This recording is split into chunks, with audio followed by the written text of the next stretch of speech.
New season, new cards, new Twitch drops.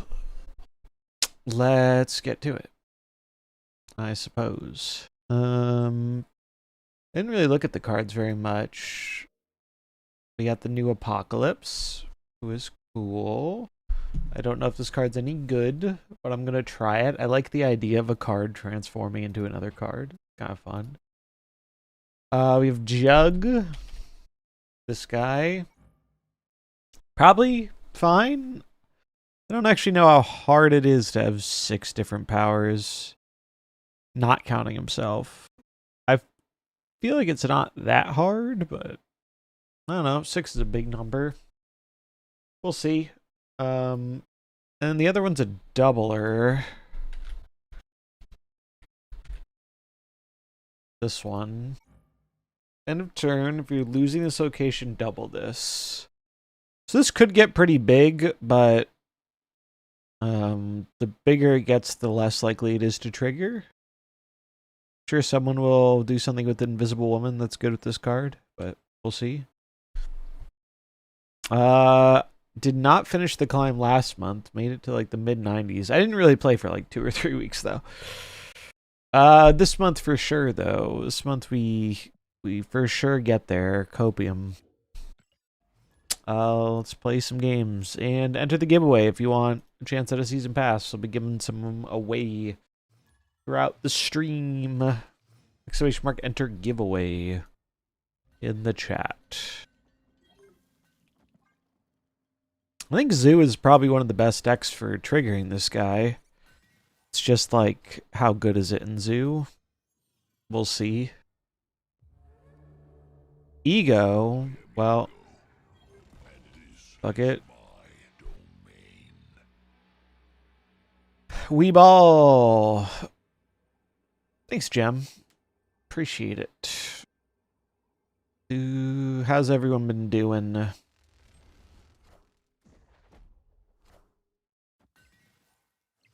Don't Hulk out on me, Mr. Bruce. Poggies, Shauna. Go, Shauna, go.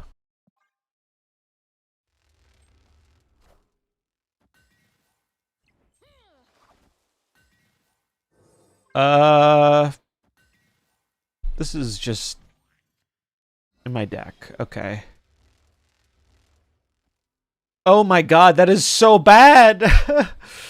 That's the worst possible play! Oh, no. No, no, no. I mean, it should be hard for Ego to play their deck well, but that's a really bad play. Ooh, they got the variant. Oh my god. Oh no. Someone make it stop. Please make it stop. It's a cool variant.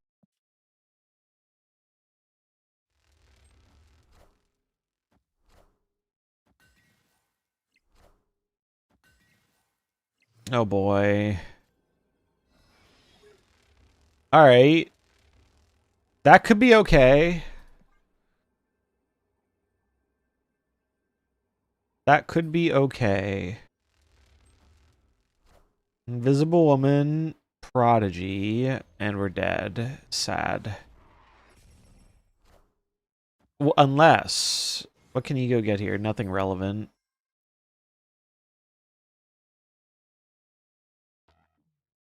Dude, Sauron... Fuck off. Really, Ego fuck off. Ego just had all the tools available to win that game and decided to take a big shit on us. Sad.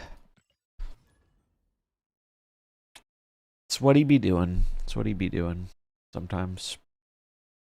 What's up, Thinker Man?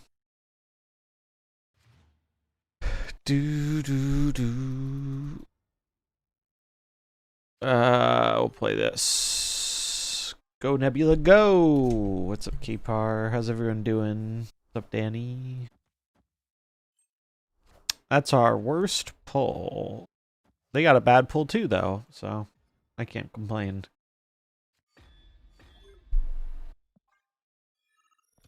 I will complain if we don't get something playable, though, next turn. Please? Oh my god.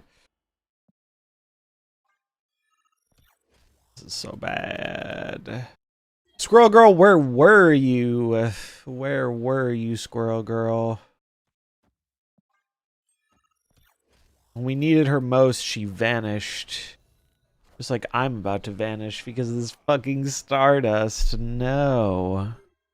So bad. It completely screws my play here. I was going to do this and this. I mean, I guess I can still do this. It's just not as good.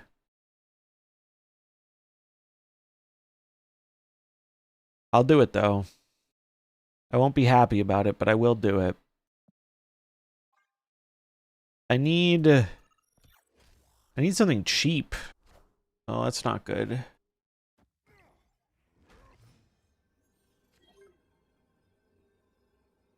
Shauna literally does nothing.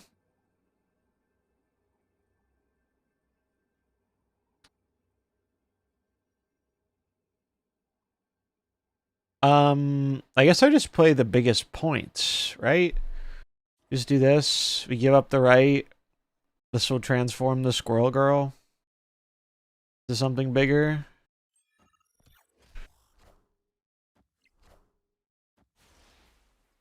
I think we win.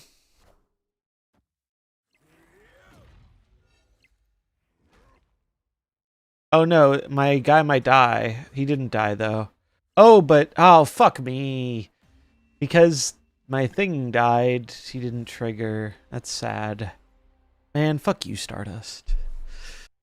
Fuck off. What even was this? Some random Thanos deck. Started just completely fucking over my whole plan, sadly. What is even going around that makes people want to play Stardust today? I guess the combo stuff, maybe? I'm so out of touch with what the metagame is, other than Xiao is, I think, still the best deck.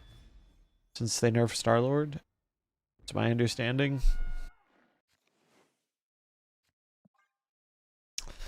Maybe I need another 1-drop, I don't know. It's just you don't want too many of them.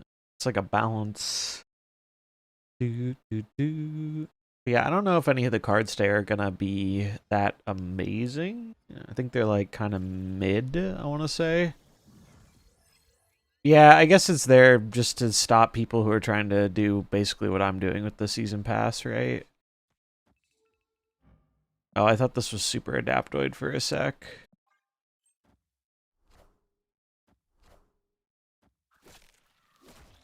Buffing the kitty. Sure.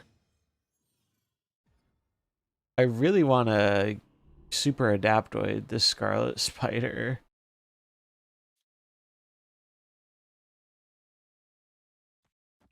But I don't think I can play it this turn. Oh, it's an on reveal. I definitely can play it this turn. Fuck it.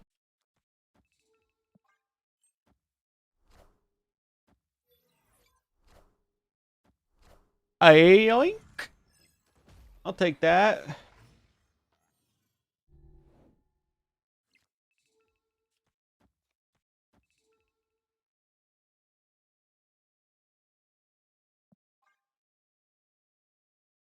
Oh yeah, even if you, yeah, it's true. It's like, it stops Blink, so it stops him too. Yeah, I guess it makes sense. They're snapping me. It's scary. Are they just trying to make a really big kitty and then copy it? Is that the idea here?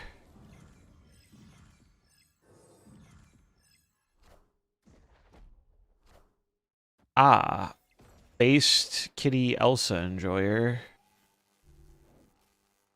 Are they gonna shoo me?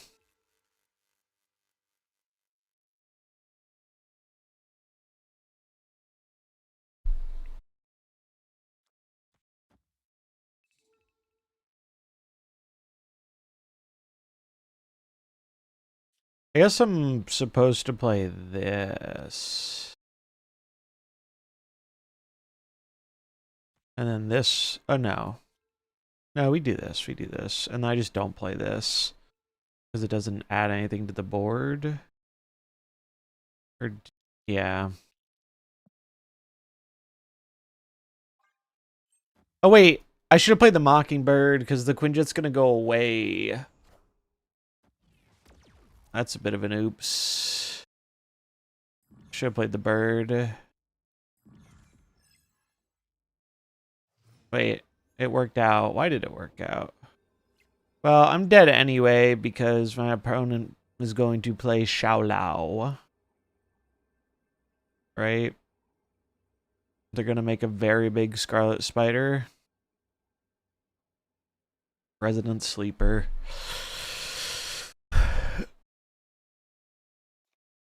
I mean, our best play is this.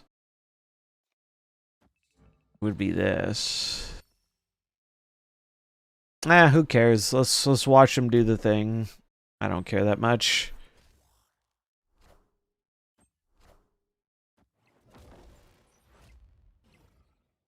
Hello, I like money. Solar Beholder with the Prime. Thanks for the support. Welcome back. Some Pogfish in the chat.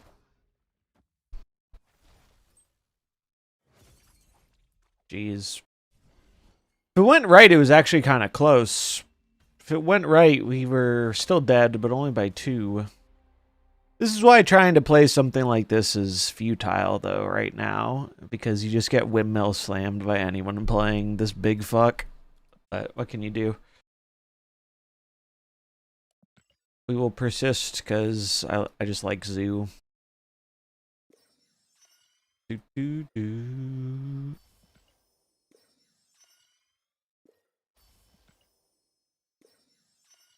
It is funny they got a free Scarlet Spider and then had another one. Oh, look at that. We got a thing for a new guy.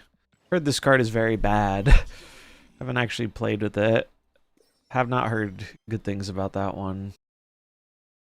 But we'll give him his variant. Energy. Favorites. They change. There it is. Okay. Where is this guy? Here he is.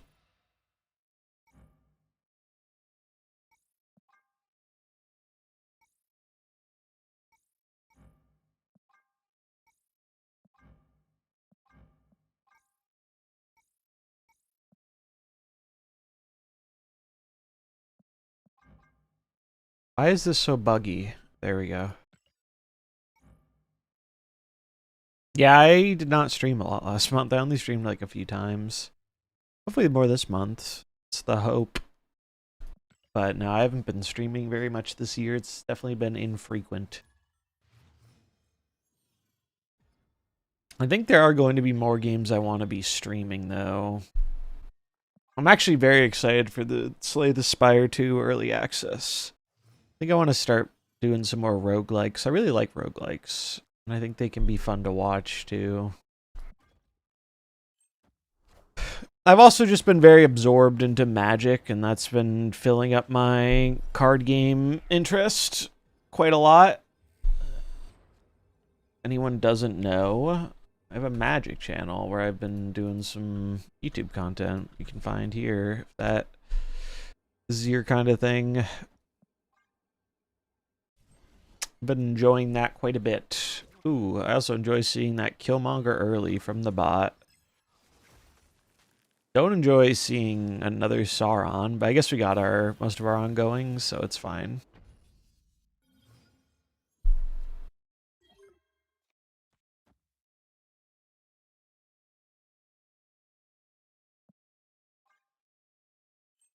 It's a bot, so. But yeah, it's great. We finally got drops back. It certainly took a while, but better late than never.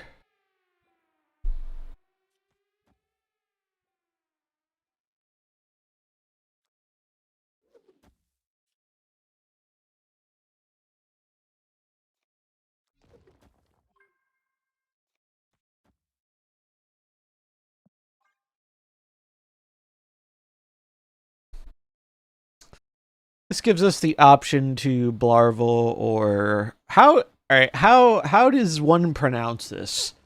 Ensabaner. Is that right?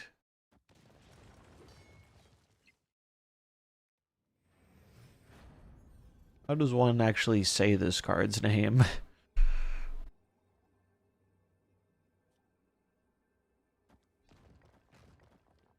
Let's see if we can pull out Gilgamesh. Suba. It's pronounced Suba.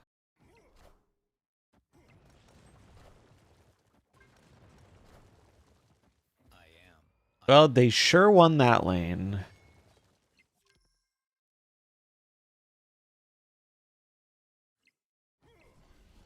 Oh, it yoinks one of my front rows. I should have made the squirrel girl then. I thought it yoinked... Oh, it's the lowest from only the front row. Yeah. Reading the card explains the card.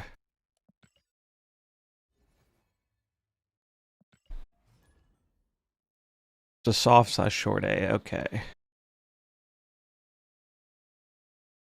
I'm probably just going to call it New Apocalypse. I'm probably just going to call it New Apocalypse. That seems like the most likely outcome. The giveaway sometime between now and later.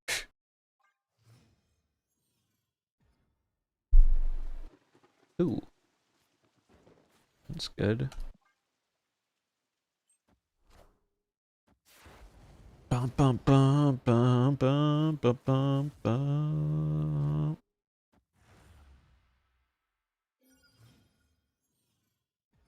Yeah, if you haven't been a part of one of them before, the way these giveaways work is they are time-based, so the longer you've been in the stream, the more tickets you get when we draw a winner. Automod has held a message. Why? Let's see. We will allow this message. Ensavaner.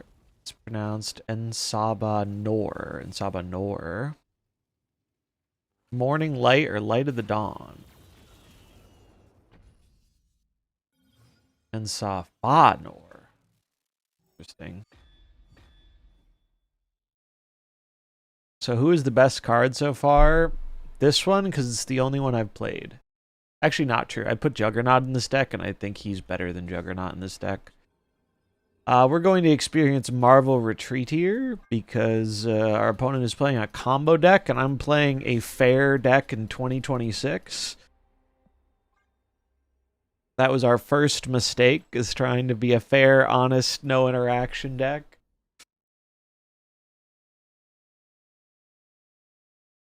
And we are properly punished for it. God, I haven't been playing a ton of Snap in the past 2 months or so, but man, I have not liked the direction these... Oh, fucking... It had to hit the Shauna, didn't it? I have not really liked the direction they've been pushing things in terms of, Feels like they've pushed the game in a much more combo-centric direction. Which I do not love.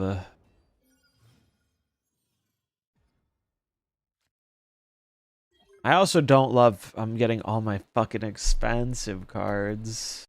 That Iceman basically just won them the game because they won a coin flip. Yeah, I mean, the past cards have just been so over the top in what they do.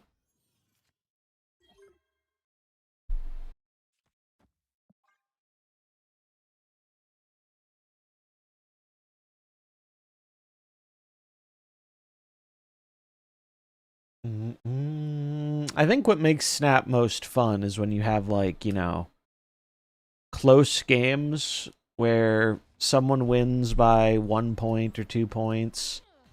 And I feel like there's just so much less of that than there used to be. There are way more blowouts that just feel like non-games. Like, this was a good example of that. It's like, oh, I basically didn't do anything here because the Iceman fucked my curve and they got a free 6-drop. Guess I lose. Should have played better. Yeah, I think that's a good way of putting it, is there are so many decks now where it's like, alright, I know you're going to Shao me or Star-Lord me or whatever other combo me, and if I'm not rocking the specific answer, guess I'll lose. And I think that's a really bad direction to go in for a game like Snap that's already like relatively more simplistic in terms of its like design space compared to at least like other card games. Snap's a pretty straightforward game. And I think it's at its best when, you know, both decks are just, you know, playing cards on the board and trying to incrementally stack up points rather than being like, all right, like, of course you want some decks that are like, all right, I don't play points early, but I play them later. Like, you need some variety, of course. But I feel like the gameplay experience has definitely not been as great because there are so many decks that are like, well, I'll do very little or nothing early and then big combo late. But that's just like my opinion.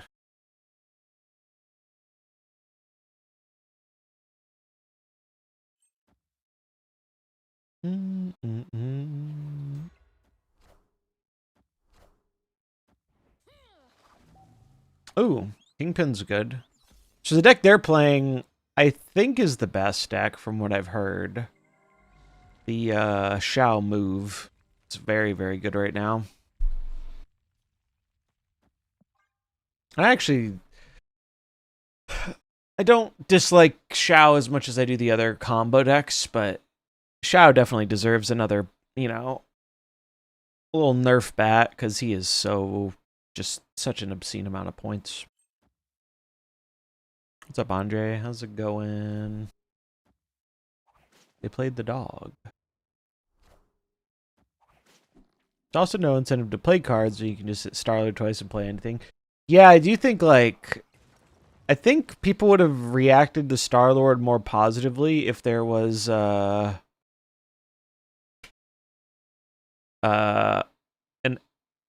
a more direct counter card for Star-Lord. Star-Lord actually had better counters available to him than Shao did. Like, Star-Lord was a much more counterable card.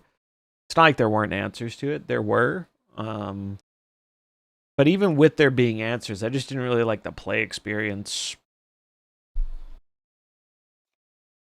But it's not like it was when it was Shao and it was just like, all right, you play Shao or you lose.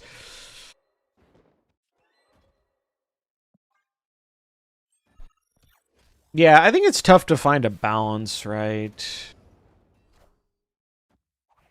To Blade Solar.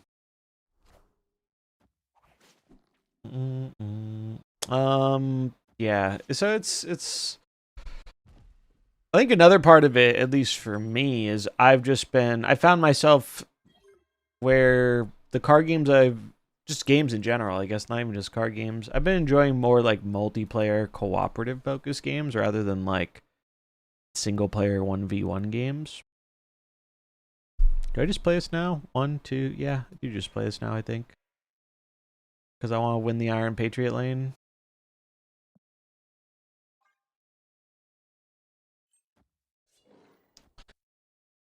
I'm good. I'm good. Can't complain. Oh, I will complain about that Negasonic, though. Ouch.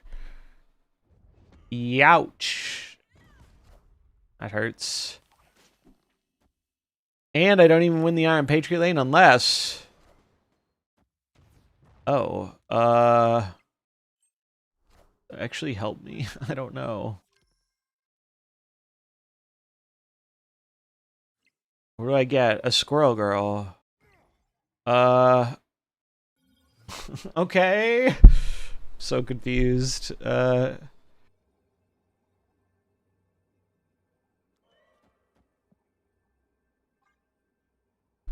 see what happens. Am I getting Requiem for the Switch? So I got Requiem on PS5 mainly because I game share with a friend of mine, so we split it. Otherwise, I would consider it. The Switch performance is really good. I kind of wanted to get the. They had a bundle with 7, 8, and 9 for like $10 more than just buying 9, which is wild. That's like a hella good deal. So I would have bought that, but instead I split it digitally with my friend because it was half price that way. I have the regular. I have the regular one. I got the PS5 back when that came out many moons ago. Oh yeah, Fin Fang Foom is like such a crazy ramp payoff. A card I think even post nerf has been very overstated.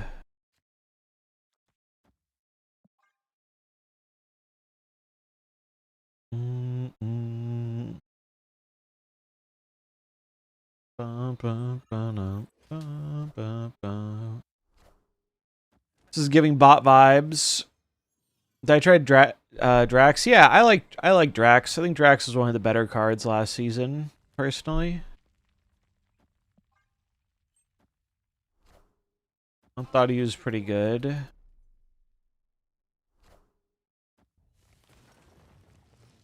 I didn't really play with many of the cards outside of Drax and Star-Lord last season. Yeah, just nerfing it by 2 points is wild to me. Maybe I'm actually supposed to Iron Patriot here.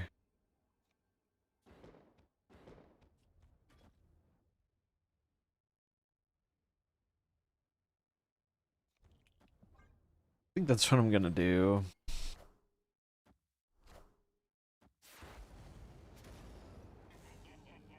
Oh, that's kind of cool.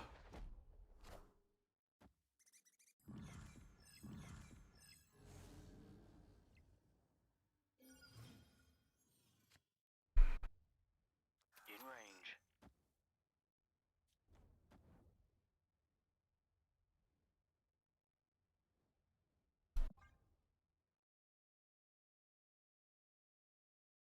I probably should just snapped back. Oh, that's fine.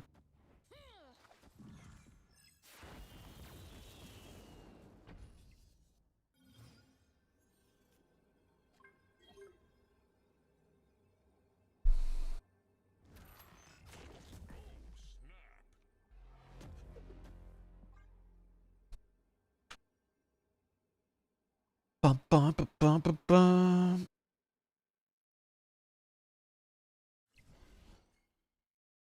I should have put it left because the Dazzler buffs.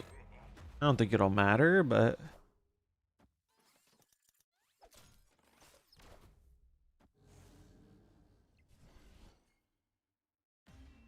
Do, do, do, do, do, do, do, do.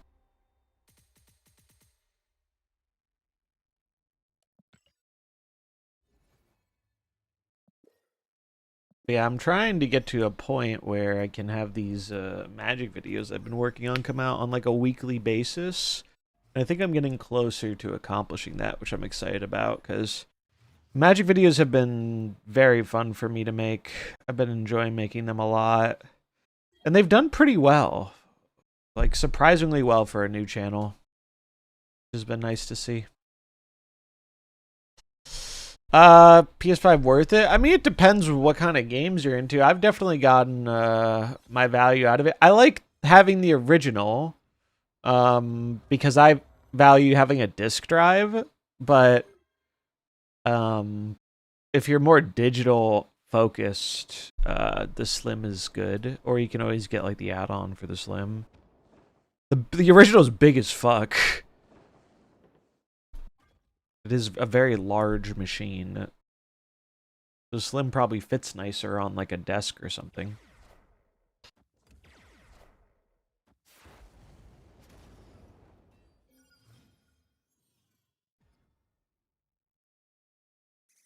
Oh, we're getting squirrely up in here. Very squirrely.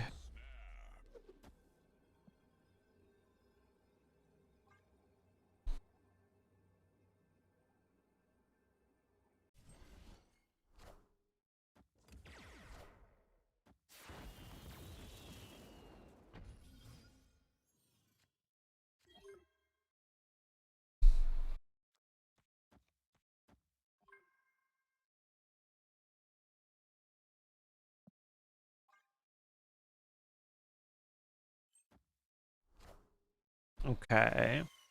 But yeah, I think the PS5's been my main console of choice for the last couple years. I like the controller a lot. The controller is very nice.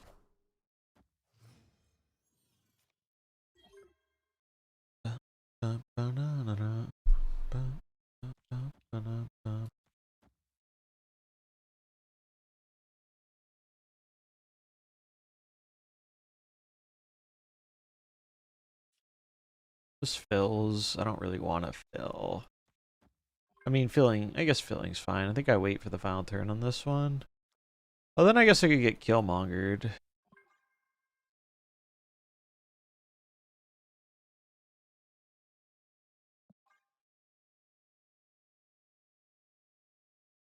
This is fine.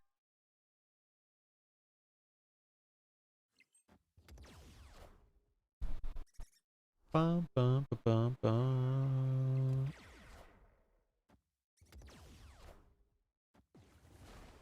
This is the Death Wave bot. It's very funny.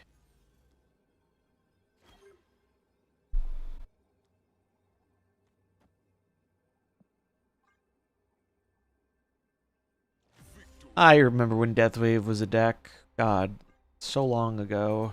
Many moons ago.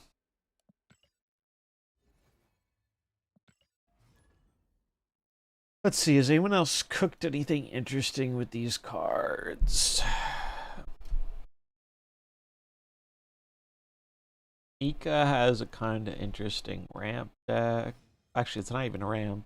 Like classic big guys.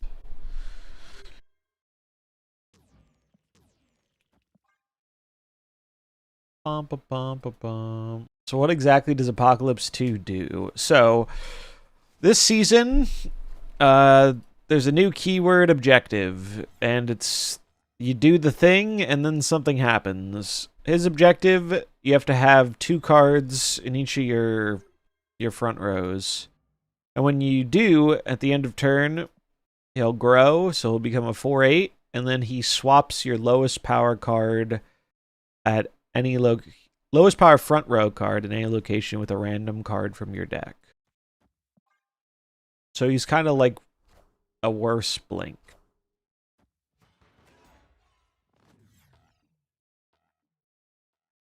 But he's also cheaper than Blink.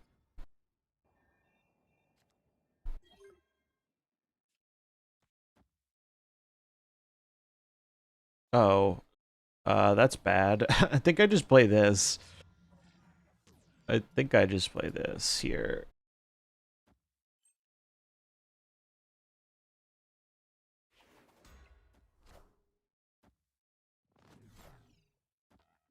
Arf, arf. Got that dog in him. What's up, Cosmic? Good to see ya. You guys see they announced some stuff for the tournament stuff this year, which is cool. Like the first qualifiers coming up this month. Oh man, Dark Dimension's gonna make me the saddest man alive. Going to make me bigly sad because of this damn Iceman. Am I gonna play in it? Uh, I need to ask. I don't think I can if they want me to be a caster eventually for one of the other ones.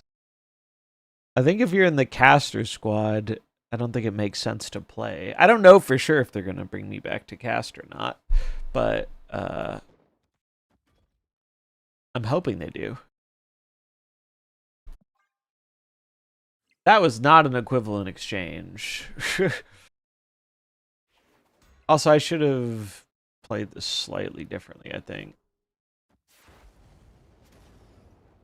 Okay, it's not that bad.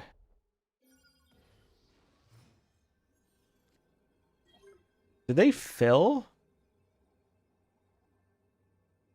Why did they fill the right?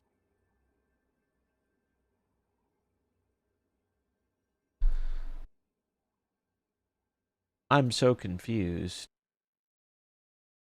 Fillmonger, yeah. I'm very confused. So what's the best one here? I think it's Khazar. This one's more fun though.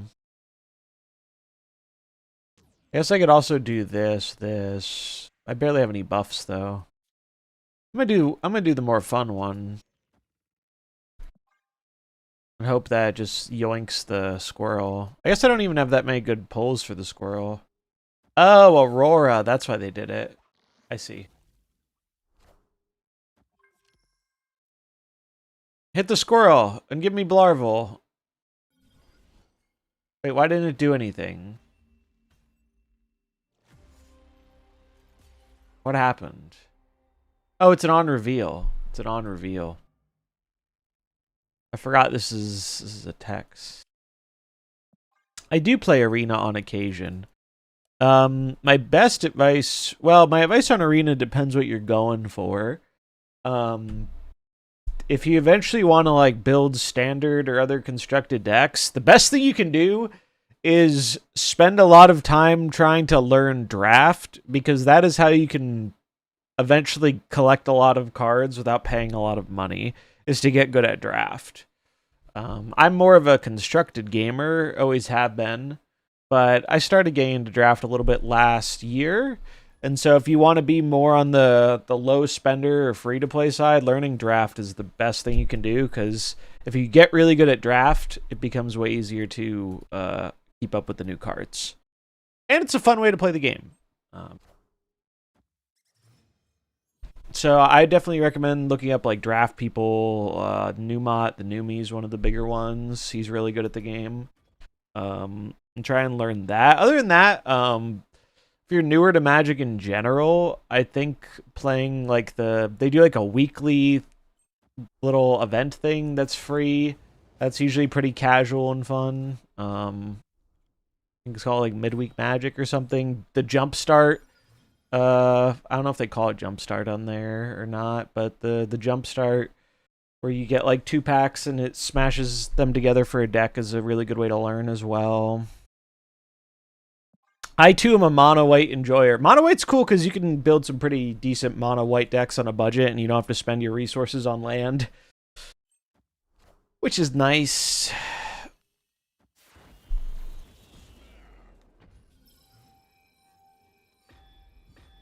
Because nobody wants to spend a lot of resources on land.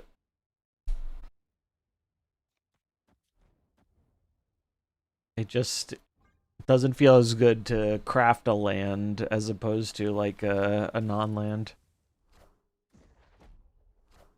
And Mono White, I'm pretty sure, has some pretty decent decks in most of the formats. I know there's a good standard deck. I think there's a good one in some of the other formats too.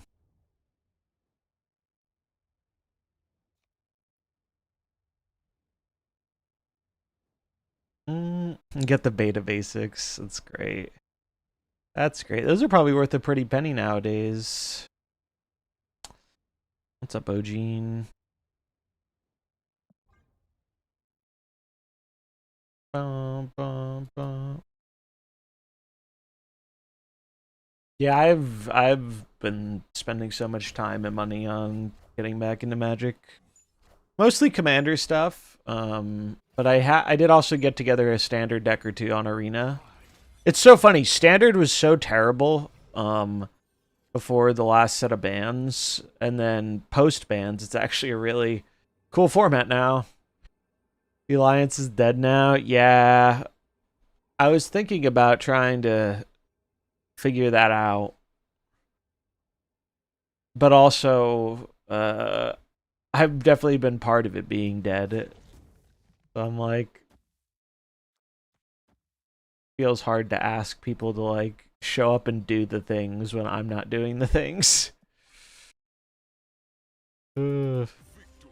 I feel bad for all the people who actually like do them though.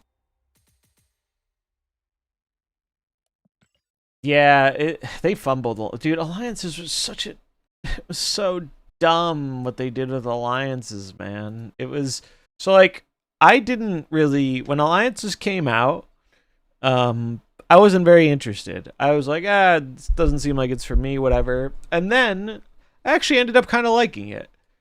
You know, it wasn't much, but it was one of the rare aspects of the game that encouraged you to be a little bit more like interactive with other people. And I never ended up putting it out, but I actually did record most of a video talking about alliances back when it was new. And like, yeah, I didn't really expect to like this, but I thought this was kind of neat. And I thought there was like potential for it. And then they did nothing with it. They eventually lowered the requirements because no one ever completed the requirements. And it was just kind of in the background, you know. A lot of people engaged with it every week.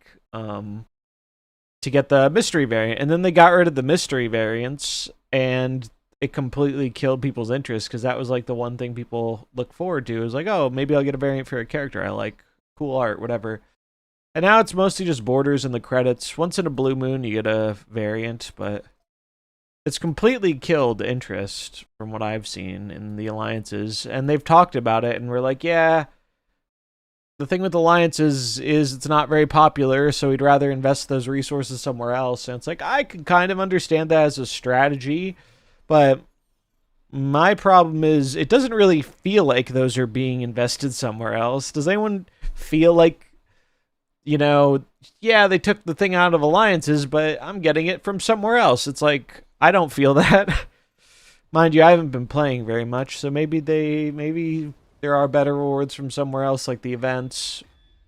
But I think if you're gonna tell players like, "Hey, this isn't very popular. We're gonna put the rewards somewhere else," they have to feel like they actually are getting those rewards somewhere else, which doesn't strike me as what people are feeling. But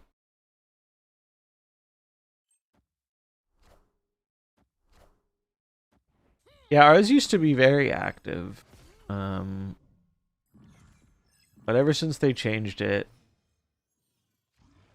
I think it was still getting done for a little bit, and then it just totally stopped.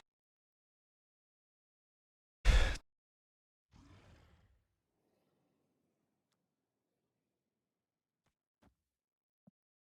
think I do this.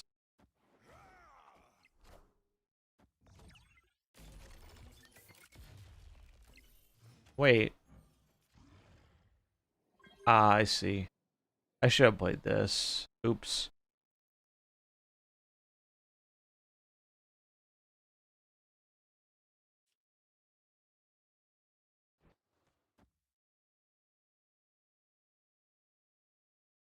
Hmm.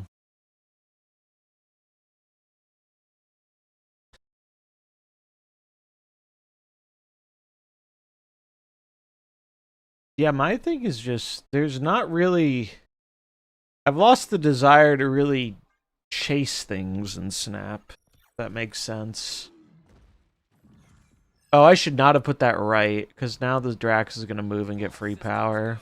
Oops. Oh, it's not going to move right, because of they aren't winning the lane. That's fine, then.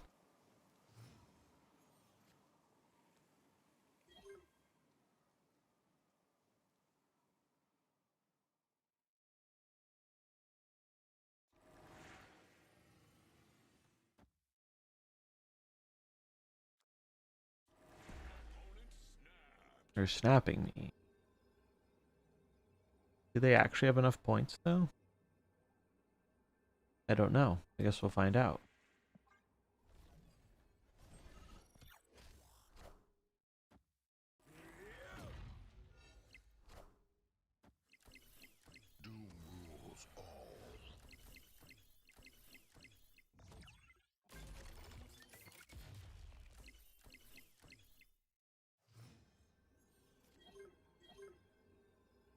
One, two, three, four.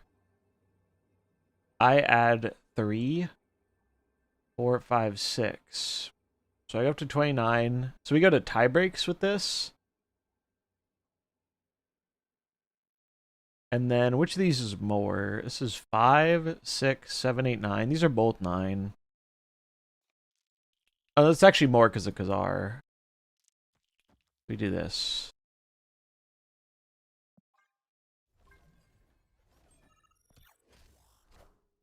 Oh, jeez. Why the fuck is there a Killmonger in your Doctor Doom deck? What the fuck, man? What the hell? Everyone's just hating on the 5 people trying to play the new pass card today.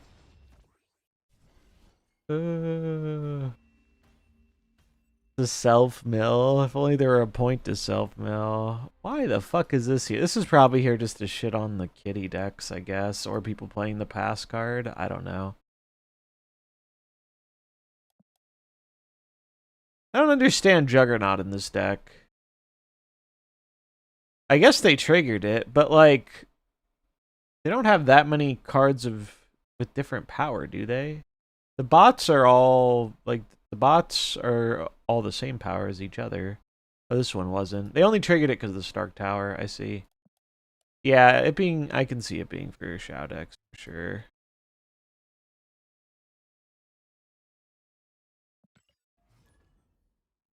Someone posted a clip of a guy opening Blade for the first time, being so excited. Made me jealous. I don't feel that way anymore. Yeah, I kind of wish I could. I think it would be cool if I could just wipe my brain of all things Snap related and view it like I did when it came out. That'd be neat. But alas, it is not possible.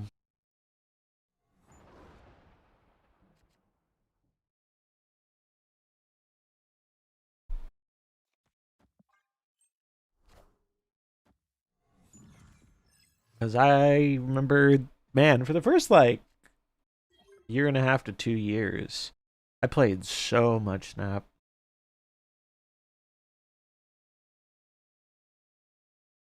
Do I actually want to play any of these cards?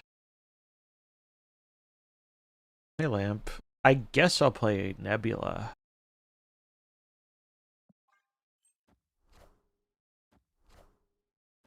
Wave? Am I getting Galactus?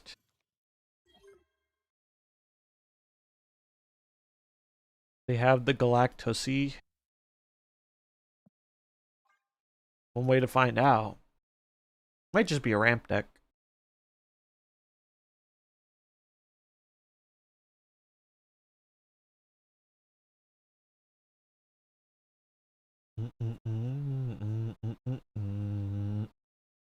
Yeah, I've definitely hit that point where I think that's definitely contributed to my playing less is I don't really feel like there's much to aim for me in the game. Cuz I've kind of like done it all. Oh my god, that's crazy, bro. That's crazy. Jesus.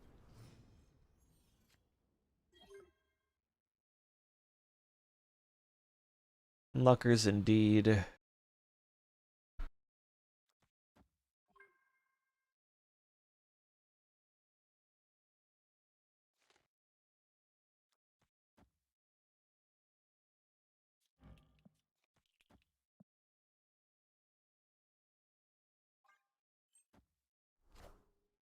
Yeah. Oh, wait. Saved? Actually saved? They're just gonna play that guy that brings it back but doubles it, but but we have Gilgamesh, so fuck it.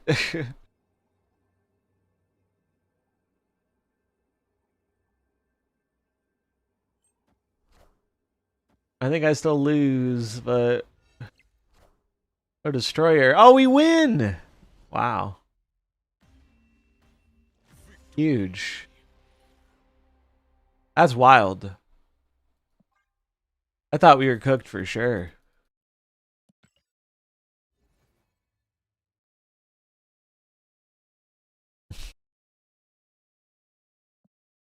Issaka, I don't know what to do with that card. I guess I could import the Ika list. Try that.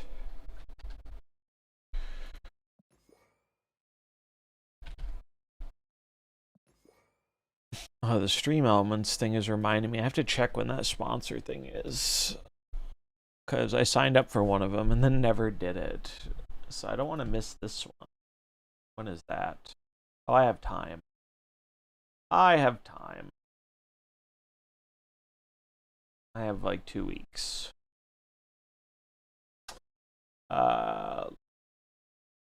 Let's see. Enter giveaway is the command you're looking for, by the way. Exclamation mark enter giveaway. Squirrel girl. Robert. I don't know. Titania kind of confuses me. Oh, because the Dracula dump deck, I see.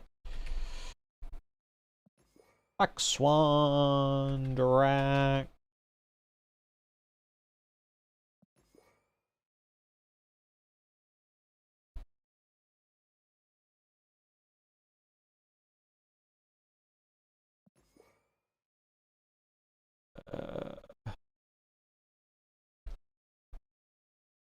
But what do you guys think about the new season cards and stuff?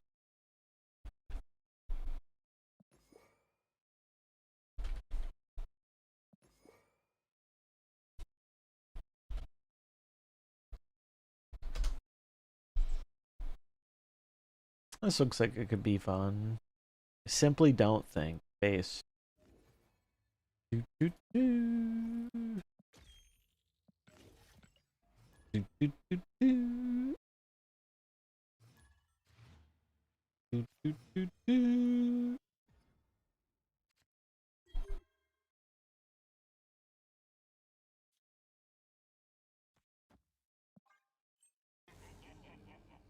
Go Zabu, go! Make my deck cheaper!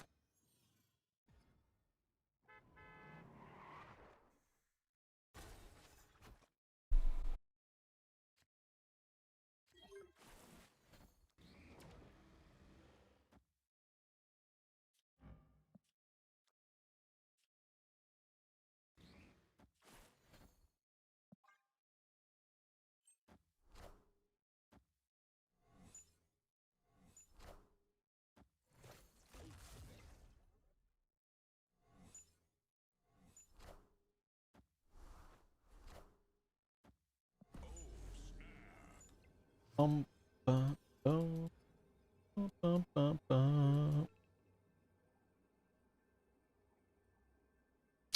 Yeah, I've wanted to post a video talking about the lack of the regular YouTube content. The short version, though, is I don't feel like there's really anywhere to go in the Snap space. And the one things I used to enjoy posting, I'm not really as interested in anymore, which is like the things for the game modes. So I did want to do, at some point it'll happen. Who's to say when? But I do plan on giving it a proper video talking about some thoughts and but yeah, I got back into Magic, although it doesn't really fill the same kind of role that Snap filled for me. But I've been enjoying that. To either add a 900th podcast to the Snap space, dude. Are there even 5 podcasts in the Snap space? Let's be real. Are there even 5 left at this point? Maybe there are, and I don't know about them because I don't keep up with it.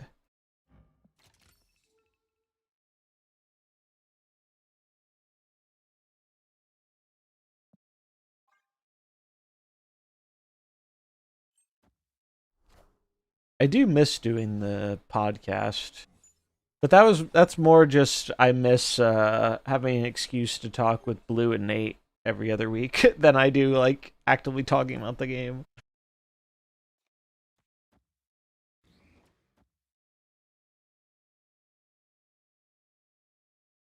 Oh, I don't actually want another Dracula here, huh? Hey, if Alex ever reaches out, I'm happy to oblige.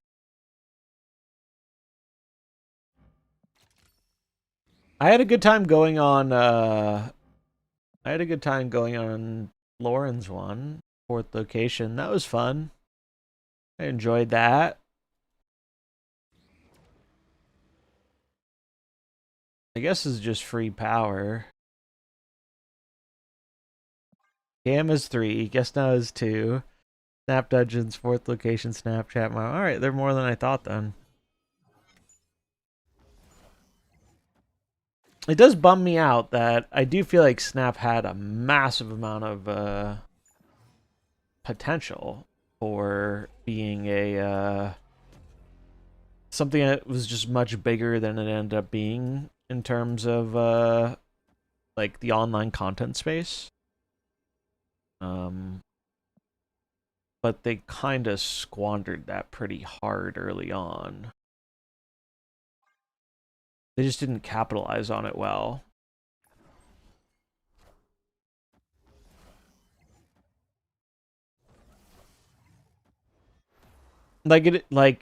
It's crazy. Hearthstone is like over a decade old, and sure, it's nowhere near the highs of what it once was, but that game is like pretty consistent when it comes to its like it still gets a decent amount of people watching it.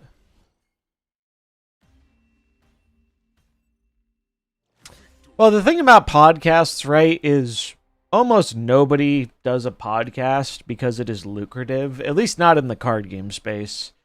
I know there are, bigger podcasts that uh, are lucrative outside of the card game space. I imagine the only podcast that is even remotely like profitable relative to the effort is probably the Snapchat. I don't know what they get on views nowadays, but they were always the biggest one. Um, but most of the other podcasts, even for people who are larger than me, as far as I'm aware, do not make like anything, like next to nothing. So people are just doing it for the love of the game, which I respect. That is why I used to do it. Um, are people saying this card is broken? I don't know. I have just started playing her, so I don't know.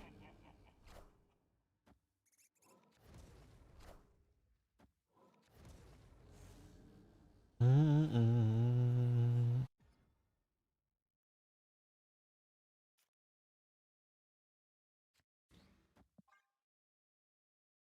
I mean, doublers historically have been very strong, right?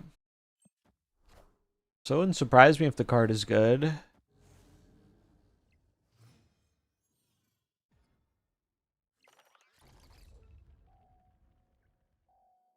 We have nothing to play here.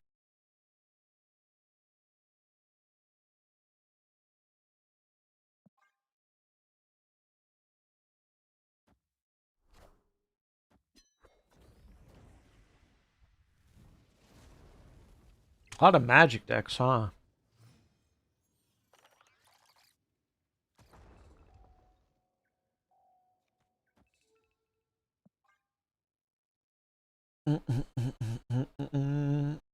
Is this... What is this? The reason I'm not snapping is because I don't know what this is. I assume it's some kind of, wombo combo deck because of the Jocasta. But I have no idea what their combo is. I mean, Jocasta was probably a key part of it, right? But I don't know what else this deck is trying to do. Like, what is their combo? We'll do it, though. See if they stay or not. We also have this, which is funny.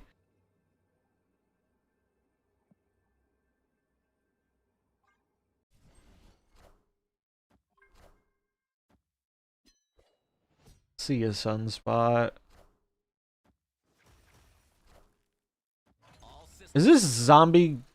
No, Zombie Galactus doesn't run Jocasta stuff.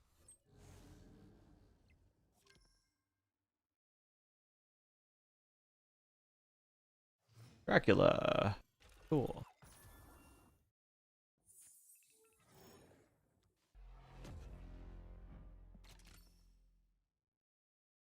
Um, I've drawn all my cards. Well, I'll draw a squirrel.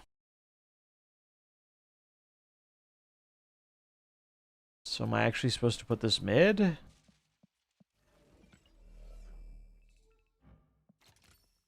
don't think so. I think I'm just supposed to put it here. I don't want them drawing cards. And I don't really care about the Ice Cube because it's free 2 power. And if they commit to the middle, then my guy doubles, which is cool.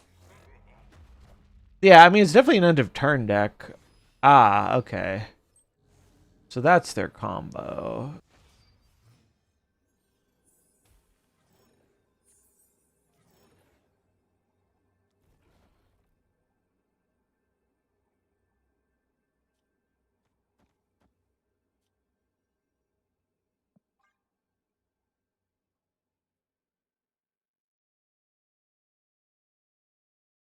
So they just want to double her a bunch.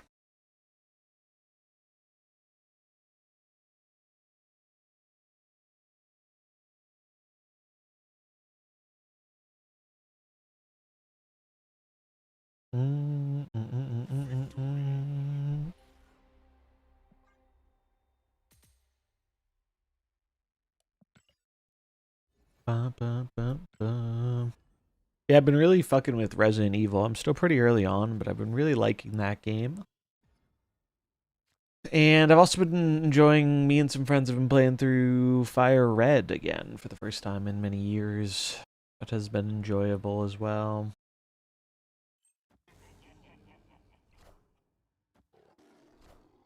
Feels so weird playing Zabu in 2026.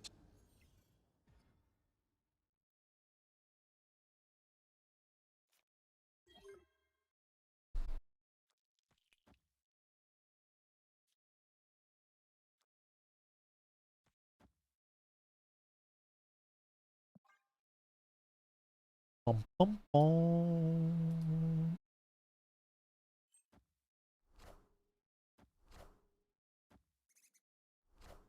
I think we'll draw the first winner for the giveaway at 7:30, so a little under an hour. So if you want in on that, exclamation mark, enter giveaway. Earn you some tickets.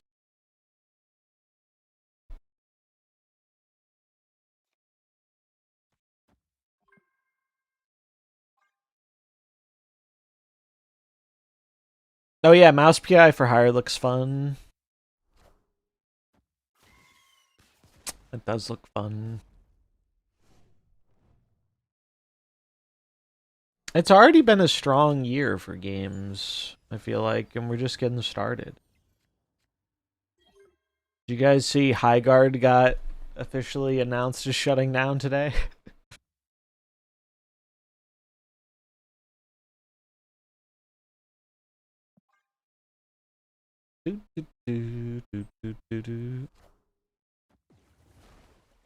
Oh no, anyways, yeah.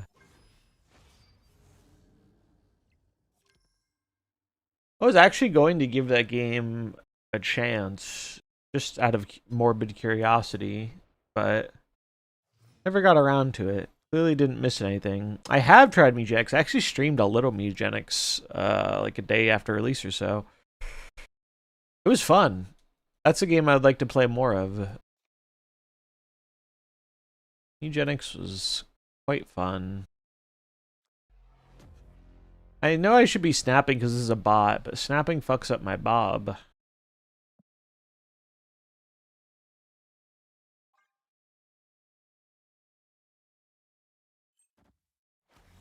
There isn't much to know about High Guard, really. It was a live service game that just got a lot of attention because it was revealed at the end of the Game Awards. But it had no legs. And it died pretty quickly. It is very fun. Mugenics is a very fun game. My only thing about Mugenics is the runs do take a while. You can break them up, though. But I think that's what I want to start streaming more of is roguelikes. I also want to continue streaming the God of War game. I was having fun with that. New game for Switch. So I'm actually, you know what I'm really excited for and might stream later this week is Pokopia. Like, I thought it was just gonna be like Animal Crossing, and I like Animal Crossing. But if it was just like Animal Crossing, it wouldn't have gotten $70 from me. But after looking into it more, it's made by the people who did Dragon Quest Builders, and there seems to be a lot more to it than just like it's not just building an island. There's like quite a bit more to it that looks fun, and so I am gonna buy that game and play it. I do need to stream before, yeah. I really do.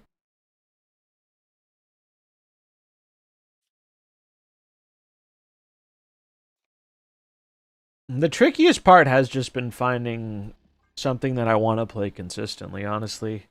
I bounce around between too many things,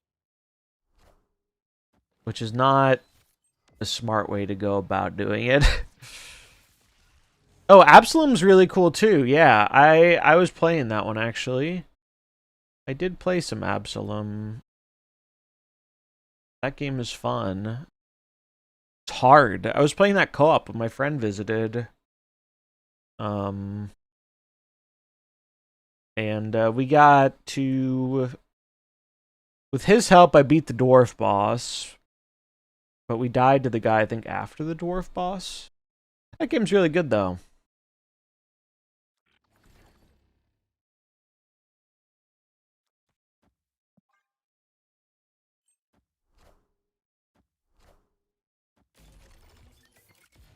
There's so many good indies right now, it's crazy. It's such a good time to be an enjoyer of indie games.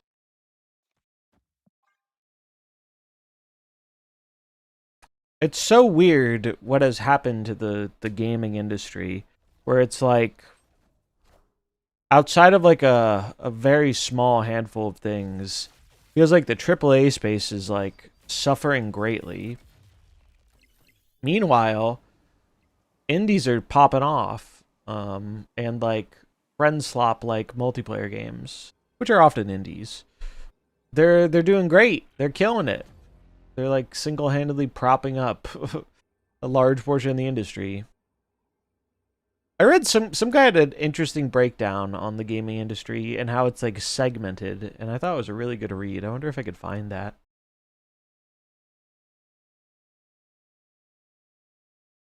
Yeah, Absalom is a beautiful game, and it's cool how they made a roguelike that's like a side scroller beat 'em up. That's not a genre combination I'd ever seen before. Very fun. Very fun game. Very well made game. I think they just added some new free content to it too. I still haven't beat that. But I've probably put a good 5 to 10 hours into it. Quite a few runs. I really like I think it's the third character you unlock who can do like aerial combat, and she has a grapple. Very fun. Very fun. Yeah, great couch co-op game. I miss when couch co-op was the dominant era. There's something special about it. Yeah, Cinder. I like that character a lot. Very fun to play.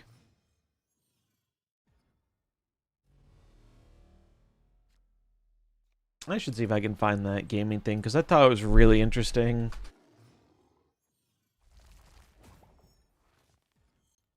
That's a funny emote. I've not seen that one before.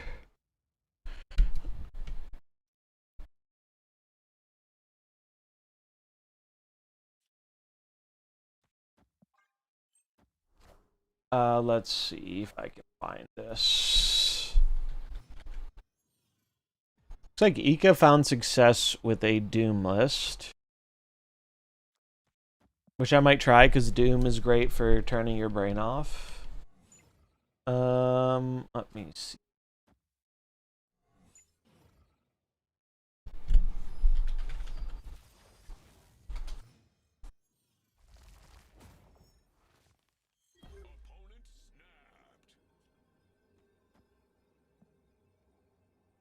I'm guessing that's a snap on having Doom. Oh. Sure.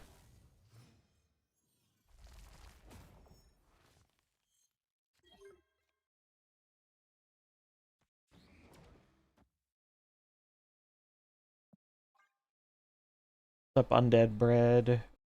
Or undead beard. Bard. Beard? Beard.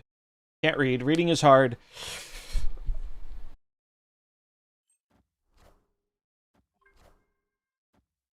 God, I hope I can find this thing.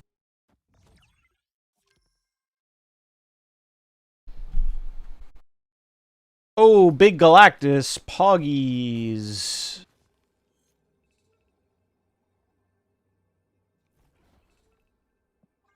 Who's ready for some 50-50 gaming? I'm ready. I'm ready.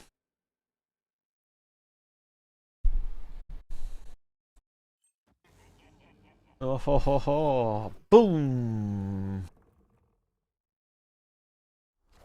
Aurora. Dracula, please. No, don't do it. Oh, I just lose anyway? Wait, no, I don't. Please. Thank you, Dracula. You saved me.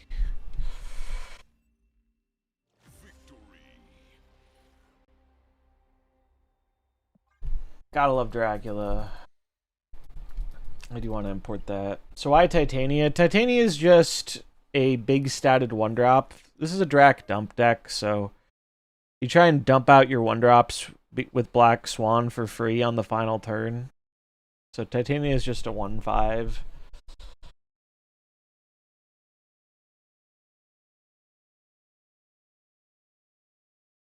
I can't find the thing I'm looking for.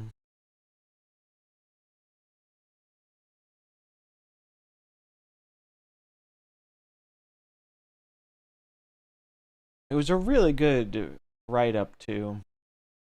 I want to import Ika's deck. Let me do that.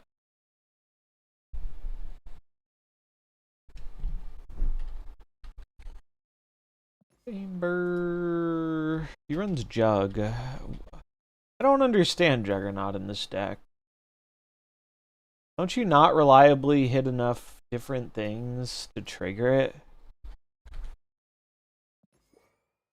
Wouldn't you rather just run I don't know. Maybe there aren't other better twos.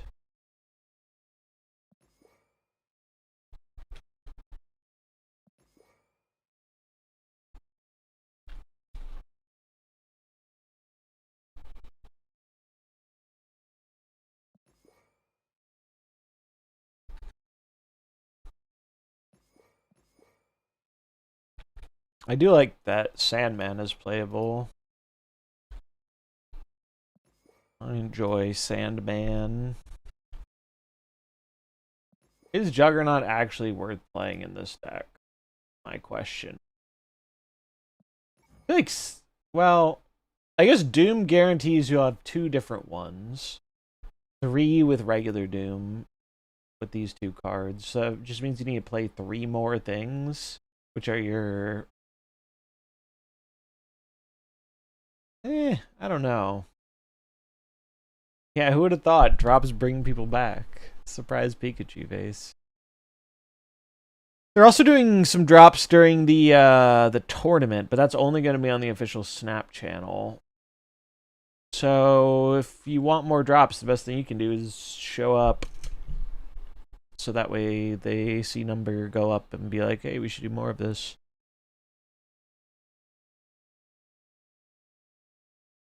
I mean, I'm willing to try it and see how it feels. Although low-key, I don't think it'd be crazy to play Jeff. 2/4 Jeff, just a little flexibility. Gives you a move guy to prevent Doom from clogging yourself. I could see playing Jeff.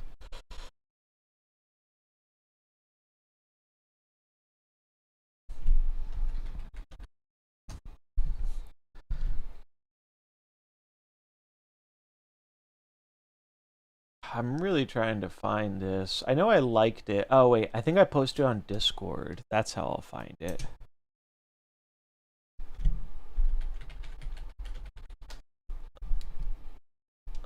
Yeah. All right. Allow me a moment to talk about the games industry. So I have no idea who this guy is. I know nothing of this person, but well, I guess this is a person just regurgitating what someone else said. Ball Matthew. I don't know who this person is.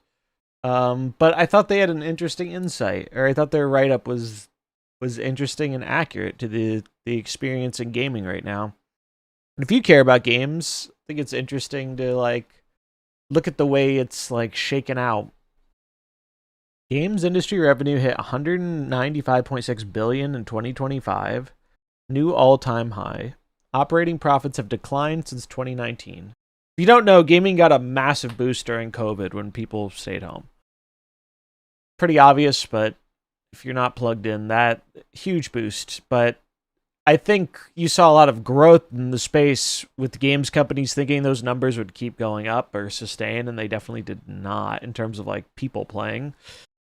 But no doubt, last year was a very profitable year for operating profits lower, but total money made higher. Almost all of the growth went to three parties: Chinese publishers, platform holders, and everyone else is fighting over a market that barely moved. Yeah, it seems accurate. Like, there's a reason MarvelSnap gives you a free Series 5 pack every month for using their web store, because they get 30% more of the money. Or I'm sure their web store takes a cut, but nowhere near as much as Apple, Google, or any of the other storefronts do. Steam. All the storefronts take like 30%. They actually make so much money for doing so little. It's crazy. Like, everyone wishes they could just be Valve. You don't have to make shit. Just collect 30% off of every game on your storefront. It's a good way to make free money. There's one video game. There isn't one video game industry. There are many. This is something I think a lot of people get confused about. Like, the YouTube meta or whatever in gaming is like, people love doing like video essays about like how gaming has changed or why gaming sucks now or blah blah blah blah blah. And it's like, I can't fault people doing that because there's an audience for it and they're just, responding to that audience. But I think it's so out of touch with reality. Like, there are parts of gaming that suck now. Like, as someone who used to really enjoy like the AAA shooter games when I was like a teenager and a youth, I think those suck ass now, generally. I think those are really nowhere near what they were. Same is true for a lot of live service games, but the rest of the industry kind of rules. There's so much cool stuff going on in it that's pretty accessible. Also, this is something I don't know enough about, but like, it is wild to me that there's like a whole generation of people whose majority gaming experiences are playing for free through Roblox. I think that's fascinating. Like, because growing up, like, I remember when free to play got invented, right, on like phones and eventually came to console and stuff. But like, I remember for most of gaming as a kid, there was no such thing as a free to play game. You would buy a game and then you played it. That was just how it worked. And it's interesting how that has changed. Roblox had 150 million daily users. That's so insane. Its quarterly engagement is now equal to Steam, PlayStation, and Fortnite combined. Monetizes at 5 cents an hour. PlayStation monetizes at 44 cents. Roblox is winning on volume. Yeah, the numbers they have for this are just absurd. Like, you're going to be seeing, I mean, I'm sure it's already happening if you're in touch with the younger generation, I guess, which I'm not. But like, I feel like consoles are becoming like a quote unquote like boomer gamer thing. Like, so many people, I don't think consoles have the same weight they used to for a lot of people. If you didn't like grow up with them in some way or have some nostalgia for them, they don't seem as important as they once were, which is wild to me. I'm very much a console person. Mobile game advertising generated $67 billion in gross revenue in 25. Most industry analysts don't count it, including ads. The non-China market grew 35 billion since 2021. Excluding ads, it grew 6.8 billion. God, yeah, mobile games make so much money off of ads. It's absurd. Kids are stupid though. Based and true. The two numbers describe completely different industries. Yeah, source I have two. Yeah, it's just really interesting to see how the environment has changed to me because it's so very different, and it makes me wonder what's gonna happen to like the console space. Like, I think it'll sustain off of the people who grew up with it, but I don't know how you bridge that gap. Aren't mobile game ads just other mobile games in Temu? That's a lot of it, yeah. That is a lot of it. Xbox is so cooked. Xbox is so beyond cooked. It sucks for those of us who remember the 360 glory days, I have the current Xbox, although it's been basically a paperweight ever since they made Game Pass more expensive. Game Pass never really worked well for me with how I play games. I think there's something, it can be good for some people. Like, I know my buddy has it and he likes it and it works for him and I'm happy for him. It doesn't work for me. Basically, I grew up as a Nintendo kid, and then all my friends and I kind of switched the Xbox 360 to play multiplayer games online. And then the 360 was pretty goated. And then Xbox fumbled hard with the Xbox One and everyone swapped to PS4. And so PlayStation was my main console. And then in college, I got I guess I still played Nintendo, but mainly handheld. And then the Switch kind of made me way more into Nintendo again after the flop of the Wii U, which I did own, but barely played. I love this. I love the Switch too. So, like, as someone who has a gaming PC, the biggest thing for me is I just like playing with a controller on my television and don't want to sit in my chair all the time. That's the biggest selling point to me on like, if you don't mind sitting at a desk to play your game, or you're gonna do that anyway, I totally understand going PC. You can do it with a PC, like I could do it, but I like the console ecosystem. I think part of it's nostalgia. Also, I split games with my friend on it, which is nice too. Game share is dope. Although I do that on Steam too. We have a Steam family plan. If you don't know about that, highly recommend hooking up a Steam family plan if you have friends who have Steam. That shit is dope. What else did this say? US gamer participation is down 2.5 to 4 percentage points since the pandemic. Yeah. Pandemic boosted this. A bunch of the people who started during the pandemic don't stick around. PCs are also hella expensive nowadays, too, right? Like, man, if you didn't build a PC before these RAM and hard drive prices spiked, God help you if you want one, because it's insane. I'm pretty sure I paid like $70 for this 2 terabyte SSD for my console. And I'm pretty sure they're selling the same thing now for like $300 or $400. It's ridiculous. It's ridiculous.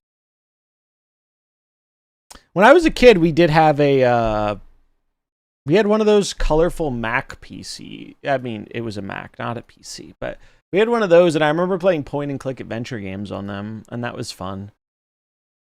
And then I did get more into PC gaming in high school and a little bit in college.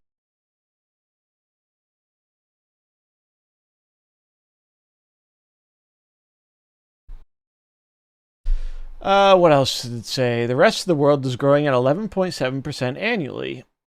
The mature market, what is this? The mature market 8 is growing at 1.4%. Capturing the gap requires designing for low-end devices, building economies around $5 to $50 per year per player, and making games for local cultures, not Western ones. Yeah, I think this is super true. Like,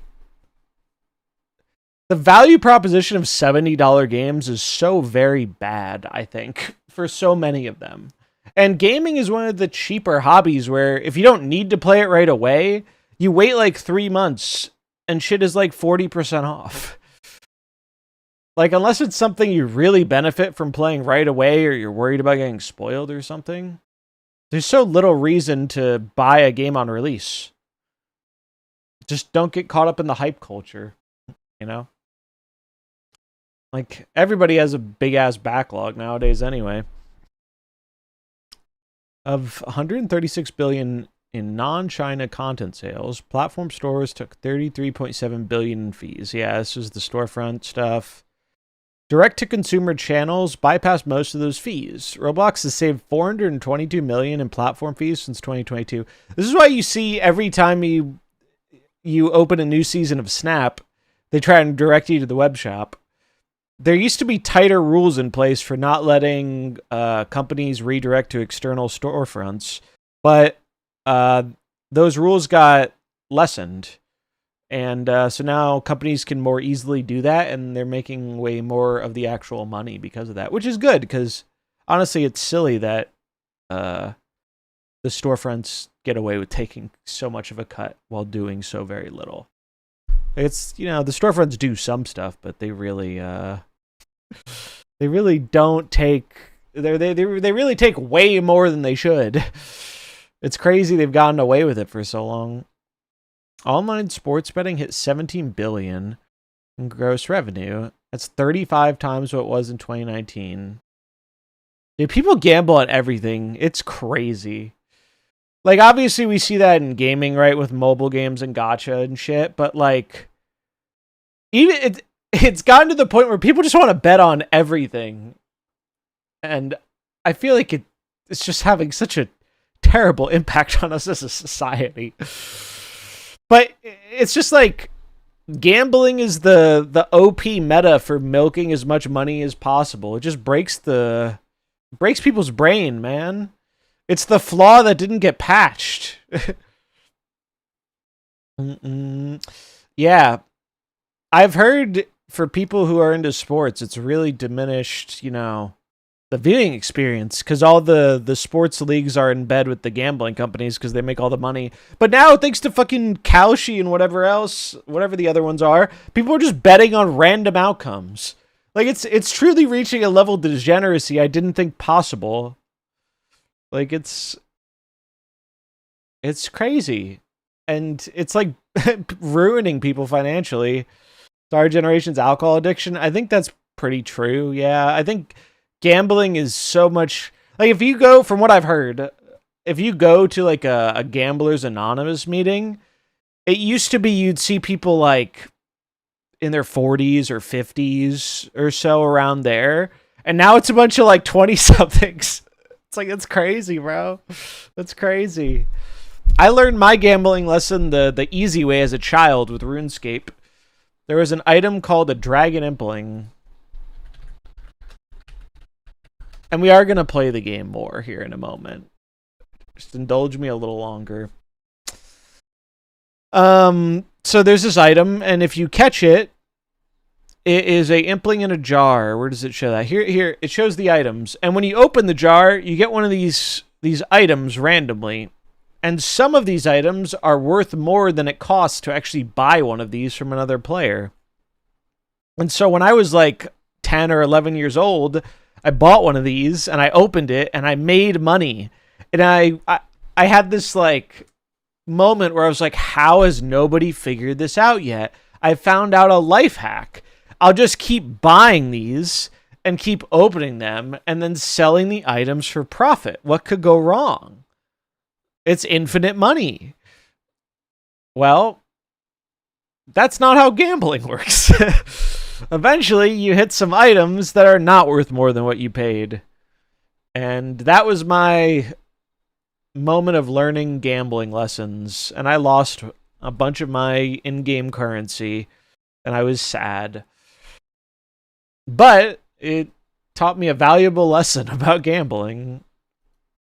And I'm not inherently against all forms of gambling. I think it can be fun to, make a bet on something with a friend or whatever.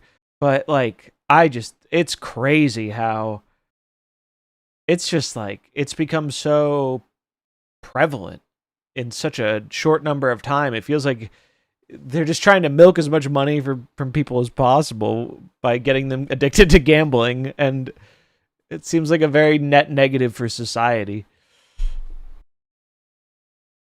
Yeah, it's crazy. What's the last thing? In 2025, 35.5% of all game content investment was outsourced. That's a record. 74% of that growth is upstream, art, engineering, and design, not QA or localization. Hollow Knight Silksong has 3 internal credits and 94 external. Yeah, that's true. I know how to make a bet, but how do you make a friend a real?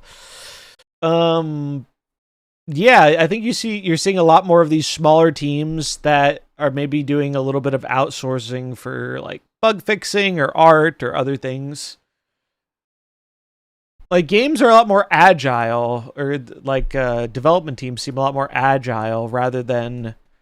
I think part of that is a consequence of like even when a game is successful, a lot of the times the company ends up disbanding the team and firing people, even if it does well, unless it's like a big live service thing. So I think having to have a more agile structure was kind of forced upon the industry because people realized even if they did everything right, there's just a lack of job security from at least the bigger companies. It's weird. It's very weird. The games industry has always taken so much advantage of the people who want to be a part of it because there's a lot of overlap in like the general coding industry. And you made way more money and got way more respectable hours, and now that industry is having its own problems, obviously, with the rise of AI and everything, but if you got into it at the right time, it was a much safer thing for a very like similar type of work. Because I have a friend who got into the coding industry and did fairly well for himself with it, and he knows people who tried to go the gaming route and then ended up pivoting because like the companies just take advantage of the fact that people are like doing it because they are interested in it. It's like a passion for them. So I don't know. I just thought this was like a really interesting look at the industry because there's so many like different subsections of it, like the AAA industry, which I think is really having a hard time adapting. Like the AAA industry saw infinite dollar signs from live service games and never really thought about the future of that. Like, all right, once someone gets ingrained in their live service game, their Call of Duty, their Overwatch, their MarvelSnap, whatever the fuck it is, you just can't play multiple of these games. Nobody has enough time or money or both to do that. They demand too much of you. Snap gets away with probably a little bit more because it's a mobile game, right? But like the console or PC live service games, they demand a lot of you if you want to keep up with it. And so you end up having like a few that are big and then no one else can ever make another successful one. I mean, someone probably will, but you really have to break the mold, and that's hard to do. And most of these companies have not figured that out yet. And so they put all these money into these projects that just do nothing and go nowhere. And it's like, it's so weird. And then on the flip side, you have these small teams that are just, making a really good quality game for like $10 to $30 that you just buy and play and finish, and they're being rewarded handsomely for it. There's a lot of competition in that market, though, don't get me wrong. It's hard to break out from it, but because there's so many games coming out, but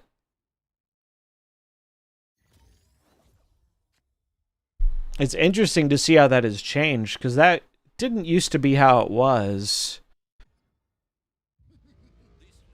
It used to be a lot harder to do like self-publishing and stuff too.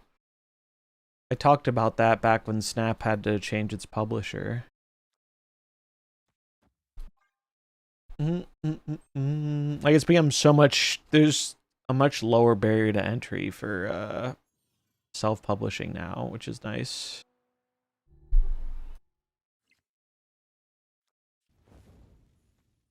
The friends are the bets you made along the way. True.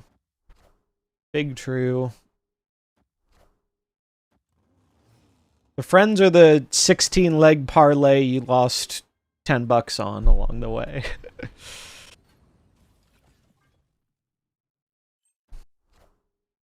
Do do do do do do do do do do do. My phone.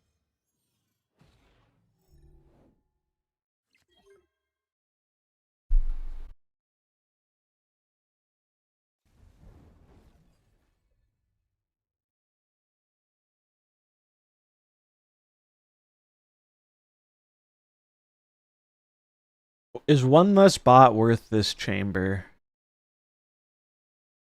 The bot will give me 2, 3, 4. The chamber is going to get me more than 4. And it'll buff the Athena.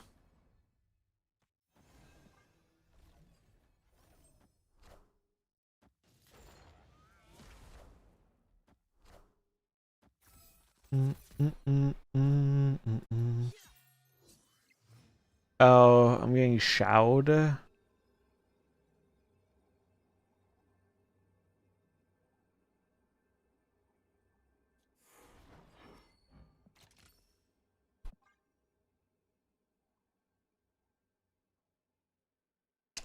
Yeah, it might get me. Maybe they didn't draw the Shao, though. Copium. Bump, bump, bump, bump, bump, bump.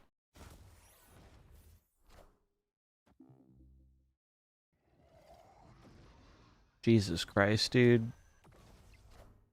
Someone really needs to put Shao down already. This card is so fucking dumb. Very silly card.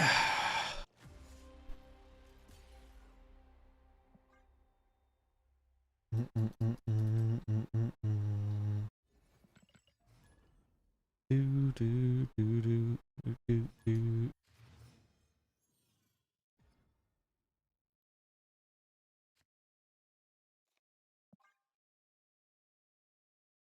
Bum, bum, bum.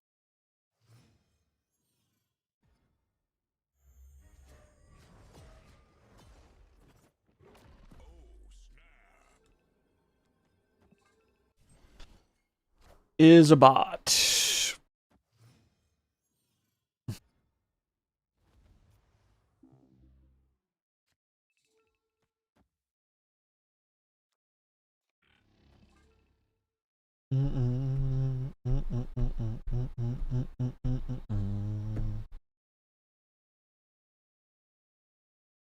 What time is it? 7:13. Alright.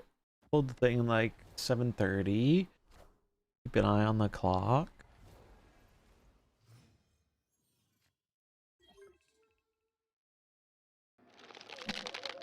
Galaxicor, thanks to the follow. Welcome.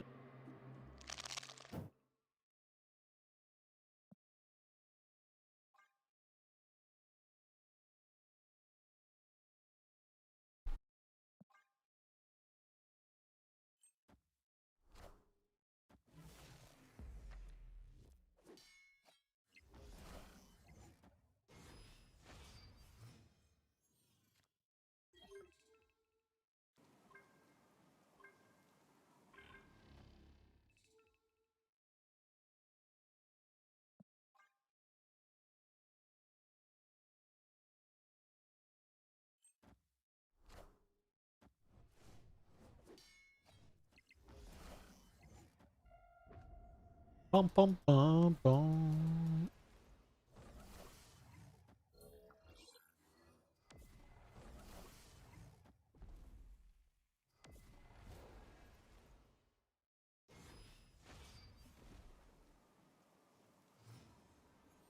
I guess I should have played the Jin, but I don't think it matters.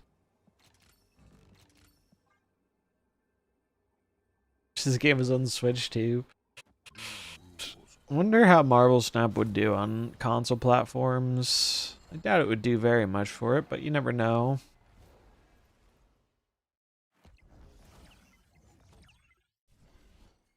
Look at that, didn't even lose a lane. I remember early on in the game's life, they were like, yeah, we're open to the possibility, but it did not end up happening. I doubt it ever will.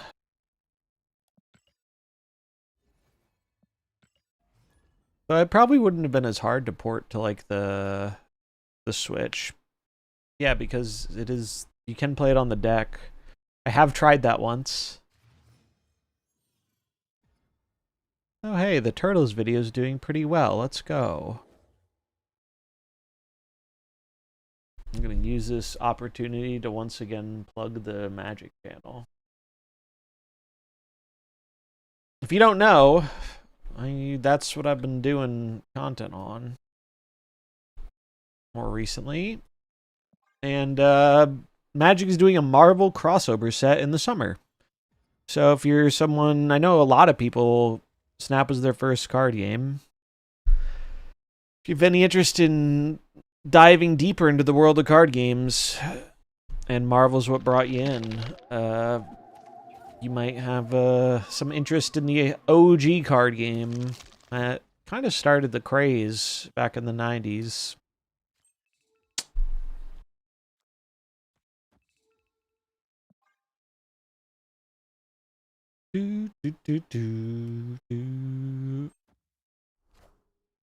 Gladiator. That gets me one closer to my doom. And it grows my Drax.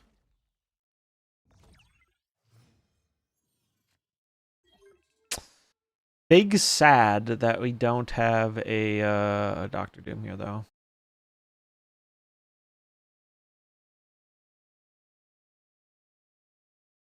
Oh, are you thinking of Midnight Suns, the strategy game that had the cards? They have the tarot cards in this game, the variants from that.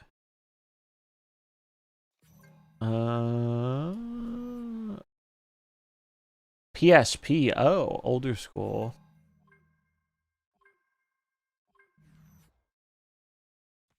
Put this here.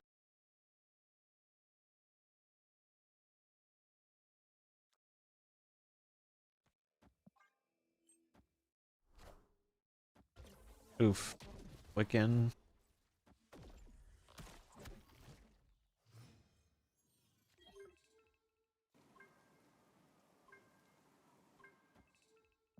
It's not looking good, folks. I should not put this here. I should put this like here.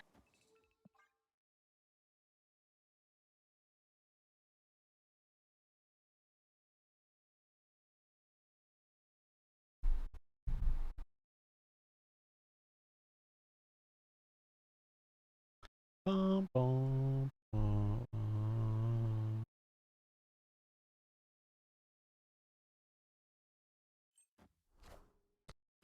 Go, Sandman, go! Get him! Aw. Sag.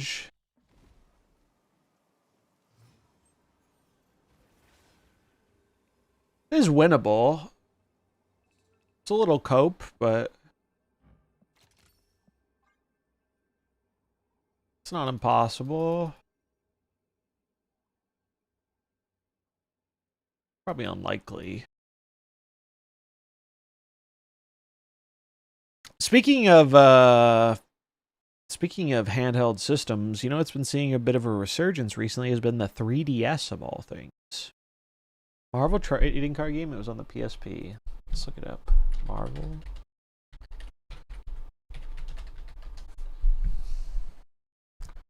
Oh, I think I remember seeing this. I never owned this. Basically, the main thing I played on my PSP was Battlefront 2. My PSP was like a Battlefront 2 machine 90% of the time. But I remember seeing this in like the store. I recognize the art. That's cool. It is cool. Might have to look that up. See what it was like.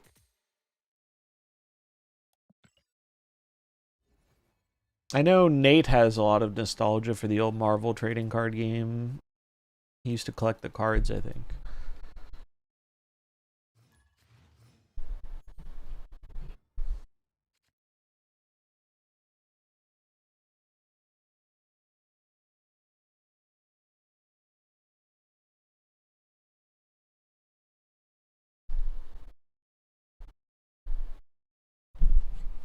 Did you guys hear about this? This is such a silly thing. So, the Twitch announced they're doing like this for International Women's Day. They were doing a showcase with the Women's Guild of Twitch or something, and people are gonna be playing Overcooked 2, which is a great game, really fun co-op game. Um, and then there were a lot of memes about it being a cooking game, right? And so I looked into it, and the added context was they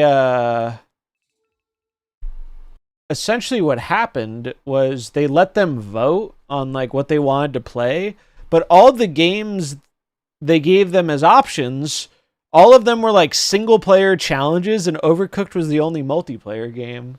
So obviously Overcooked won, and then a lot of people were memeing on it because it's like, why are you having all the women play the kitchen game? Which, I mean, it's dumb. Overcooked's a great game, you know. But they should have just given them more options to avoid the whole situation. You know? Oh, the Kermit Frog, the Kermit costume. I remember that. Just a wholly silly situation all around, if you ask me. Oh, dope. Yeah, it's been really, that's definitely another thing that they've gotten better with is it's nice that they actually let us give away more passes and stuff in the season. Wow, am I very dead? Drax will buff. Doom saved me. Doom does save me. I win. Yippee! I win no matter where the bot goes, right? Yeah, I do.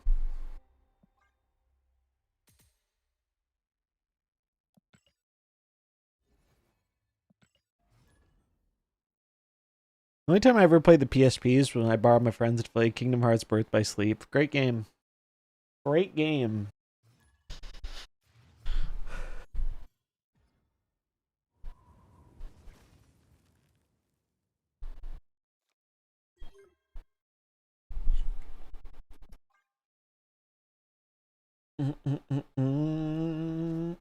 Another Thanos. I'm guessing people are playing Thanos for new Apocalypse.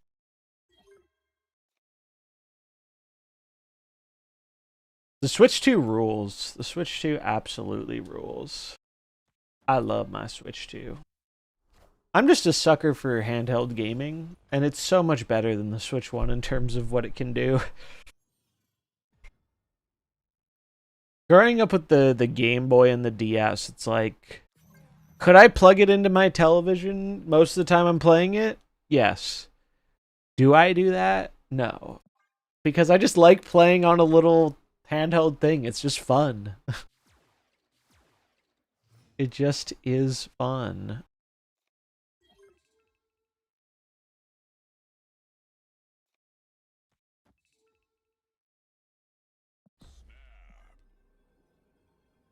I just like it.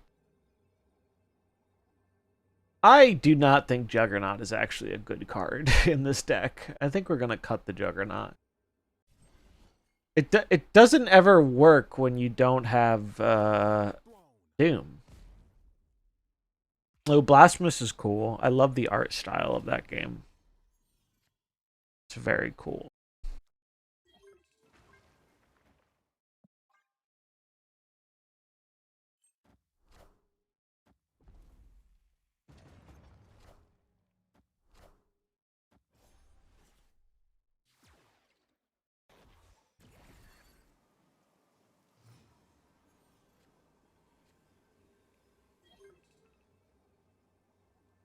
What do I want to do here? It's just this.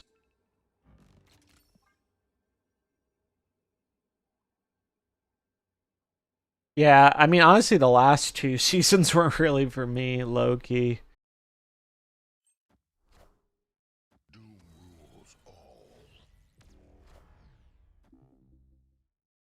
Oh, do I actually lose? I do actually lose.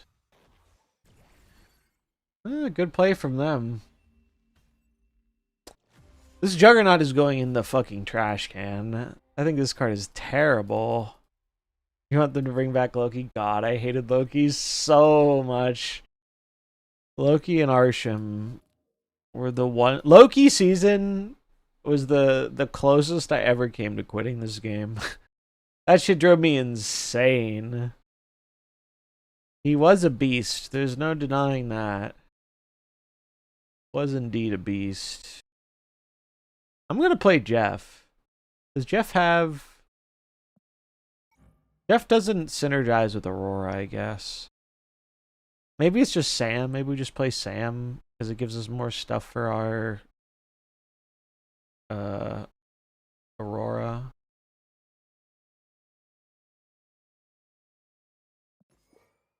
There's just no way Jug is right. I don't believe it.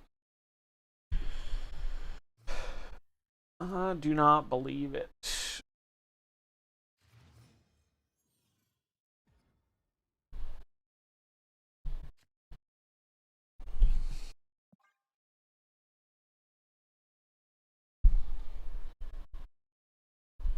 Bum, bum, bum, bum. Hear me out, Gorgon. Gorgon seems fine.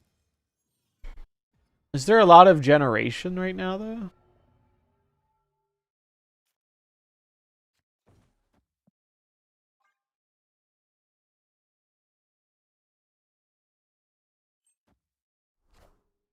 Hey, you found a rook.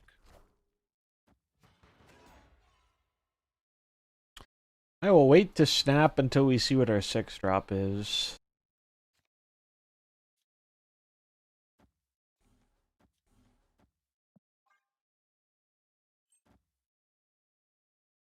Uh-oh, uh-oh, uh-oh.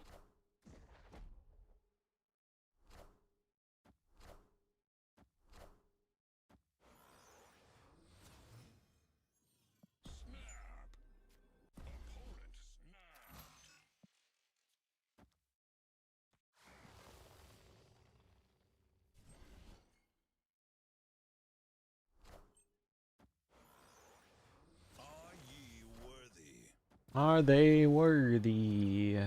Survey says no.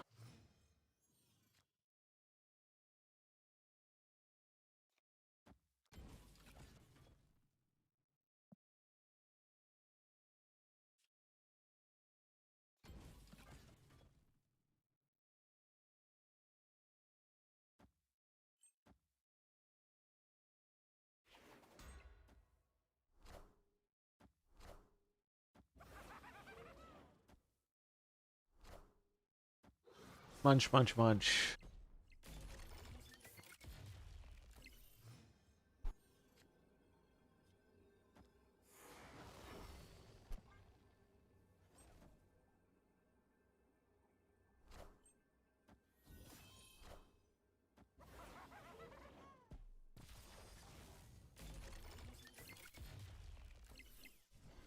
Easy 8. Thank you, bot. And it's 7:30, so we'll draw the first giveaway. Bum bum bum bum bum bum bum bum bum.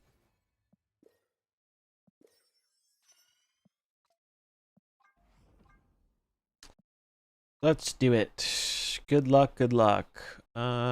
Giveaway. Who has the most tickets? We have a few 11-ticket gamers. See who's getting it. 5, 4, 3, 2, 1. And the winner is Renard's 99. Renard's 99. Are they here? Just need you to type something in chat if you're here. Bum bum bum bum bum bum. We'll check the viewer list. I think might be exclamation mark tickets. There's some way to do it. Let's see. I see them on the viewer list, but are they here? Hey, Blue. We'll give them a minute or two, and then if they don't say anything, we'll re-roll. Would be an unfortunate time to go AFK. Sure would.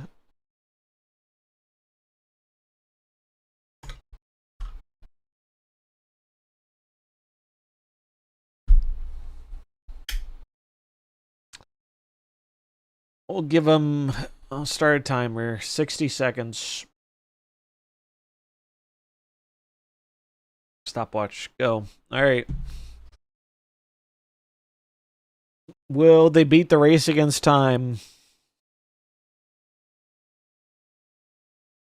1 minute. Do do do do do do do do do do. Let's see. Horrible time to fall asleep when you win. Yeah, true. Been there, done that. Been there, done that. 20 seconds. Last call for Renard's 99. Got 99 problems, but Renard's ain't one. Apparently. 5 seconds. 4, 3, 2, 1. All right, we're re-rolling. We're re-rolling. Good luck. Yuriko 2023.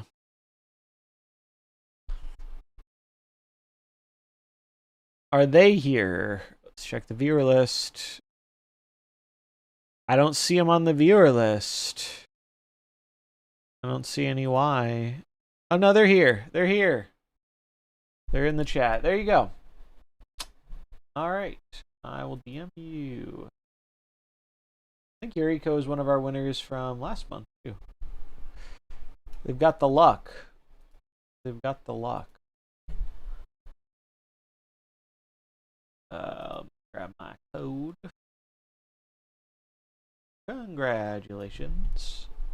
You didn't win, don't worry. We'll be doing another one. All right. Code sent. And we will start a new giveaway. A POC 2. Great.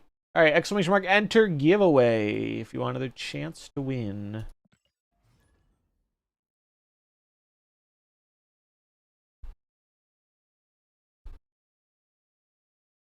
Bum, bum, bum, bum, bum, bum.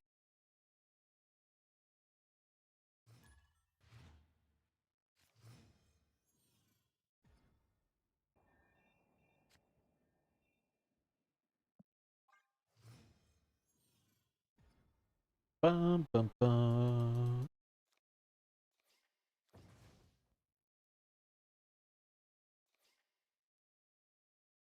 I think I'm supposed to use this to make it harder for the Doom to screw me over.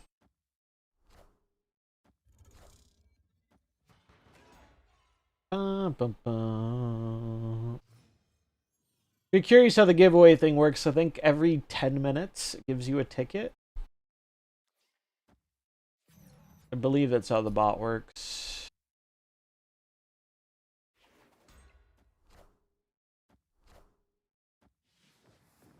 Oh, ongoing combo?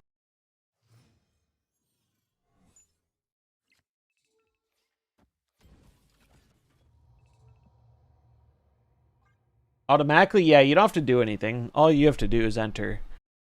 All you have to do is enter and be here when we draw it. Other than that, you don't have to do shit.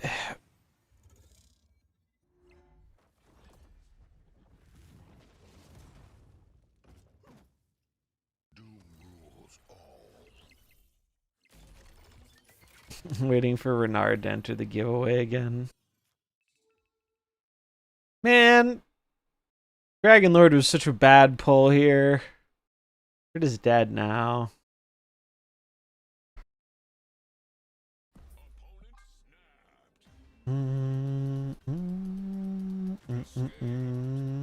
Sag.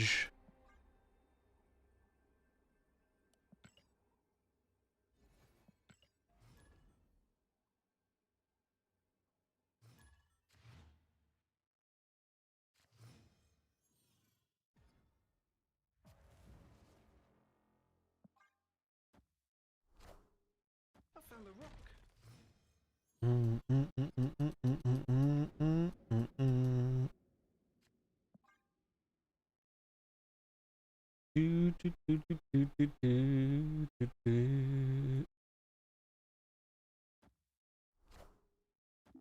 Yikes.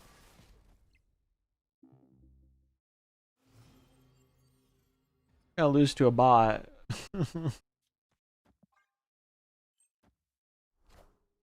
Oh, maybe not. Might have been saved.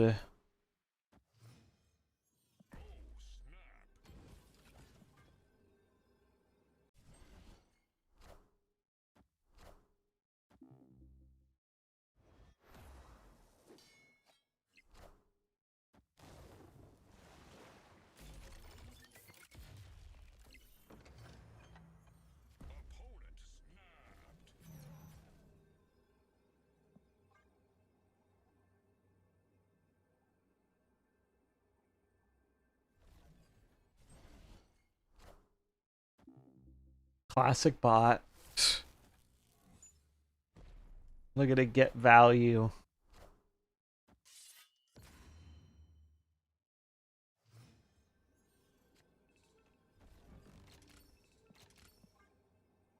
Bum, bum,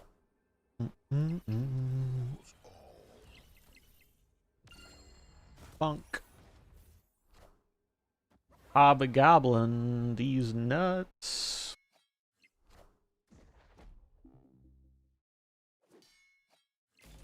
Ba, ba, ba.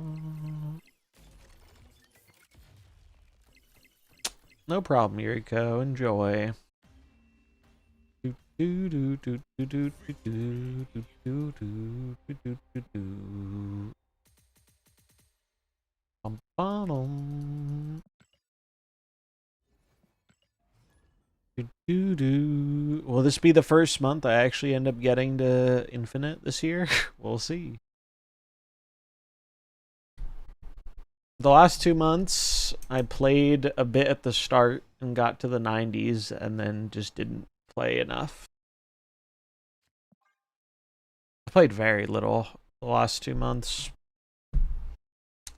Was not a fan of the metas.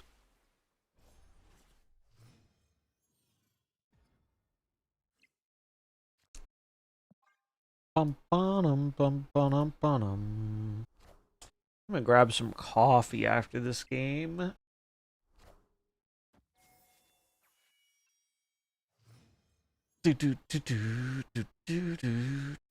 Oof, that's bad for me. I guess we're gonna try and make a million Doom bots.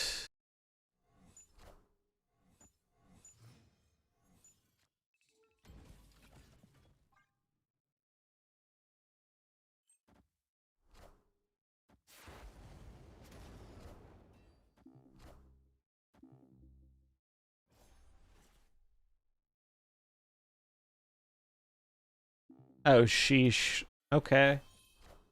Do, do, do, do, do, do, do.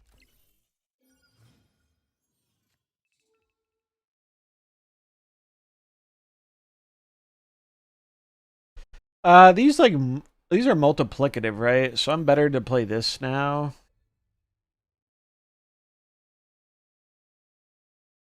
I think I go for one less bot here in favor of just getting a thing and then multi-proc next turn. Oh, I don't actually want the shield though, huh?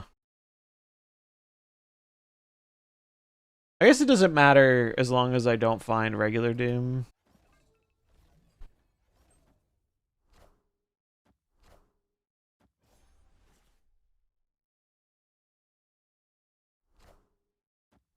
Math is for blockers, as they say.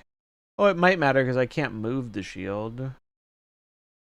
Guess we'll see. Ooh, that's a big pull, though. That's a lot of power.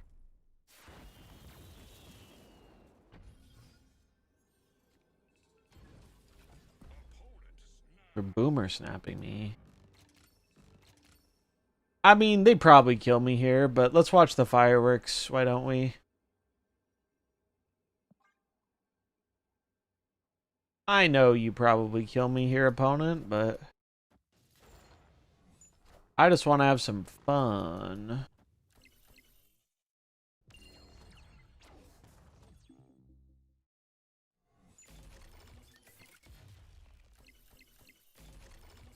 Shame they had the Cosmic. We would have had so many bots. We would have had 2 more bots, right?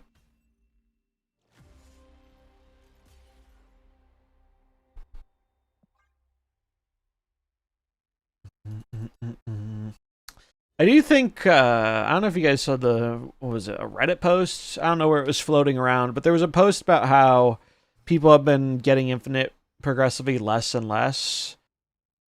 And I think it's because of multiple limited time game modes a month. I think that has something to do with it. People are splitting their time.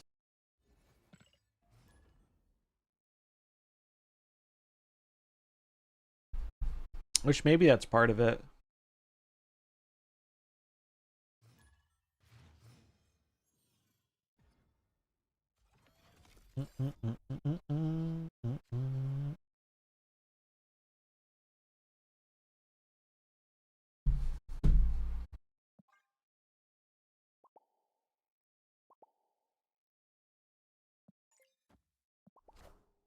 A lot of Thanos. This is Arsham Thanos.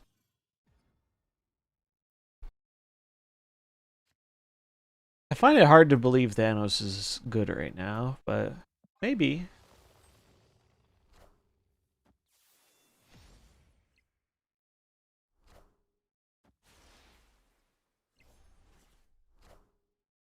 We are going to blow up their stones, though.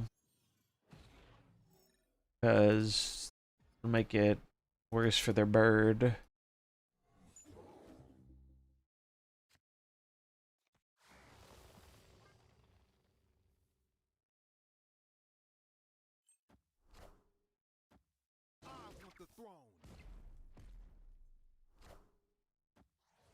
Mole Man? They're cooking. It's from Marsham, but I'm going to pretend they're cooking.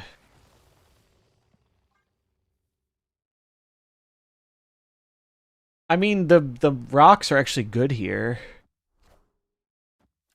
Which is kind of funny. 10 power of rocks. Drawing me cards is a little wild.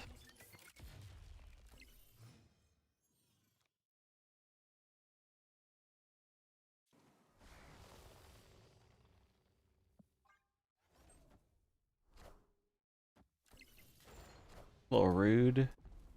You ask me.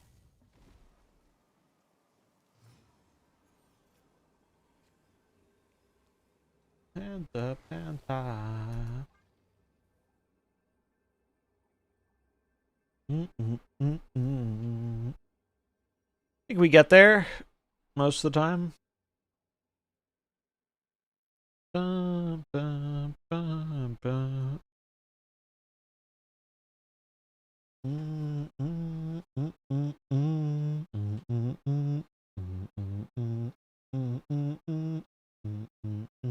Yeah.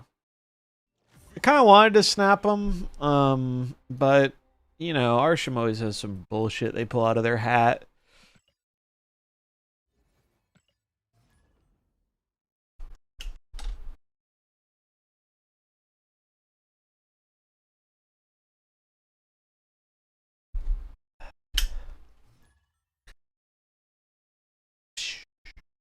Up, hands high. Up, hands high. So the drops go until the 6th at 2 p.m.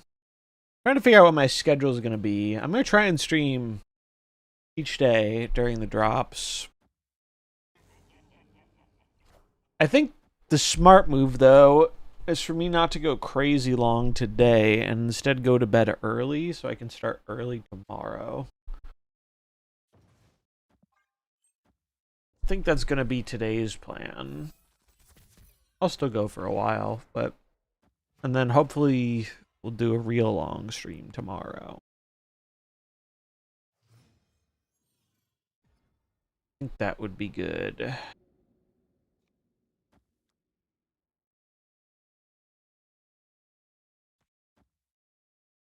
Well, I'll put it here. I want to contest the Galactus. Whoa, Galacta.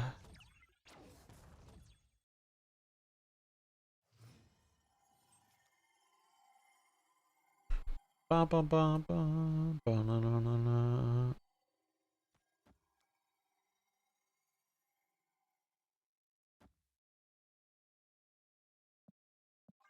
Hoping they play out some one drops here that I can skill monger. That's a cool looking Galacta.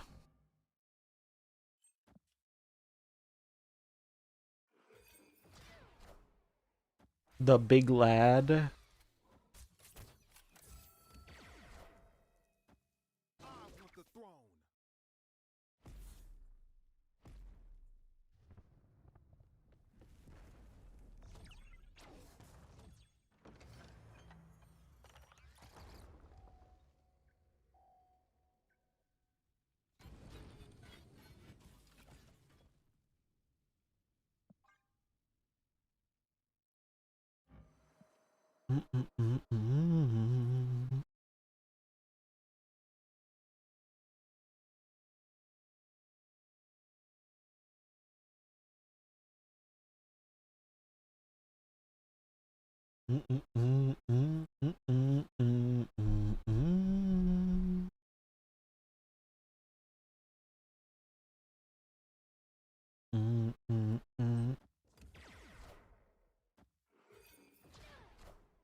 Double drops? Yeah, there are 2 drops.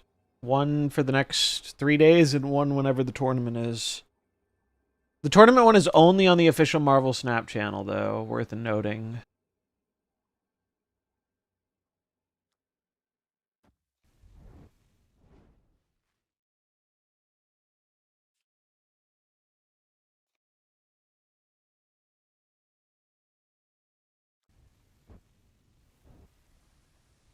How the new card going? It's pretty alright. I'm having an alright time with it, I think. Was having more fun playing this card, low-key. But they're both pretty alright.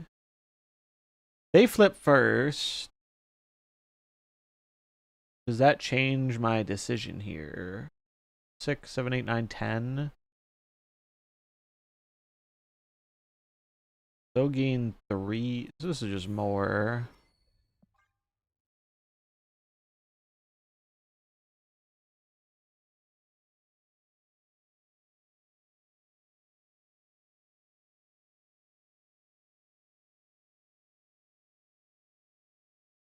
Yeah, we have some rock focus cards this month, right? There's also one that does like a random, does random on reveals or something.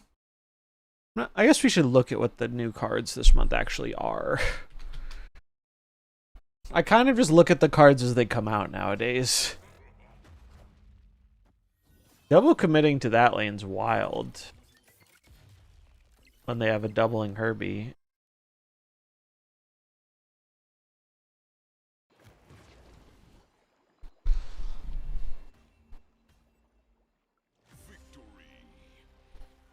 Let's look at the new cards.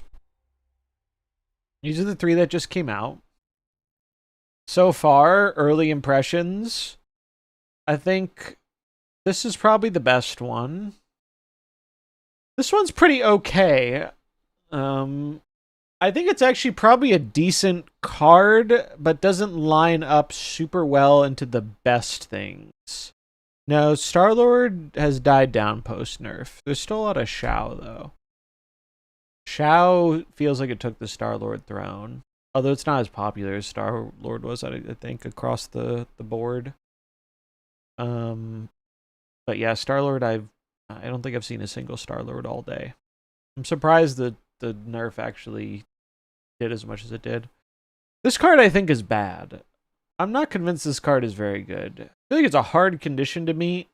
Like, a 2/8 is good, but feel like it's a hard condition to meet. Gambit, Horseman of Death. Play 5 total cards. 5 total cost of created cards. Randomly destroy up to 4 total cost of enemy cards. That's cool. I think this will probably be playable. This is a card that's going to tilt people. But that's on brand for Gambit. Major Victory was last month. It's just the regular release. Sandstorm. Add 2 rocks to your hand to give them +1 power for each of your front row characters. That could be kind of good. Yeah, Gambit looks like an Arsham V hand card for sure. Thanos, yeah. This card seems interesting. There's another rock card, isn't there? Caliban, Horseman of Pestilence, 3/4. Have 3 cards that are 4 cost or higher in play. Afflict the highest enemy card with -7 power. 3 costs. That seems decent. Although I feel like Drax is just going to be better than this for some decks. But maybe someone tries to play Afflict with this again. Maybe we see a little bit of someone trying to do Ajax stuff again. Man, what happened to Ajax? I guess it just fell off. Does Symbiote Spider-Man reactivate the objective cards? I don't think so, but I don't know. I'm pretty sure they're like... It's like an activate thing, or once it's used up, it's used up. I don't know for sure, though. Selene, Horseman of Famine. 4/4, objective. Have 3 cards with no abilities in play. Steal 5 power from an enemy card here. So, Patriot support or Rock support? I guess this is Rock support, right? Play this with Mole Man and Sandstorm and shit, and you get rocks, and then... Stealing 5 power is a big swing.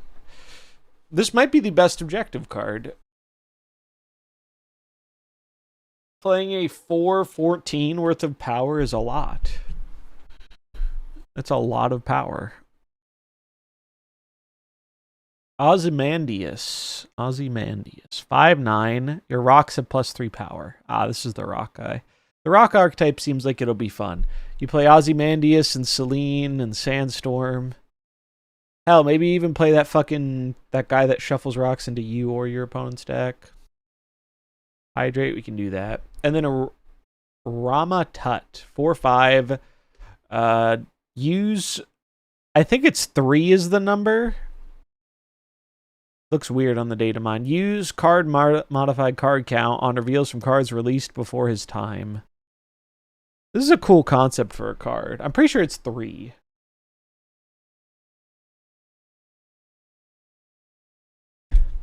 This is for all the Arsham people. It's just random shit. If you want to enter the giveaway, !enter giveaway in the chat. So, overall, I think this season seems more exciting to me than last season was. Last season I found kind of boring.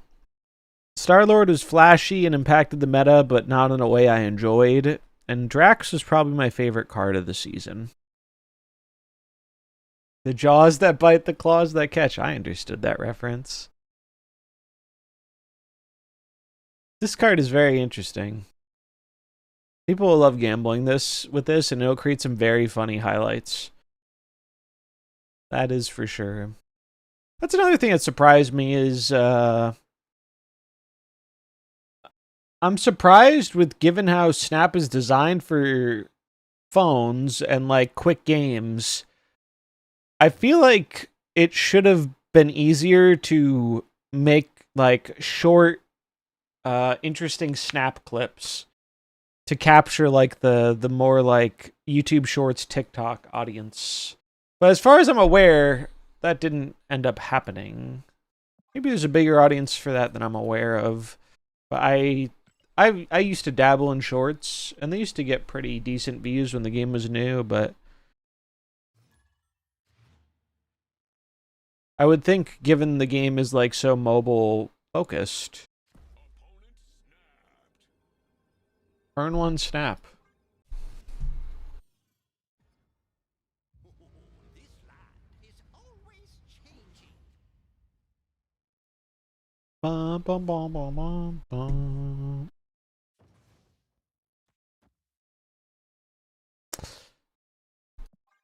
What did they turn one snap on if they're playing this? They're playing the big guys deck.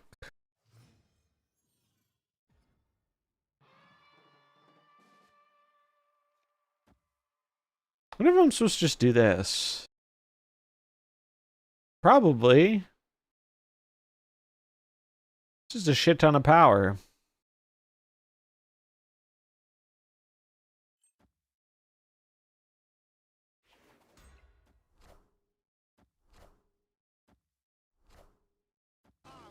Oh.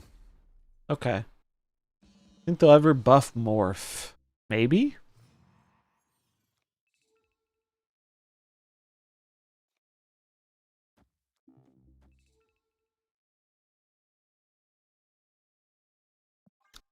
The problem is more about people leaving after playing Marvel Snap.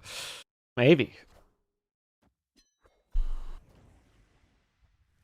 I'm so confused what is going on here. I'm gonna snap back and assume it was just a weird bot snap.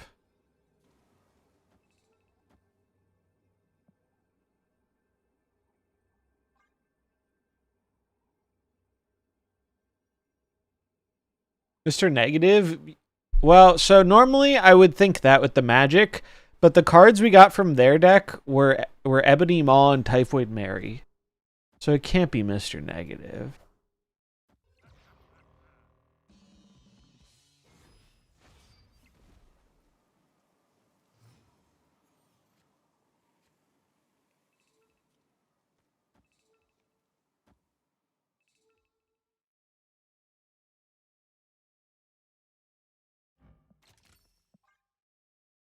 Mr. Bot. That sounds right.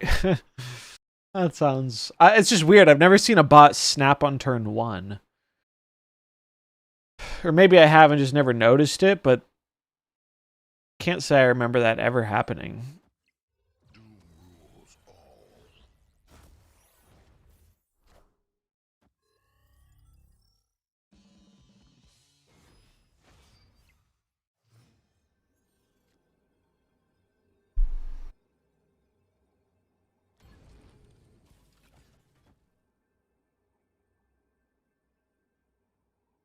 Biggest power I can get down here. I guess I play it like this.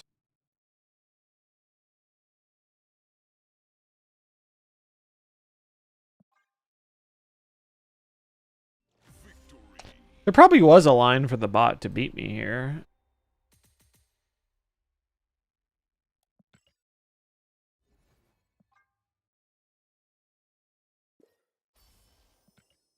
Bum, bum, bum, bum, bum, bum. Bum, bum, bum, bum, bum. Bum, bum, bum, bum, bum, bum, bum, bum. Mm, mm, mm, mm, mm.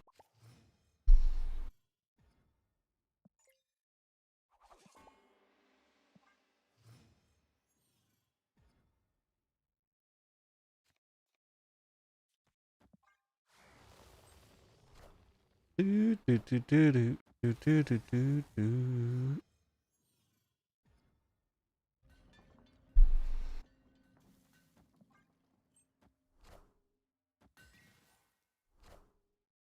Human Torch. That's a name I haven't heard in a long time.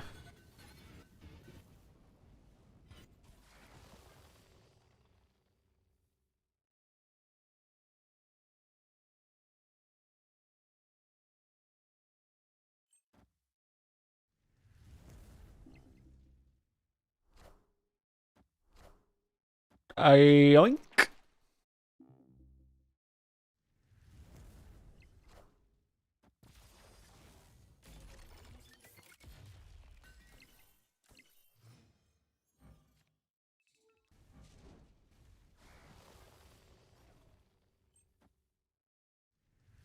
It's a big torch.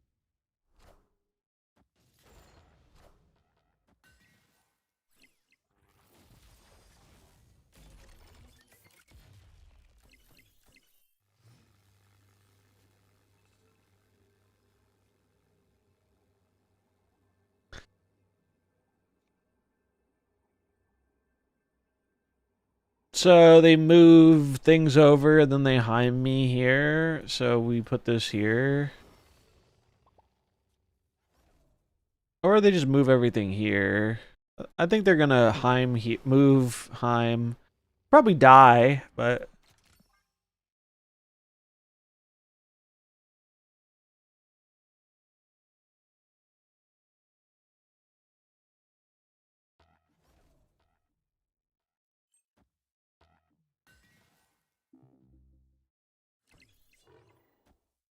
yeah, I think we die.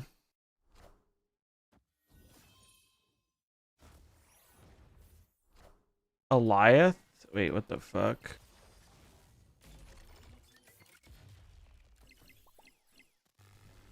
Oh, I win.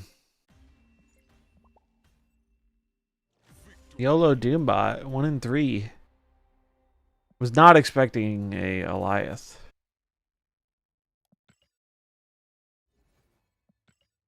Haven't seen that and move in a very long time.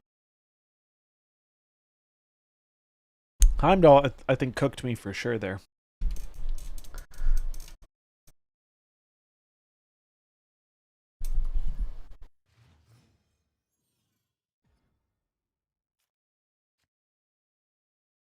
Bom, bom, bom, bom. Oh, it's August. Repping the Uncle Ben avatar, I see. Well, this is terrifying.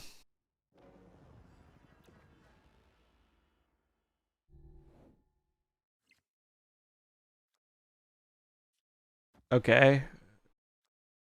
We drew the best card. Oh my god, did he not play the kitty? I'm gonna... Okay, played the kitty, thank god. Goodbye, kitty.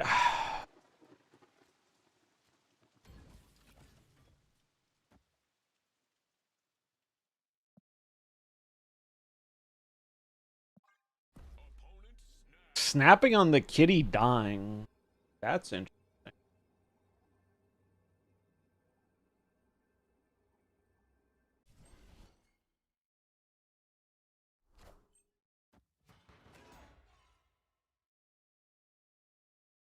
Bum, bum, bum. Oh, that's what he's snapping on.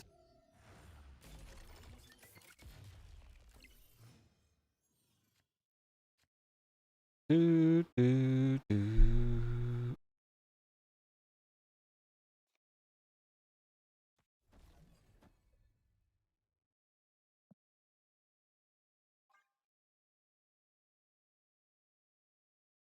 Really like a Cosmic Ghost Rider here.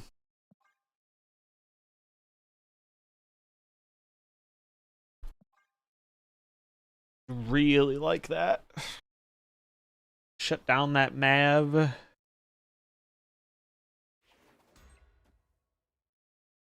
Guessing he has the Shao. He only has one card in hand. Ah, okay. Moonstone?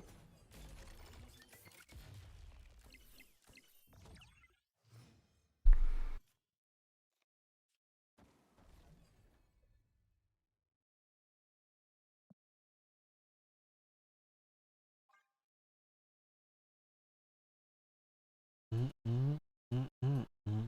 Is he gonna get my ass with Mercury? I come from the future.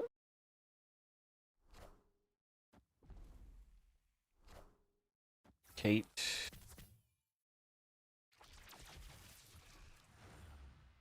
Go left. Damn you, Doombot. You dummy. You dumb Doombot.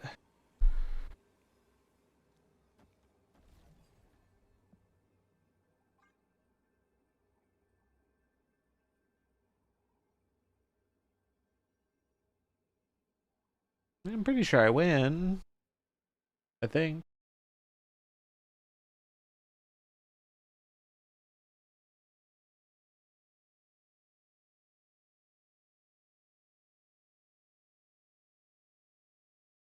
Mm -mm -mm. Maybe not. How did he afford all of this? Surge reduction.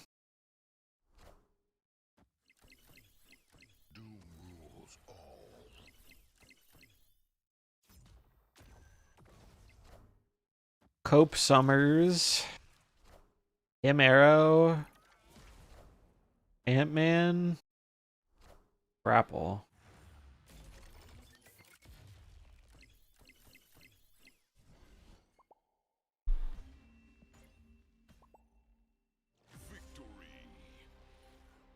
I guess the snap here was because he plays a lot of one drops, and so seeing the Monger be gone on just the kitty was good.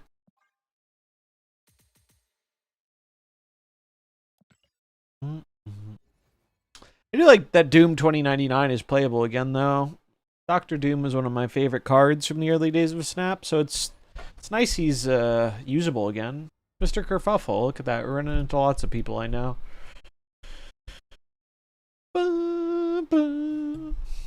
Future.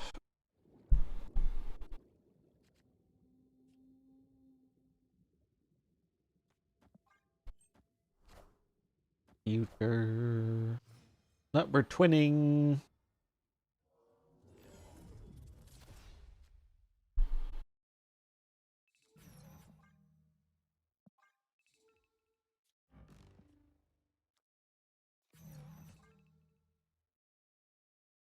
Ba, ba, ba, ba.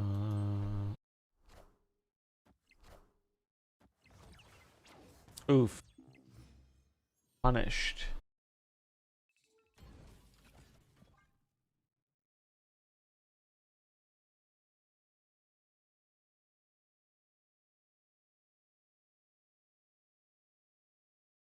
Ba, ba, ba, ba, ba.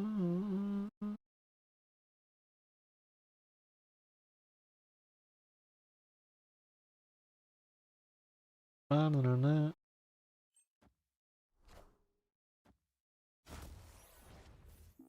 Ooh.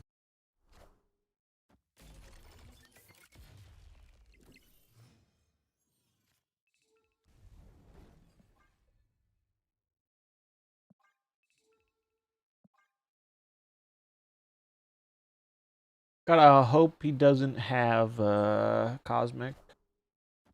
Okay, Sandman. Ari! 22 months. Sheesh, that's a long time. Thanks for the support, friend. Always good to see ya. Welcome back. Some Pogfish in the chat.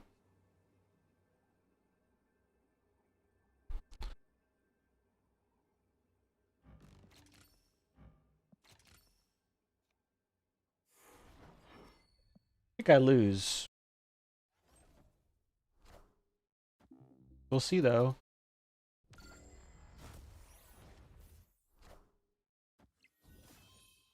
Oh, maybe not.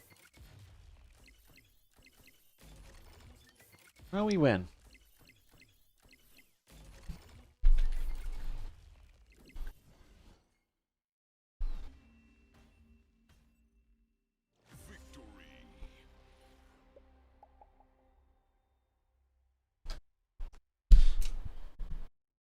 Maybelline ad? What is that?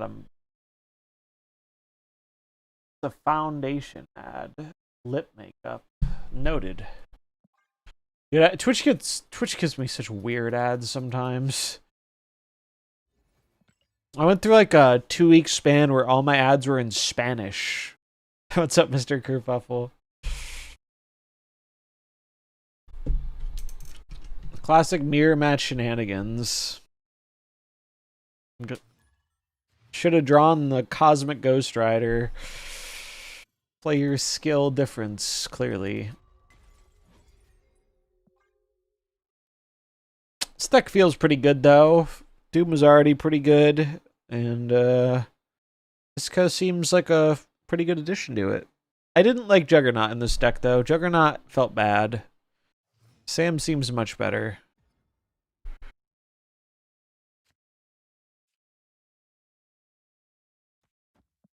Forgot about the chamber, that's fair. Do, do, do. That's annoying. We're gonna get more card draw. I don't like this. Jocasta. Alright, well, we desperately need to find our interaction here, or we're gonna roll over and die.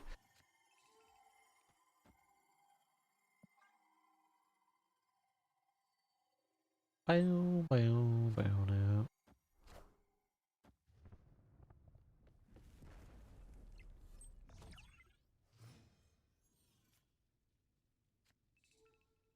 Bad news. We did not find the interaction yet. Really Cosmic Ghost Rider off the top.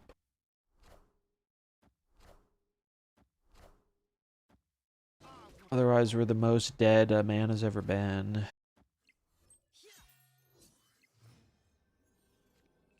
We are the most dead a man has ever been. Rip.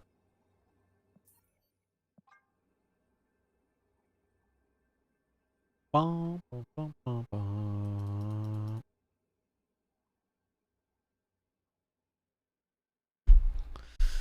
Bum, bum, bum, bum, bum. Is it Iska or Ista? I think it's Iska. I think that's a C. I think it's Iska.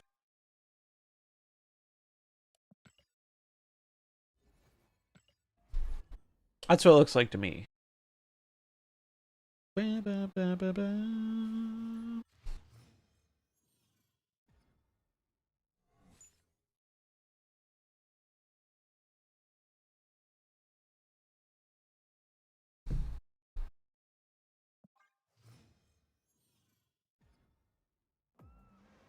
It's okay.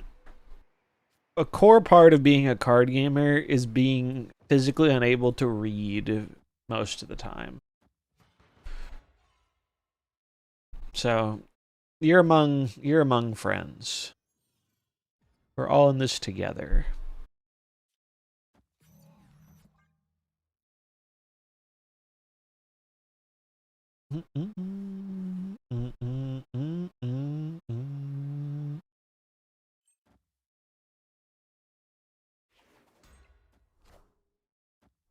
What do we got? Yeah, the reading part is optional. It's true.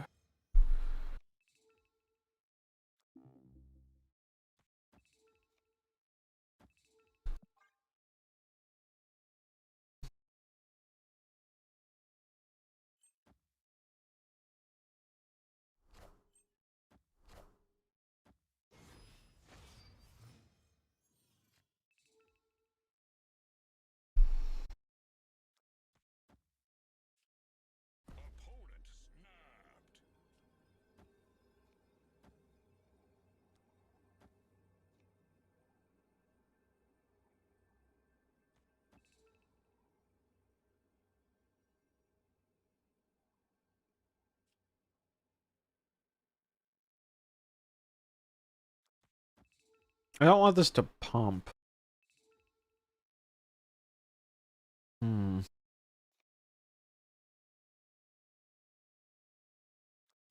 I guess I have to.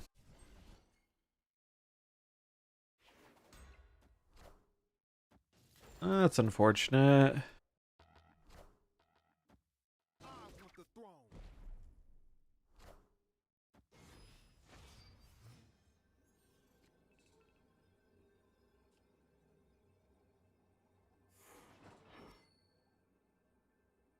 It's gonna double. Fuck.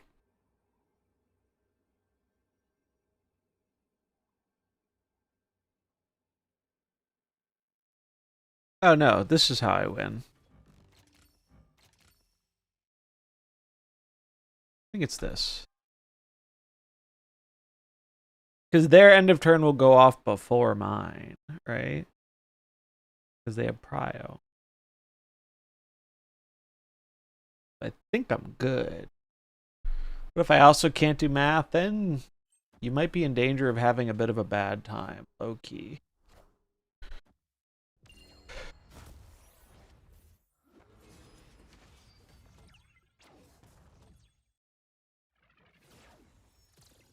I need one Doombot to go right. Oh, Doombots, no. No, no, no. I guess I wasn't supposed to activate the chamber. I think that's what screwed me. Oh, well.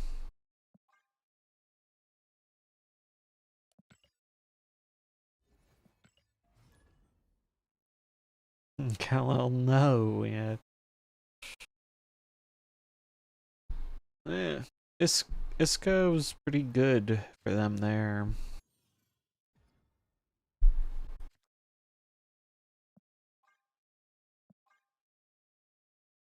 Bum, bum, bum, bum, bum, bum.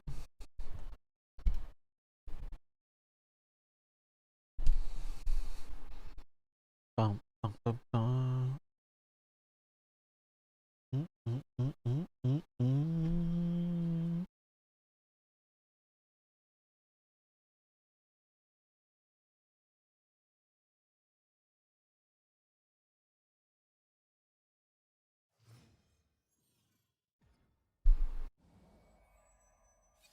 They get Aurora. I get Galactus. I think it makes the Doom deck better, same. It might make it better. I could see it making it better. Not like by a crazy amount, but I could definitely see it being a boost. There are moments, because the Doom deck, it's not unusual for the Doom deck to get behind. And because of Invisible Woman, double procking her is really powerful. Sometimes double procking her just wins a lane.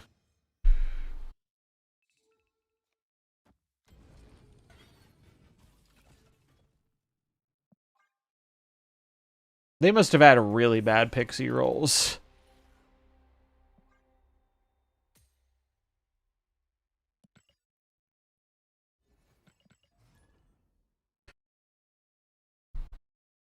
That said, is it like so much better than, I don't know, Iron Lad? I'm not sure.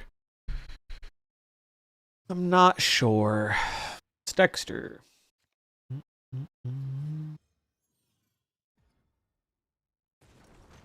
What's he cooking?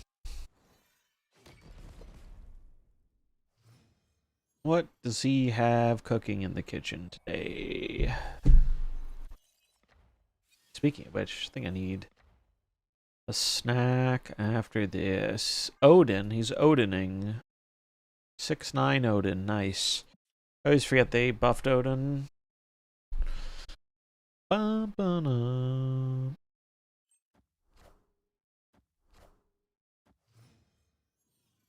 Lasher. Oh, he's playing Namora. I ran into him earlier. I remember this. He's on Namora.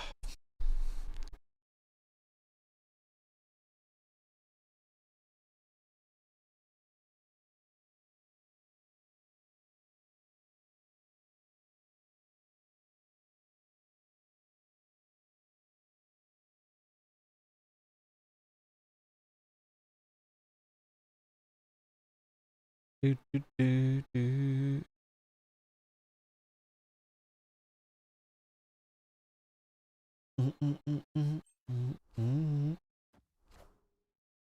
He's growing the Buster. He's bussin'.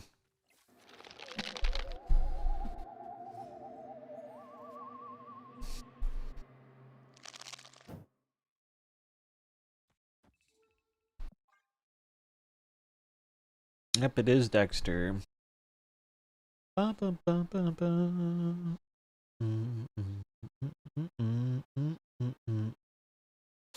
I imagine his deck is pretty favored here with a decent draw.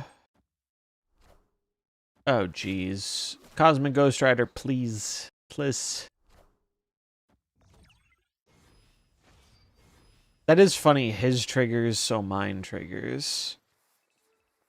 That is amusing.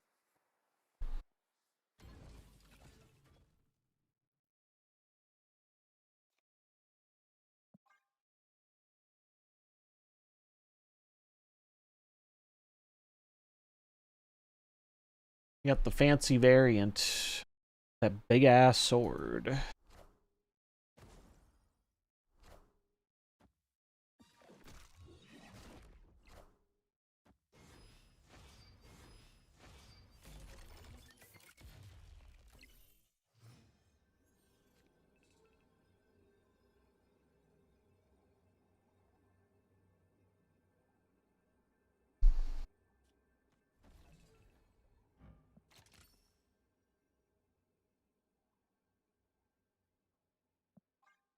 Let's watch the fireworks. See what happens.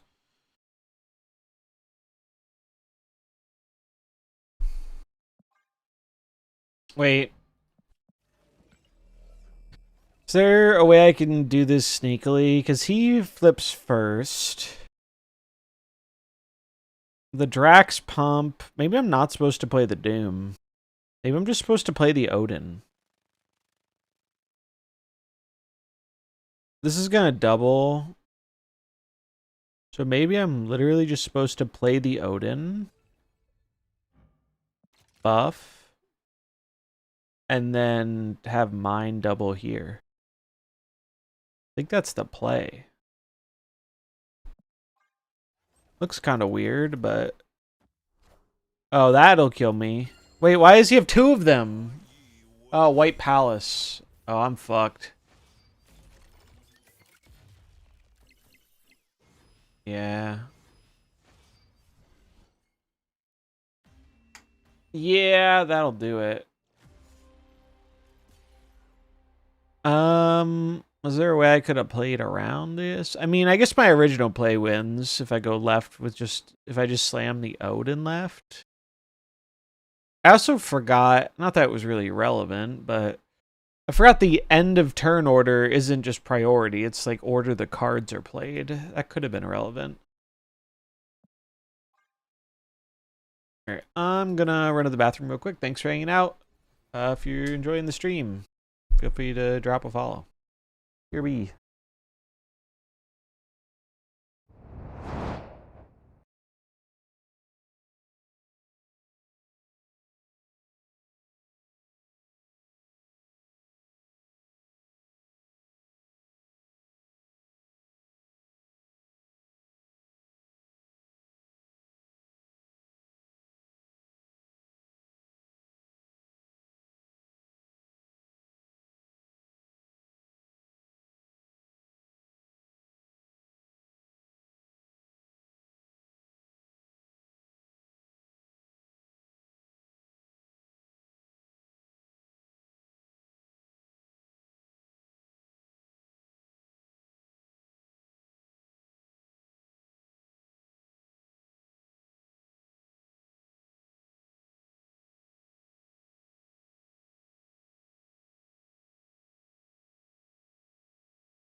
We're back.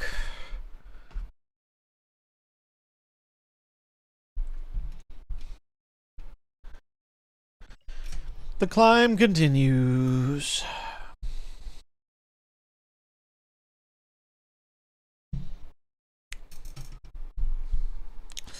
Am I keeping up with Pokemon Pocket? No, I fell off Pocket a long time ago. I really enjoyed Pocket launched at like a really good time where everyone was kind of burnt out on the Snap. And I had a really good time for the first main set and the first mini set. And I even played some of set 2. I think set 3 is where I fell off.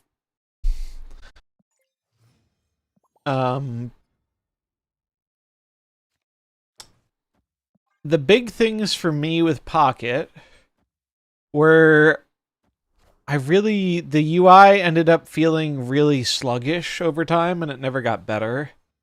And Pocket also was starting to have issues where it wouldn't, it felt like sometimes a whole set would launch and very little would change with the game. And that's what really pulled me away.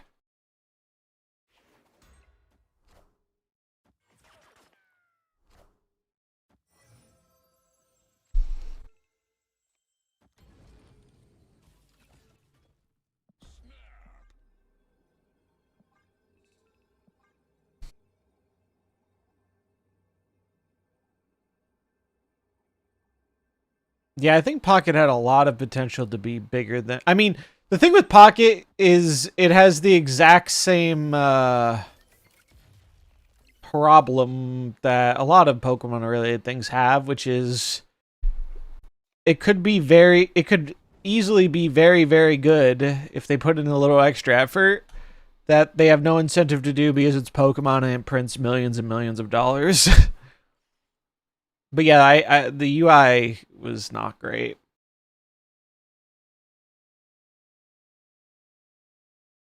You know what I'm really excited for though, and I'm hoping to get into for streaming is Pokemon Champions, man. If you don't know, I was doing some Pokemon content before I got into Mercenaries and Snap. I was doing some Pokemon related content. And I really enjoyed it. It did spook them for a bit, yeah.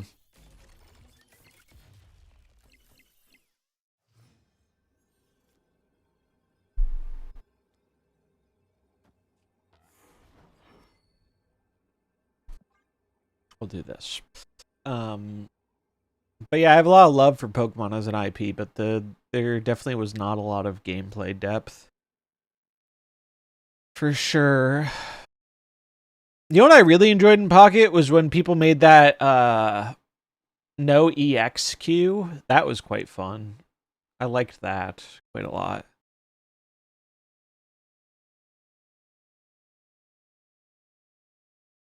Oh, they're gonna Dakin me. I still think you win their lane though, right? Yeah, Pocket was definitely more for the collectors than the gameplay people.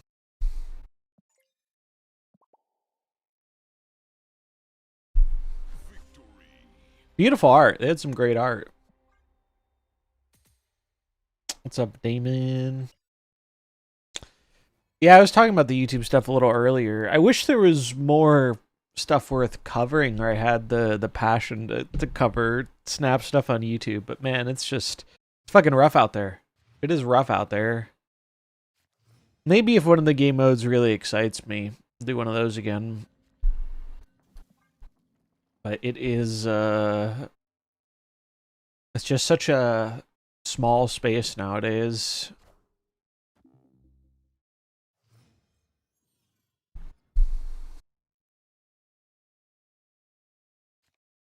But just as good as time as any to plug the Magic YouTube I've been working on. Because that's where I've been putting my effort into YouTube content, and I'm really happy with how it's been coming out. I think it's been pretty good.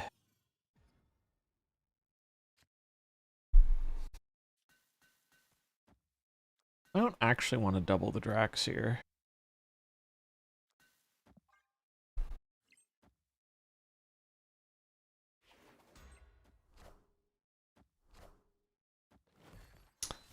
Ah. Well, that's annoying as shit. I guess I can Cosmic Ghost Rider it, though.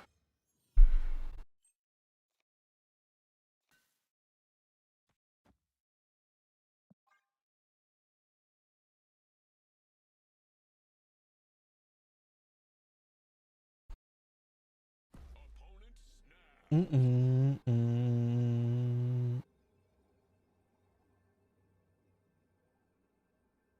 Mm-mm-mm.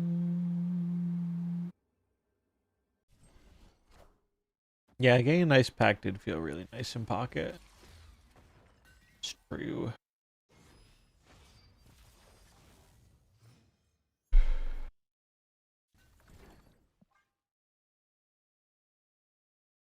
Mm-mm-mm-mm. You got 2 Eevee Lego kits? Oh, I'm jelly. That's awesome. That fucking rules. I don't know if you saw it, Blue, but I saw there was like a, I don't know if it was a Twitter post or Reddit post. You can make a Bidoof out of the Eevee Lego kit.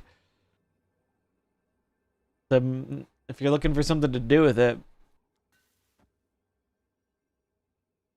Really? Yeah. I don't know if anyone posted instructions, but I posted it to one of my friends earlier.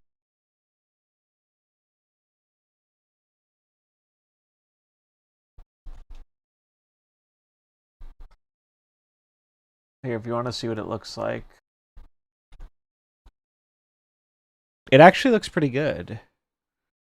I was surprised.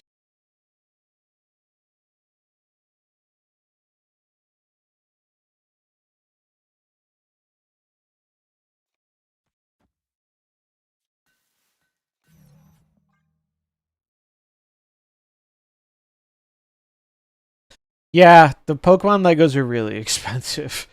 I haven't bought any of them. I like the Eevee, but I'm gonna hold out.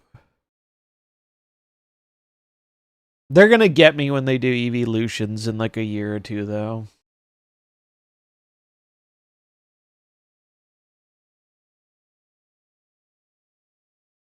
Then they will get me. I really liked the starter one too, but what, 450 US or something? Fuck that. Pikachu sucks. Yeah, the Pikachu one's not very good, I don't think. If chat wants to see the Bidoof, hold up here.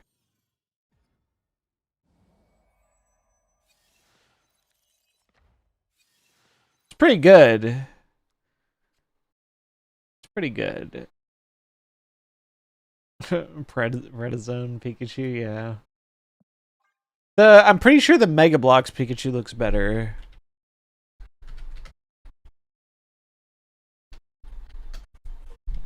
The Mega Bloks ones actually weren't bad.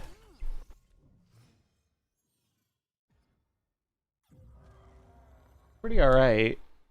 I actually have the Charizard one right here on my desk. Look at this. I got a Charizard, Charmeleon, and a Charmander. This shit was like $30. Like, is the Lego Charizard nicer? For sure. Is it like a couple $100 more nicer? Fuck no. Not my book. Yeah, 900 CAD. It's wild. Wild. It sucks how Lego, I feel like in general, has become super aware that they can just price their products for adults instead of how it used to be for children.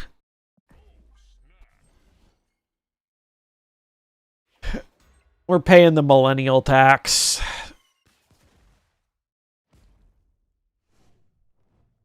Ba-na-na-na.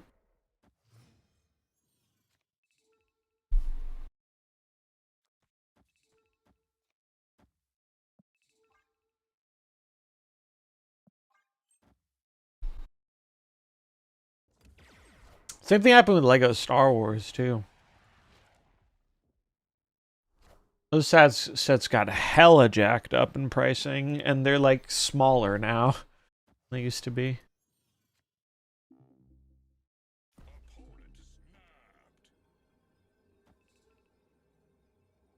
It was a losable game. How's my climb? Pretty decent. Can't complain. How's it going, Alex? I want the throne.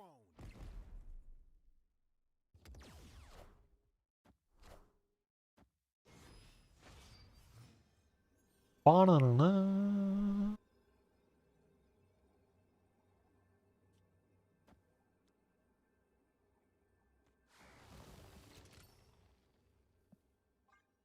Bum bum bum bum bum bum bum bum bum bum.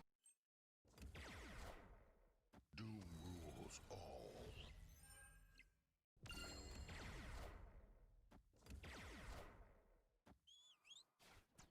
Thank you, bot. Ooh.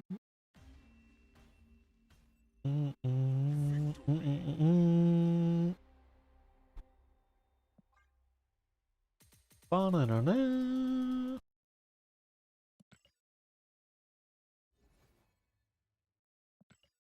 Got to be alive. Do, do, do, do. Badger Mole Cub. I know what that card does. That card is dominant and standard right now.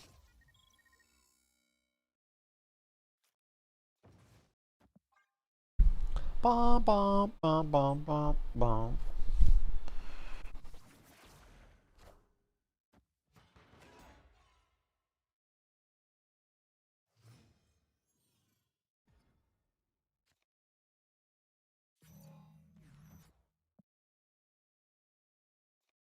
I really need one of my payoffs here. Bum, bum, bum, bum, bum, bum, bum, bum. Do, do, do, do. Bum, bum, bum, bum, bum, bum. Badger Mole Cub, what are we doing? Are they playing Magic Arena in the background? What the fuck is this? We're vibing, we're vibing.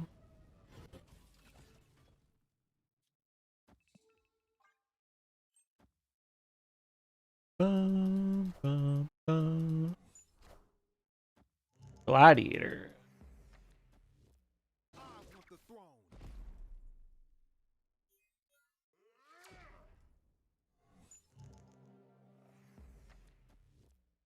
Sure.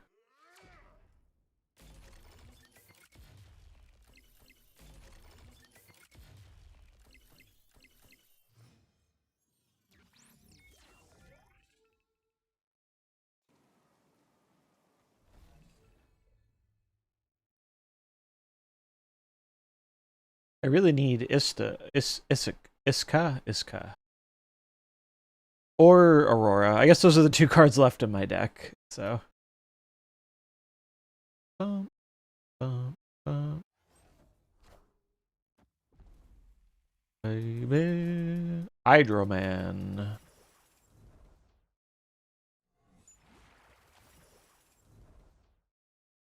My board is too full.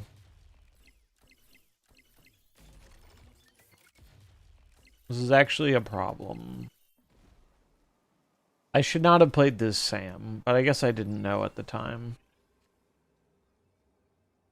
Man, if I could have two of this, I mean, I think I still win, actually. Because of this. Fuck it.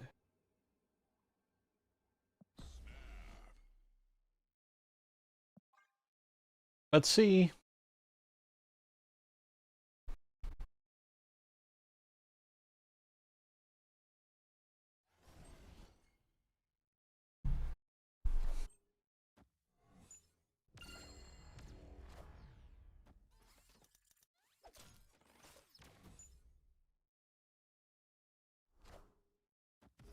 Holy shit, Cerebro 8. That's funny.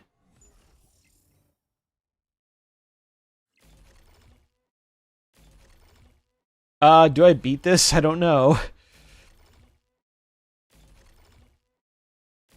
It's gonna double 4 times.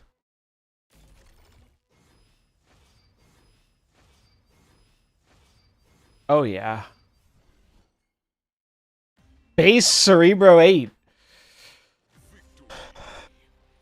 You could have given me a lot of guesses. I would not have guessed that one. Iska difference, baby. Look at her. 4 mana 48.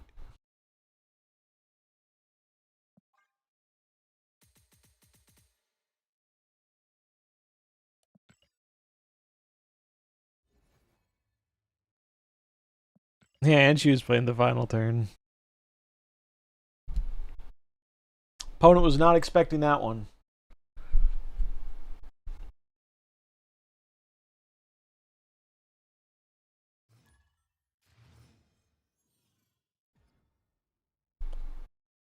Do do do do do do do do do. Bum bum bum bum.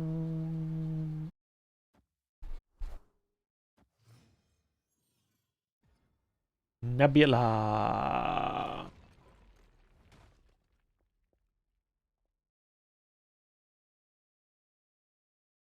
What did I lose? I lost Cosmic Ghost Rider. Good hand though. Looking like a zoo gamer. Fun stuff.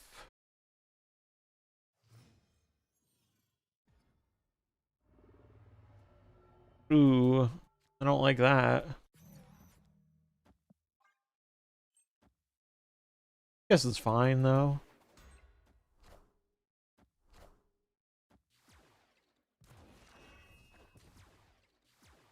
Gotta run, hun. Rip Black Cat.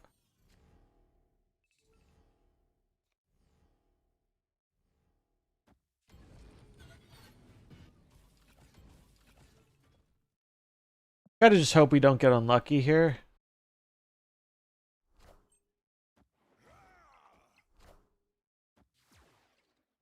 Is Apocalypse good? What's up, Get Wrecked? He seems alright. Man, fuck you, Doom, you stupid piece of shit. God damn it.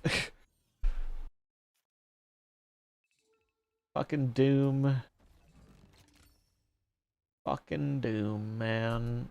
He had one job.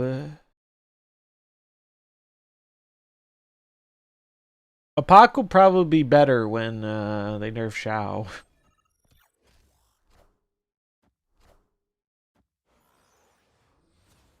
Oh my lord, you are... Alright, well... Thank you, Taskmaster, for not even giving me the illusion of having a chance to win this game. You're a real one for that, Taskmaster. You are hella real for that one.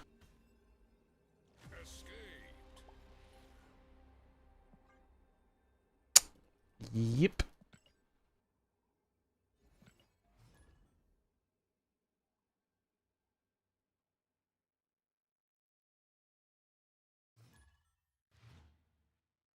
Ba, ba, ba, ba, ba, ba, ba, ba, ba.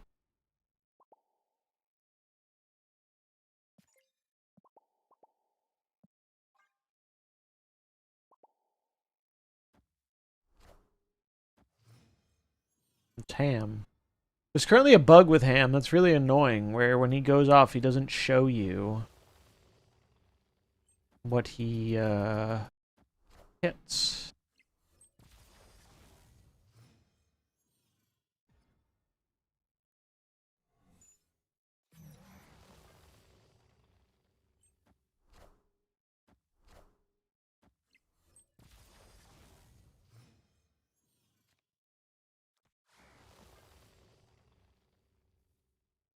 You can check what he hit, yeah. It's just, it's more manual effort than it should be.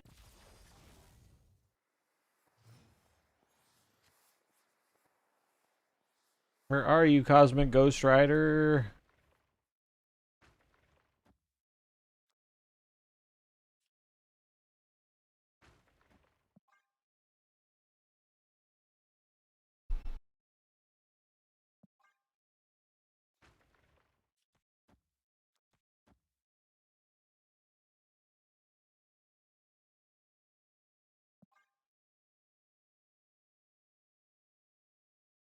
Check what he hit. Did they even use him yet? I don't think they've used him.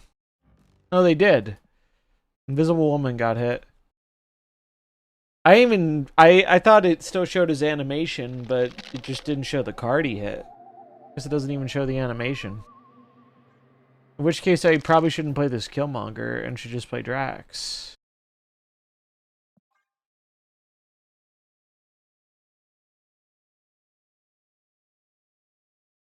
Yeah, I lost the game to that before because I thought I had a Cosmic Ghost Rider and it was hammed and I didn't know. It was annoying. I hope they fix it.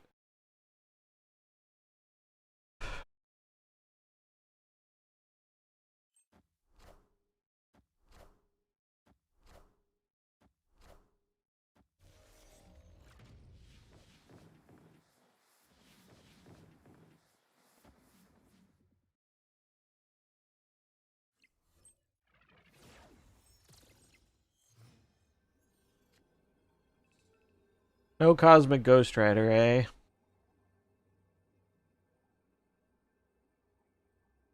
I mean, they don't have very much.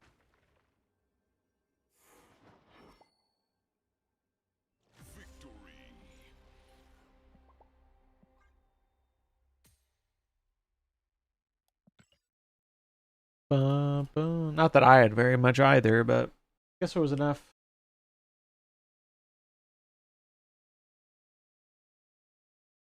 It's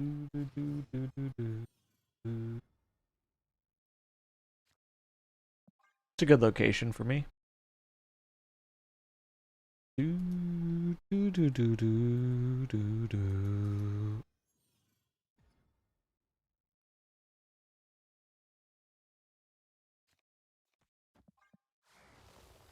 Show me Doom.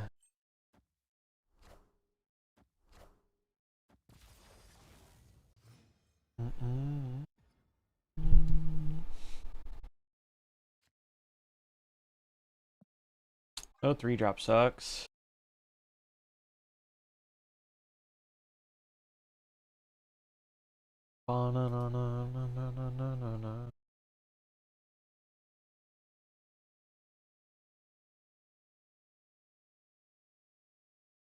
Is deck playable without Moondragon? Yes.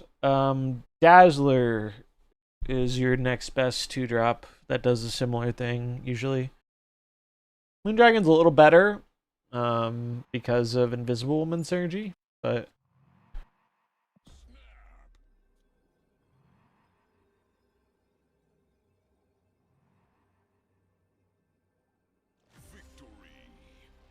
still very playable, though.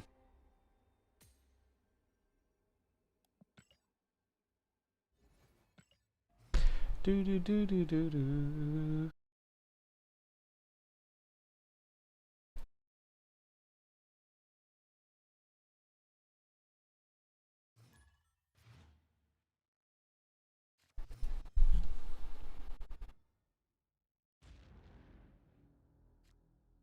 Ba, ba, ba, ba.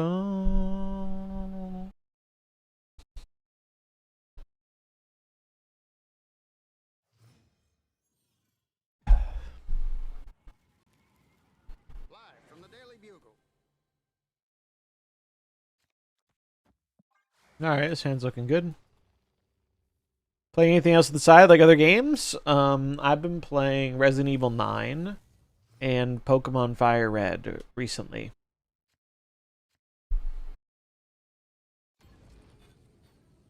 Both have been a lot of fun. And I might play and stream Slay the Spire 2 this week. Yeah, I copped it for the Switch.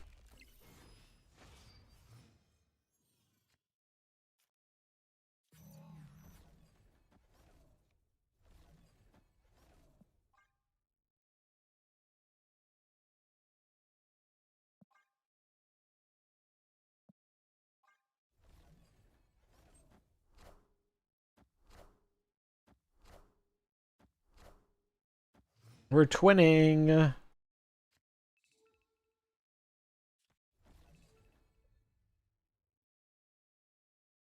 Don't actually want this going off yet.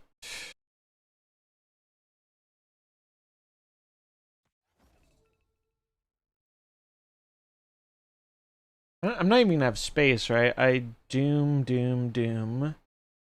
Bot. So I'll have one spot, so we can play the Drax.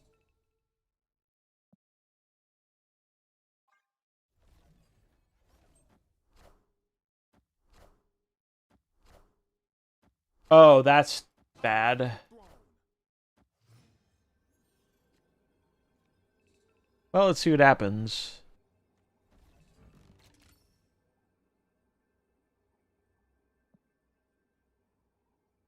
I imagine I die.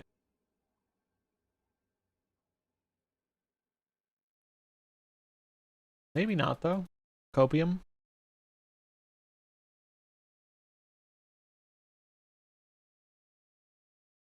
Yeah, I'm excited for Slay the Spire too. I didn't even super deep dive into the first one, even though I really liked it. I really should go back and play that game more, honestly. Aurora? Pretty sure we beat that.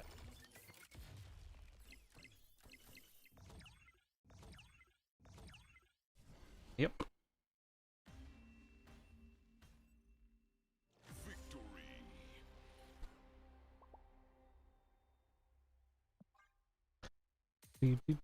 A pretty chill climb on this deck, though, gotta say.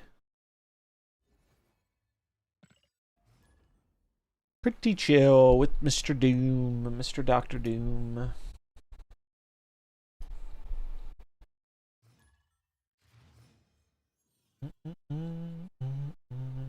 And Pocopia this week, too. I was talking about that earlier. That's another one I'm excited to play. It's a good week for gaming. Very good week for gaming.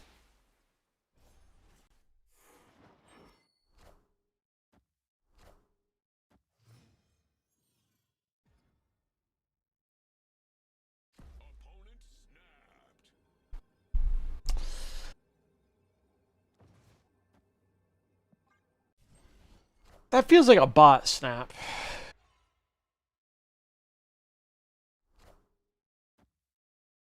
Yeah, I've been trying for a while to figure out what other stuff I think would suit me well for streaming. And because I really do want to do more streaming, I think there are a lot of games I like to play that don't always translate well to being like as fun an experience to stream because I don't have like a lot to say about it usually. Like Diablo's a great example of that. I fucking love Diablo. I do not think Diablo is a good streaming game. I love Diablo, but it's just not. I just don't think it's a good game to stream most of the time because it's just like it's more fun to play than it is to watch, and there's not a lot to talk about. Brotato. I have a friend who got obsessed with Brotato. He like 100% of that game. I really should play that at some point. I like roguelikes quite a bit. But yeah, roguelikes are a thing that is very much up my alley of interest. All right, we can't be greedier than this. We snap back and we play this Killmonger, and we hope to make them sad. Yeah, I was on vacation last summer or 2 summers ago, and I think it was last summer, and one of our buddies put it up on the TV or something, and he just got hooked. He got so hooked. And I can see why. It's a great game. It's a very good game.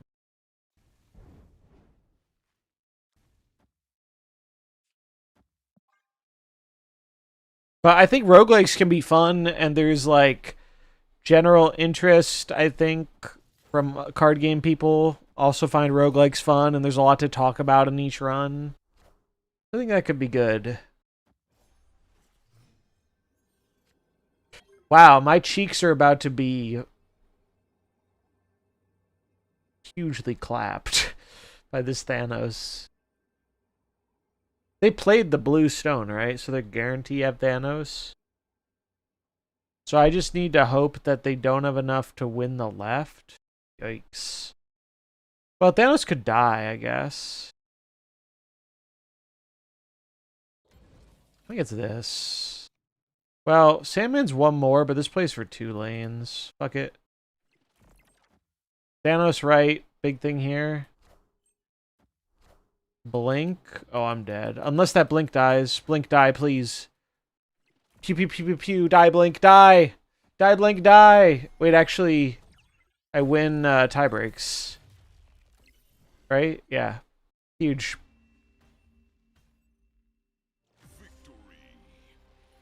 Why was the bot 0 power? Oh, because they don't buff themselves.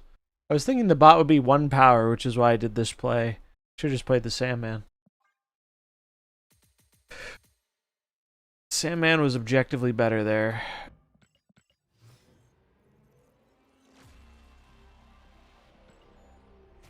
But yeah, I think there are a lot of good roguelikes out there. Hades is another one where I've played a bit of Hades 1 and really liked it, but never super deep dived, and Hades 2 is out too. So I think I am going to be trying to really... I've been trying to get a better schedule. If I can get a better schedule, then it'll be a lot easier to actually commit to the stream stuff. Darkest Dungeon's a fun one too. I've been trying to do things to help, like, I'm terrible at keeping a schedule. I don't know if anyone who has watched my streams in the past, 3 years has noticed that by now. I'm sure nobody's noticed that by now. It's very not obvious that I am horrible at scheduling.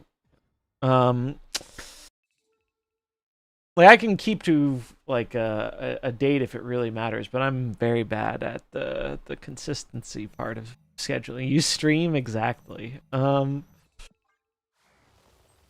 I've been trying to think of ways to incentivize myself to get on a better routine. Mr. Consistent is what I say, yeah. Mugenics, yeah. Mugenics I can definitely see myself streaming more of. I streamed a little bit of it right when it came out and I had fun.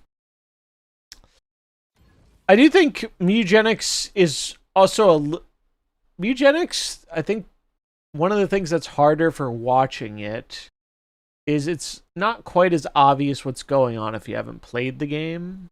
And the runs are a little long, but I don't mind that too much personally.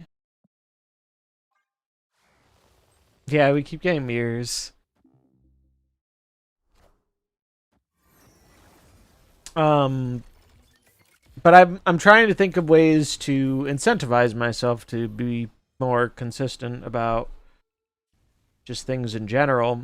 And one of the funny ways to do that I was thinking about is, like, it's basically just doing things that are like that were effective when you were like a kid.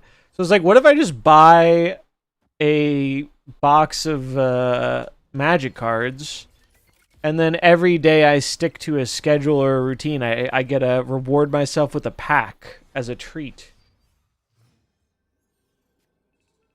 Just like little things like that.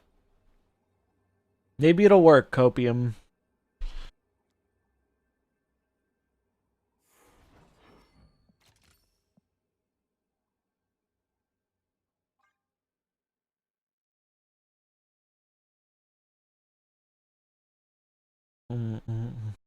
Yeah, it is a big info dump. It's true. It is true.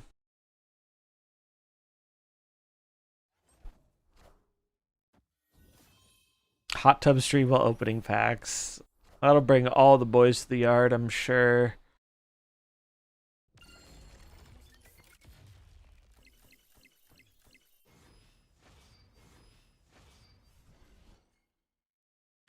Ba, ba, ba, ba, ba.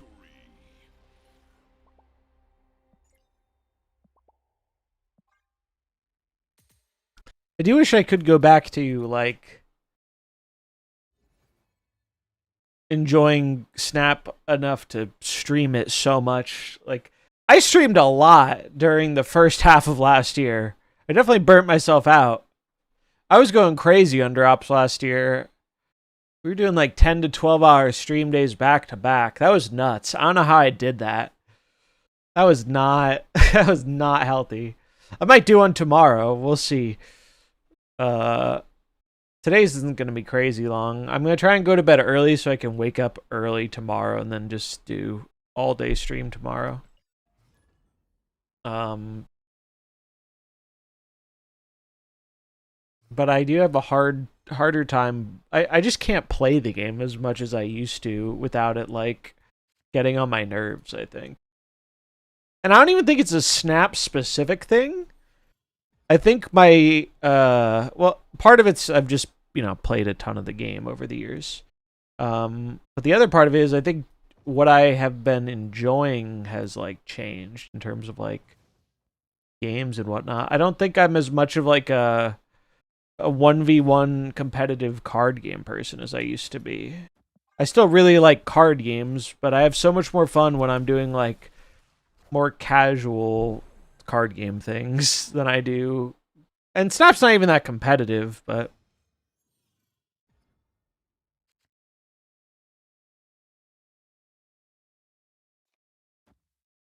I do it's not like I'm going to fully stop doing Snap stuff cuz I still want to be able to like ideally I'd love to still be able to do the tournament casting. I had so much fun casting that tournament. The Snowball Showdown was a blast. It was really fun.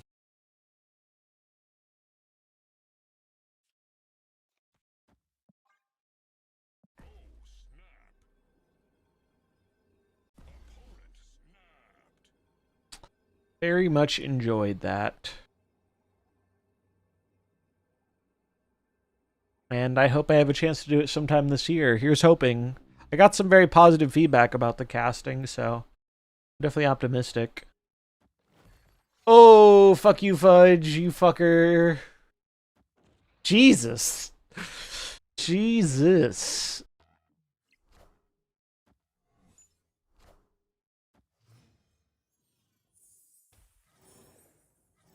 I find streaming hard. Well, I think so. Most of the time, I really enjoy streaming, but I think how easy or hard I find it, there are like a lot of different factors, some of which are about the game, some of which are about like external factors. I find it varies a lot. The hardest thing about it to me is you have to justify a amount of time to it, and I think that's the streaming rewards you for consistency and a large amount of like committing time. And I definitely have concerns that like the amount of time put in might be more beneficial working on other things. Like YouTube is way more like sustainable than streaming is and requires way less hours. So that's something I'm trying to find a balance for. Because obviously I haven't been posting Snap YouTube stuff, but I have been putting my time into this Magic YouTube stuff. Uh-oh.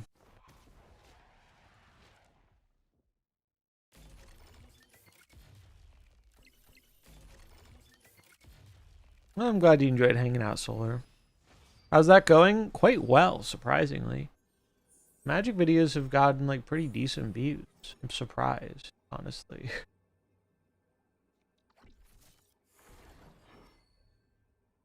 Alright, let's die to Cannonball, chat. Die to double C-ball. Oh, he can't Cannonball Mercury.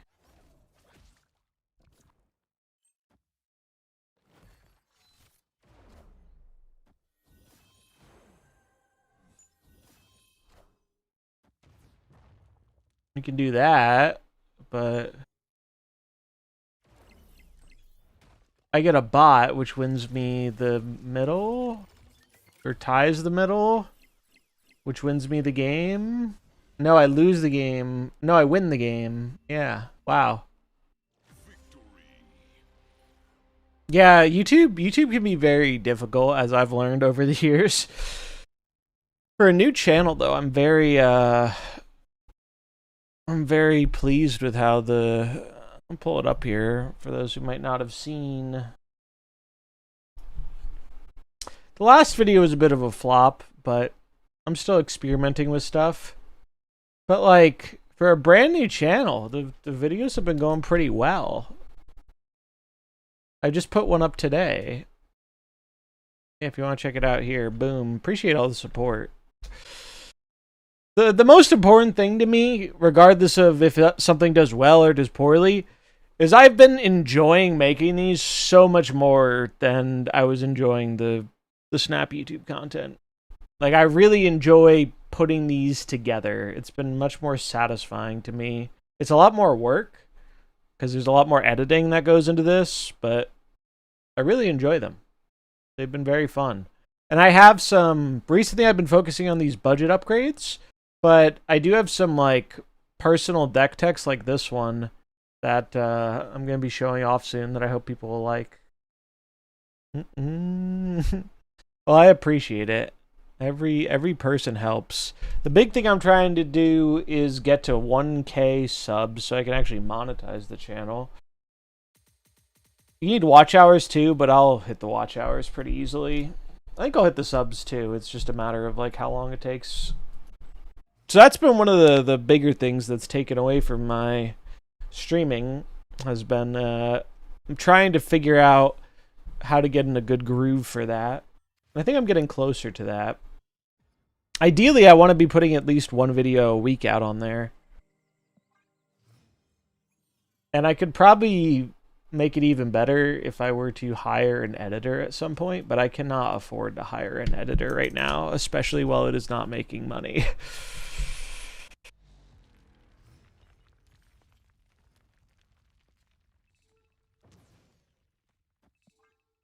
But that's an eventual thing.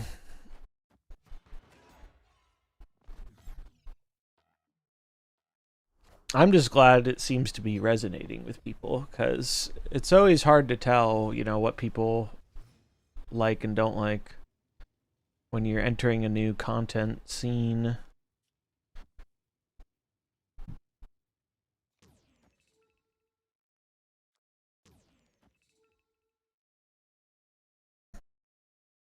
It's going to be hard for me to win this game, I think. But try.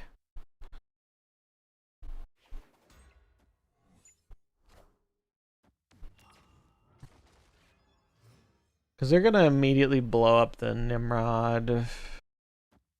So I can't really interact with it, sadly.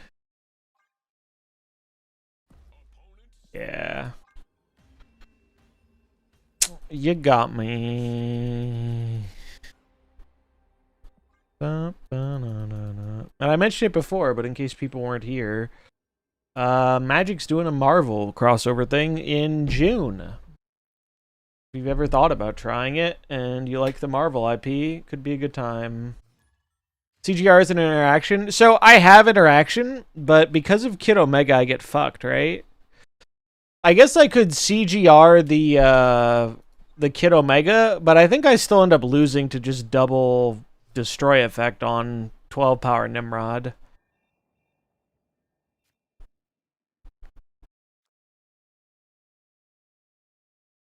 I think they would still win. Maybe if they didn't draw either, if they didn't draw 2 destroy effects, but the odds they get 2 are pretty high, given a 7-turn game.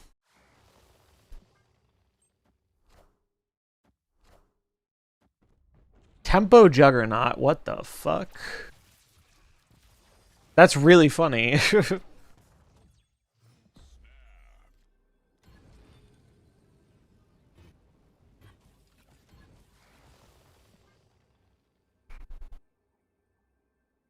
But yeah, I think we would have still died.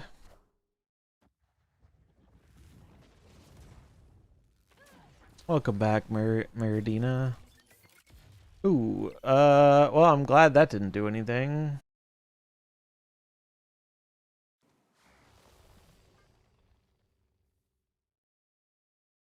The Mo meme, yeah. The classic. Love me a good Simpsons meme.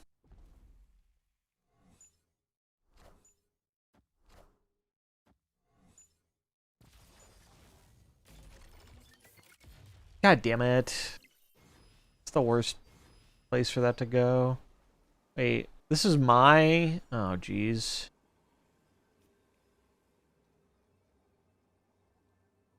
Might lose because of that. I guess I do this to turn it off. Any tips on Drax? Oh, I'm definitely gonna lose because of the... Wait, no. Wait. Do I lose? Doombako mid. Yes. Saved. That's crazy. Wait, no, I lose to the Moondragon. Fuck. That was close. Honestly, there's not too much to think about with Drax, low-key. I kind of just slam him down. Because you don't have a lot of agency over his movement. It's really on your opponent. I guess the big thing is, if you think you're going to play Iska, you want to be like planning ahead so you don't put the Drax where the Iska goes. Because kind of negative synergy there, right? But because you don't want Drax to pump in the lane you're trying to be behind on. Giveaway at 90? Sure. We can rip it at 90. What are we at? 88? 87? I have not been paying close attention. I'm just kind of pressing the button.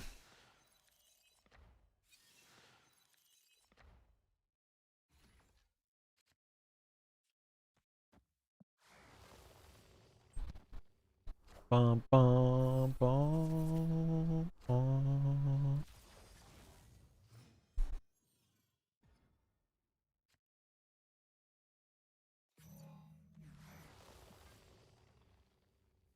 There wouldn't be a giveaway because it jumps to 93, yeah. How do you guys feel about the ladder climb? I'm curious. Because we've been having discourse about it recently.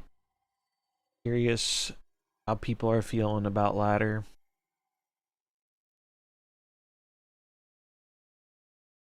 Bum, bum, bum, bum, bum, bum, bum. It's been a year since you stopped. Has it really been a year? I guess that would track, right?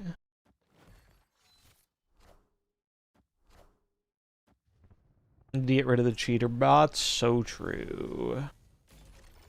So very true.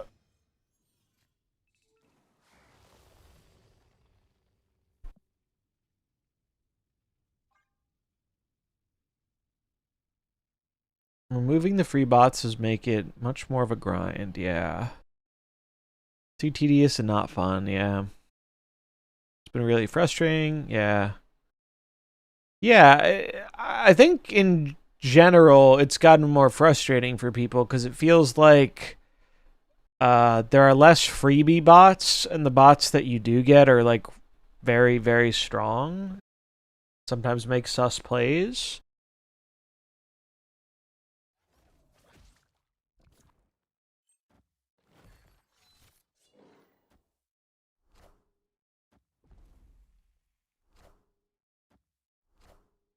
Doom, I am begging you, brother. I'm on my hands and knees pleading for you not to screw me over again. Thank you.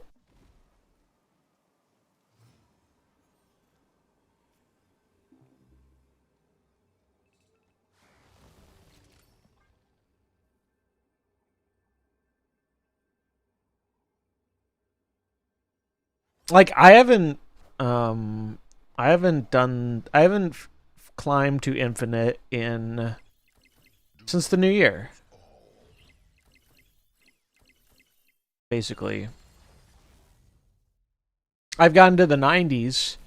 I've also played just not a ton. Like I if I put in a little bit more time, I probably could have done it, but it was more frustrating and I don't really care that much. Like if it is frustrating to me, what I get out of actually accomplishing it isn't like doesn't do anything for me. I don't give a shit about the card back. At least the gold I'll probably use at some point, but I just it doesn't feel like an accomplishment anymore after doing it so many times. Do I still log in every day? Oh God, no, dude. I fell off the treadmill hard, probably late summer. I didn't log into this game for like 2 weeks in the last like 2 weeks. I did not open the app. No, that's not true. I opened the app to buy the card and then not play it. With my token stash. Yeah, I fell off very hard in terms of engagement. Yeah, I think a lot of people who were pretty engaged used to hit it in a day or two, and then it slowly started slowing down as they made some changes. And then now that we have more events, people have their time spread out a little bit. And yeah, I think that's true for a lot of people. Is like, ultimately, I'd rather just use that time doing something else a lot of the time. It's like not an ability to not do it. It's just like I'd rather be playing a different game. To put it simply. Playing some Hearthstone the last few months. Feel like I just hit the burnout. Yeah. Understandable. I do think card games in general are easy to burn out on. It's kind of what I love about Commander is it's so like casual that I never really get tired of it personally.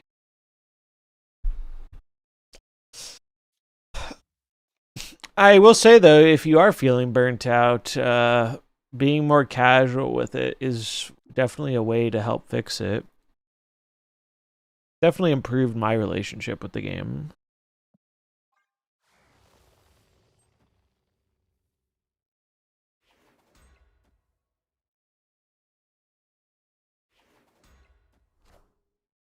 Oh yeah, the super limited variant stuff. Yeah, it is hard to get a game together. It can be difficult.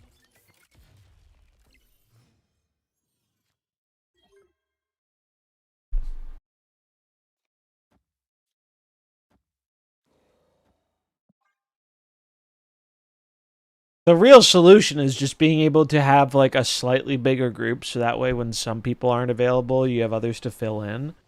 But easier said than done.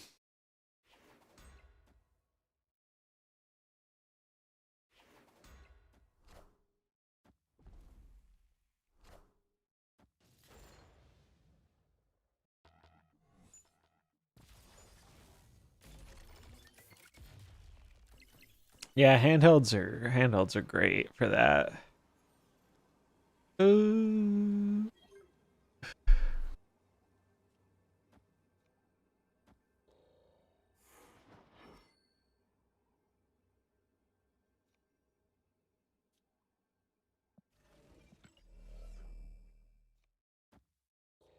Oh, the jug is gonna get buffed. I'm pretty dead. We will respect it and leave. Yeah, so the thing for me with deck building, I think going back to a card games that have bigger decks has made it harder for me to enjoy deck building as much in Snap compared to how much I used to enjoy it.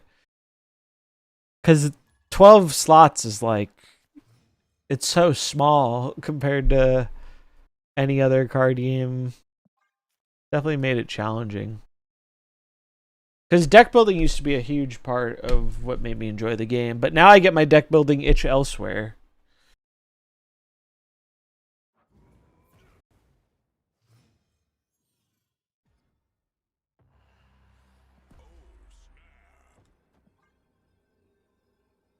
This is a real person, but we have a great hand for this location.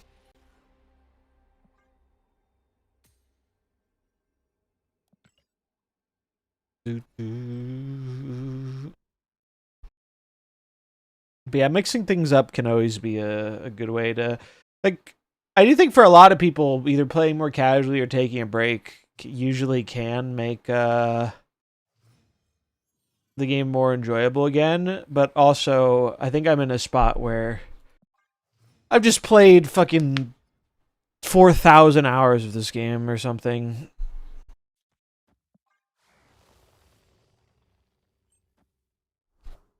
Playing a little Arver's MarvelSnap. Really, any card game. They're just so, like, Snap, and it's a strength for getting, I think, newer people into the game.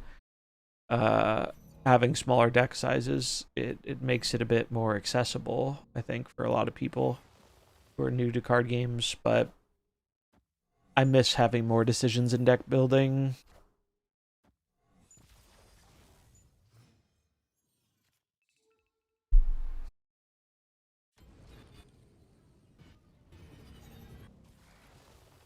A lot of mirrors.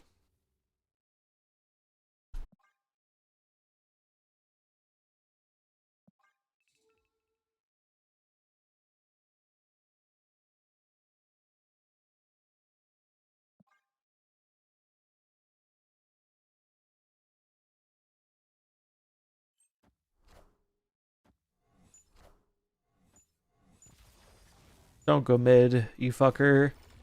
Thank you.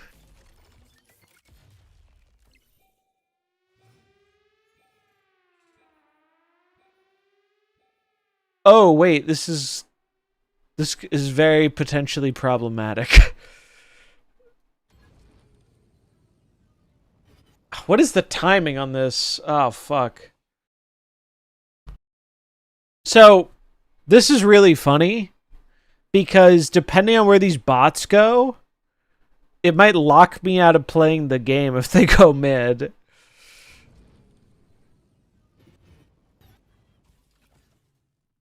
So I think what we're supposed to do is actually this.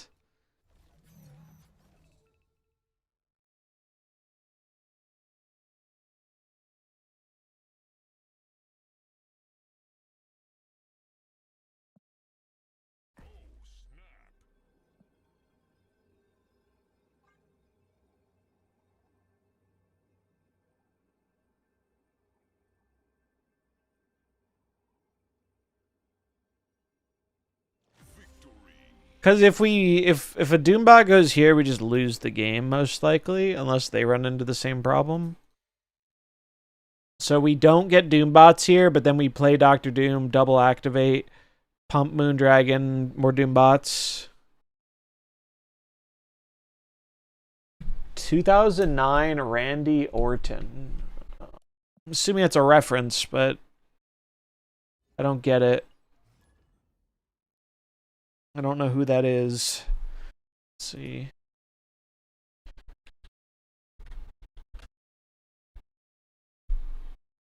Randy Orton was a premier heel in WWE. I see. I see. Fun fact, the headquarters of WWE was in my hometown, and one of the jobs I got during college was a catering delivery job, and we used to deliver them all the time. I'm pretty sure one of the times we had to do, like, normally it was bigger catering orders, but one time it was like individualized stuff, and it had like names on it for like a meeting or something. And one of the names was Jay Cena. And I was like, I know who that is.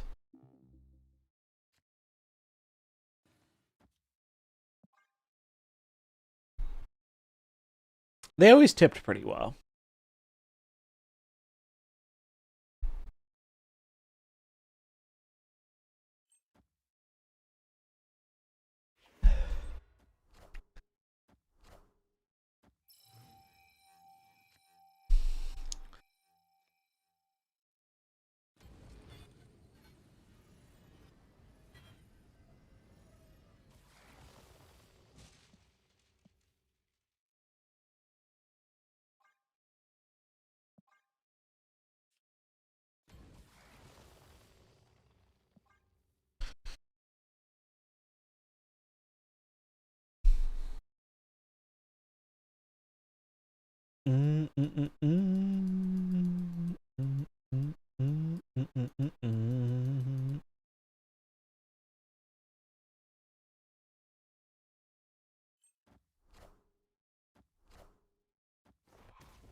was hoping to get Prio here, but looks like I won't. Oh, wow. Alright, I tip my hat to you, sir. Actually, pretty gangster play, not gonna lie. Pretty good play.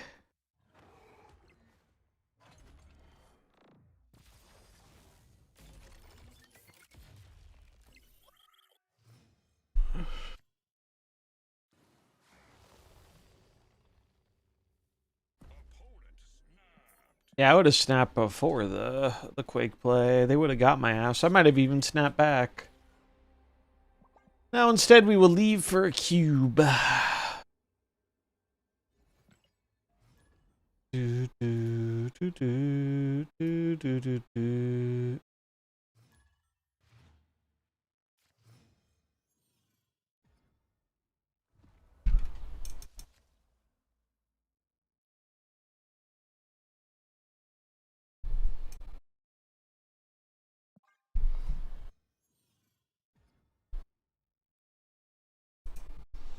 Bom, bom, bom.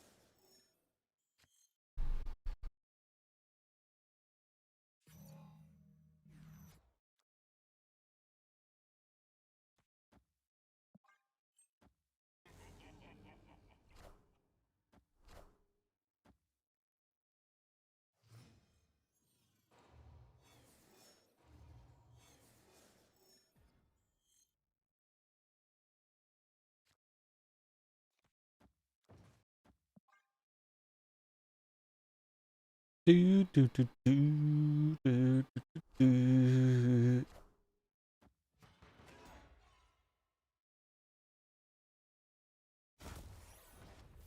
Jeez, bro. Calm down, Chamber. Bro's large.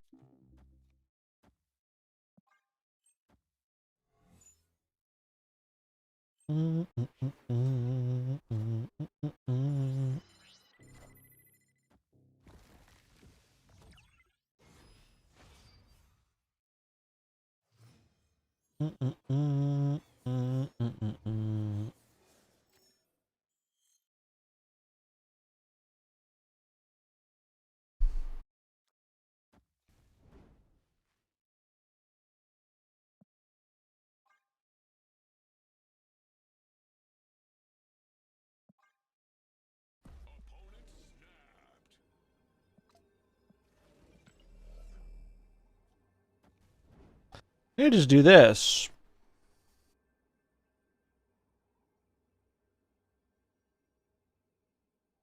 I don't want the extra energy because of Moondragon. Now, they could Galactus me here, and then I'd be sad. Oh my god. They actually had it. Alright, you got me. Bum, bum, bum, bum, bum, bum, bum, bum, bum, bum, bum, bum.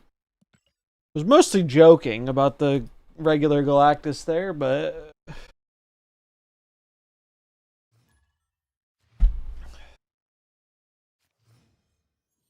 usually don't see that from War Machine. Bum, bum, bum, bum, bum, bum, bum. Do, do, do, do, do, do, do, do, do. Killmonger, where are you, bud? I need my Skillmonger.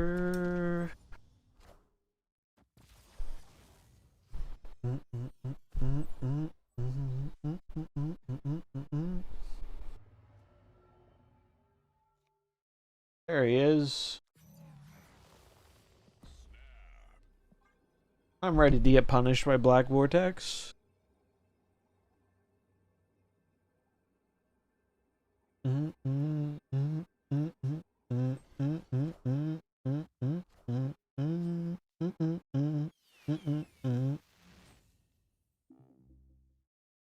So this is Jane negative bot.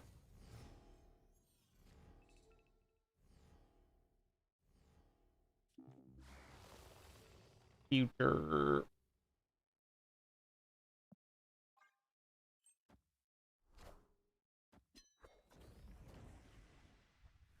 From the future.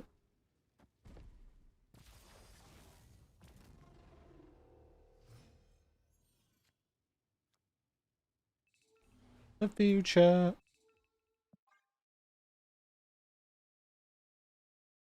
Bum, bum, ba-na, ba-na. Doom rules all. I want the throne.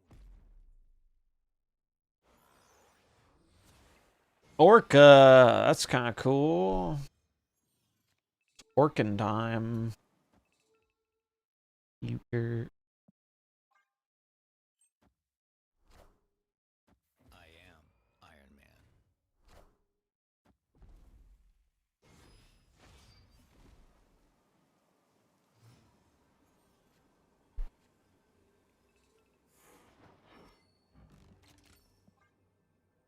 Damn it, bot. Stay. Stay, bot. Stay.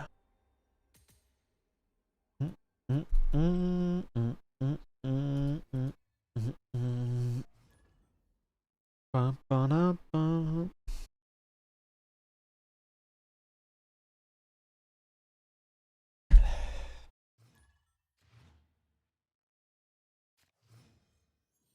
Ba-ba, ba-ba, ba-ba, ba-ba-ba-ba.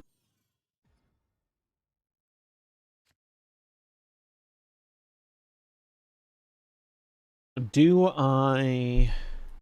Alright, I've learned from the past here. We don't actually want double Sam.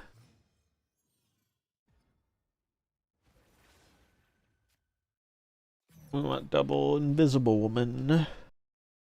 Although maybe double Sam would be good now that we got Kunlun, but oh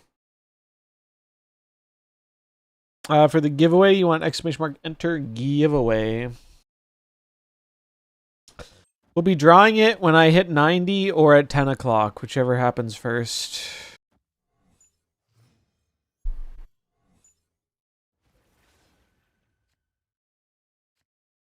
Oh man, this is such a juicy Killmonger if we had Prio. Sadly, we don't.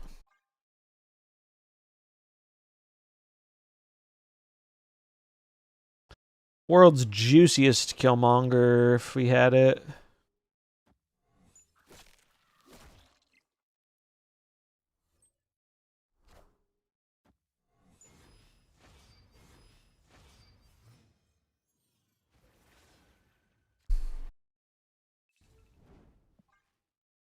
Okay.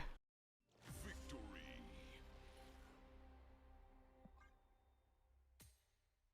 Sure. Do they just not understand how that worked? Or they realize they walked into Cosmic Ghost Rider? I'm not sure what happened there.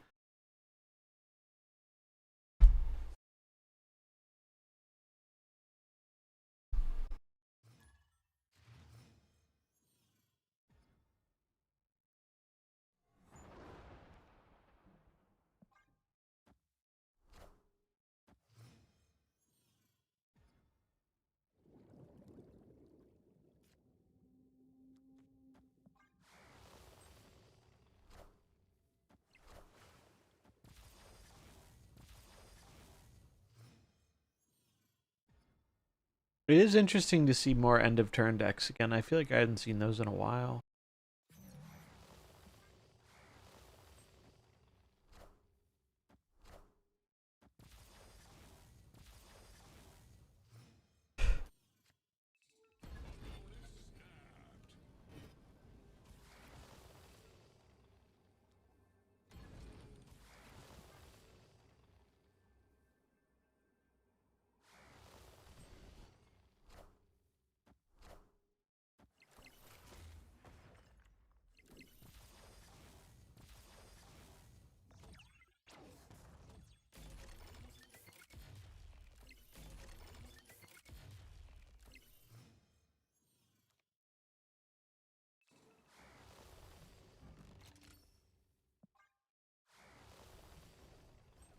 CGR. Sad. That's rough, buddy.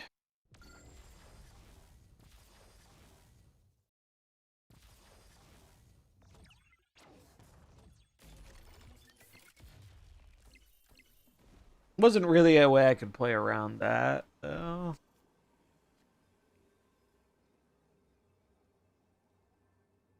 Most power we could get. Not enough. Bummer. The mirrors are kind of brain dead as shit, I won't lie. But that's true for most mirrors.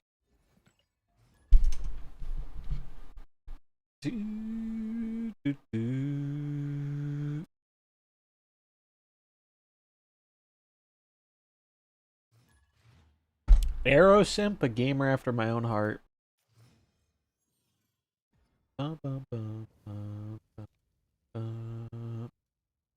I should get little stick things so I can hang the arrow art back there somewhere so people can see it.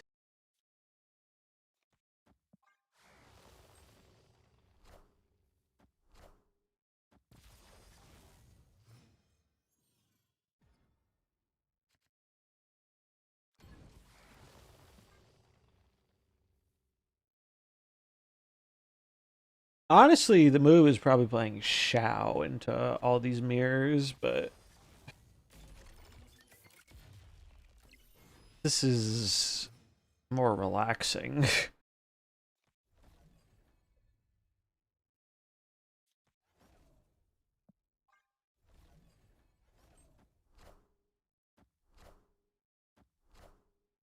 Oh man, fuck you, motherfucker.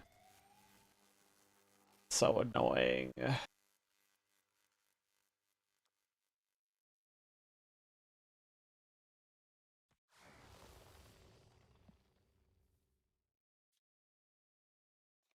Just Aurora first.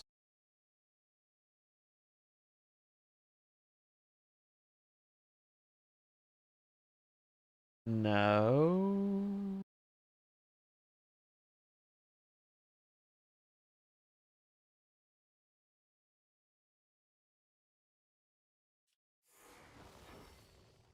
I guess I am.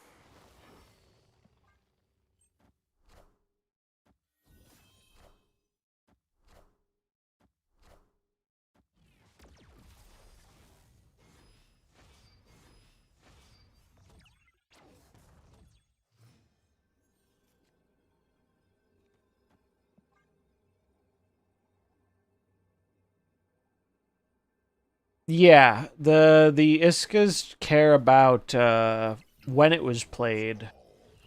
So mine always goes after theirs.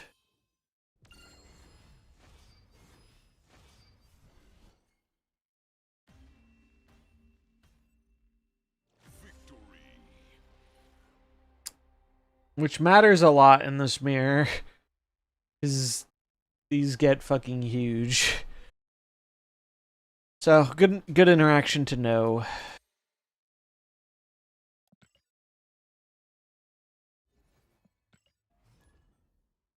Best waifu. I mean, she's up there, I guess. There can only be one true Iska. That is mine.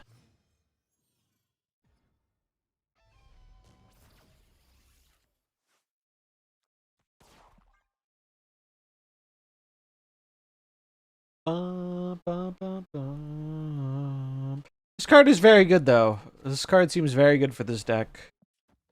This basically gives you an answer to beating other decks that can go really tall in one lane and medium in another, which is something that Doom previously wasn't the best at doing. So I think it is a good addition to the deck.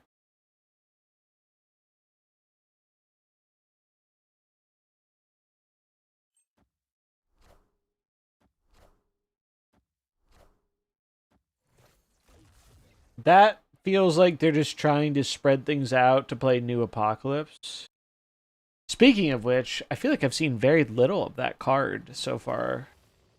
We saw a few people playing it at the start of stream, but as far as season passes go, hasn't been that popular today.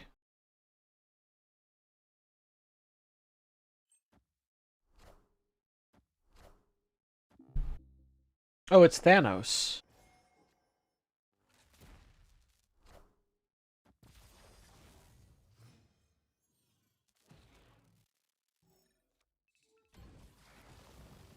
All right, we're going to just activate immediately because I don't want to get owned by Cosmic Ghost Rider, I think.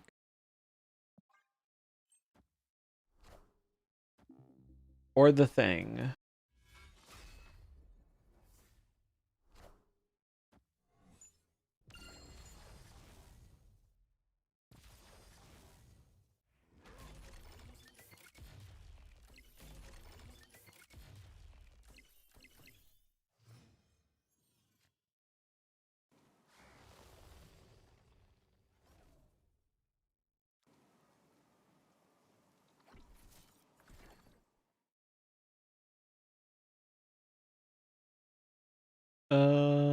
I don't want to commit to the Thing lane, but maybe I'm supposed to.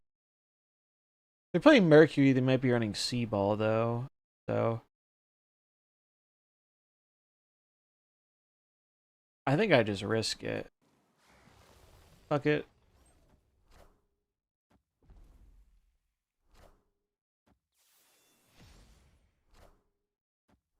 Based Lockjaw Enjoyer.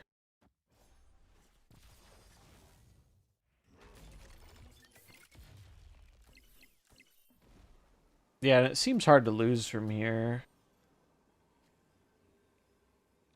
Do this.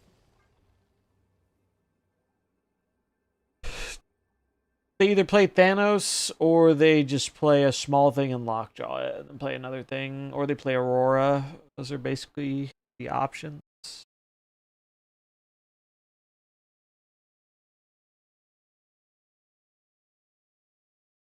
I could even Cosmic Ghost Rider the Thing, which is kind of funny, but Doom is just better here. Plus, look at this great Doom split. So good. Got some good Dooms. Wow, they stay. Oh, I see. They moved the Merc. Okay. Doom rules all.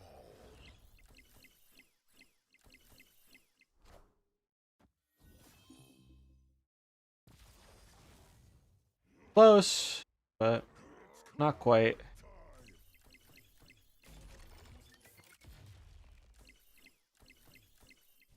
Go, bots, go. Victory.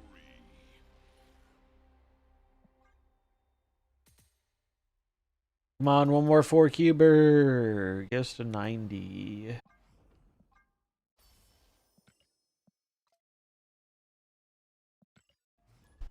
Oh, I didn't realize that Iska variant was from the Super Pass. Kind of want to try Doom, but it seems boring. It's very brain off. Doom is.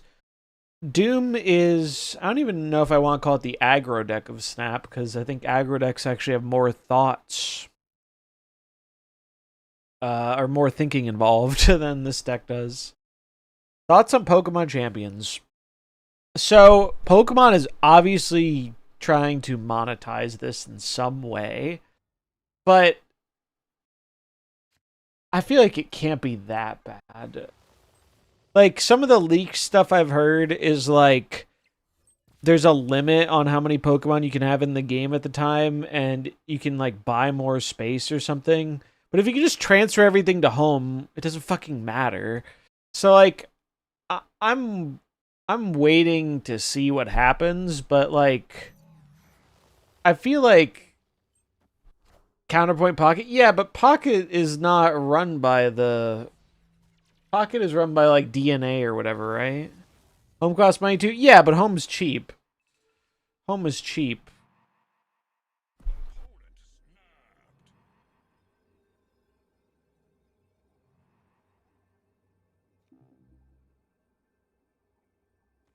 20 a year, yeah. I mean, compared to like every other subscription service, it's cheap, right?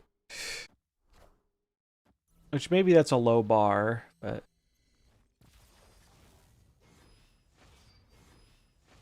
Gotta run, hun. stuff in my home that's 20 years old. See, that's based as hell.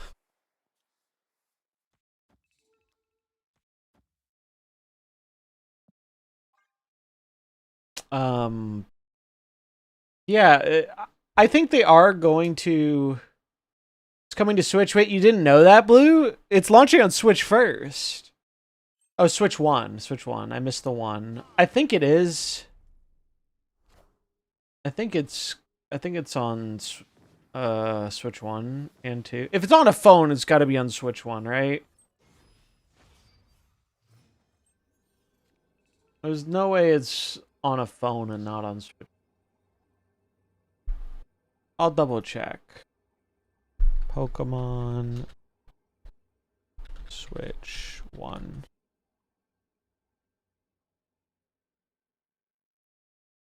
Yeah, Nintendo Switch systems, yeah. So it'll be both.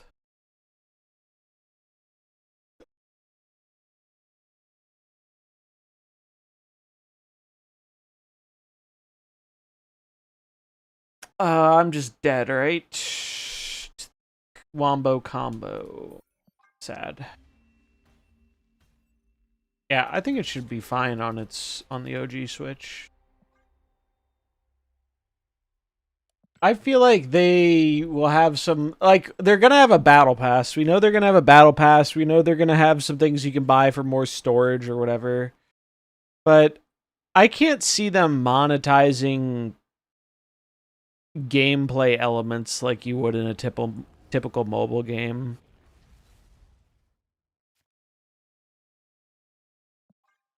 I feel like they know that's not something they could. I mean, maybe they could get away with it because they're fucking Pokemon, but I don't think they'd want to taint their competitive scene like that when they have so many other avenues of milking Pokemon fans for money. You know? Yeah, I don't think they're gonna make it a gotcha. I feel like I'd be really surprised if they made it a gotcha. And at least from what I've heard,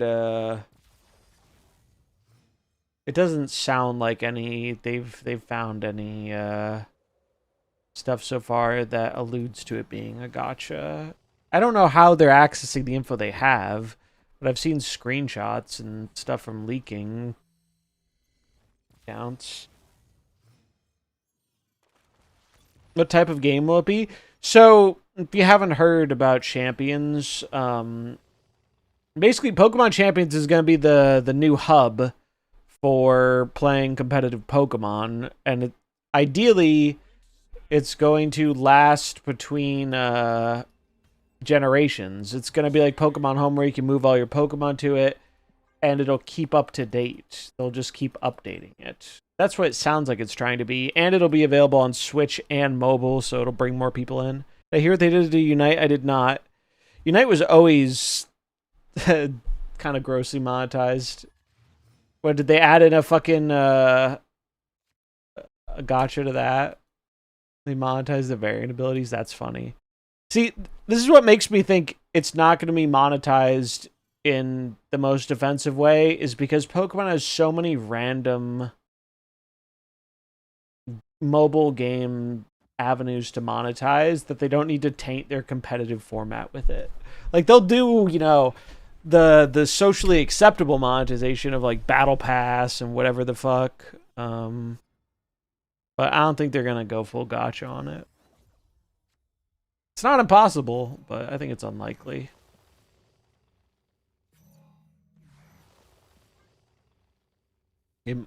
Each Pokemon had 2 builds and now one costs money. Oh wow. That's crazy. I liked Unite. The bit of it I played. I had fun with that game. Didn't really stick with it, but I did enjoy what I played of it.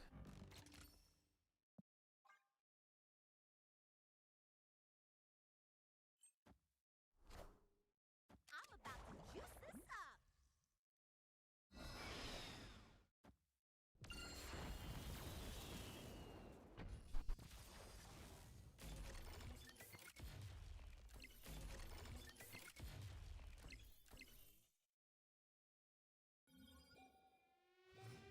Let's see how they beat me here.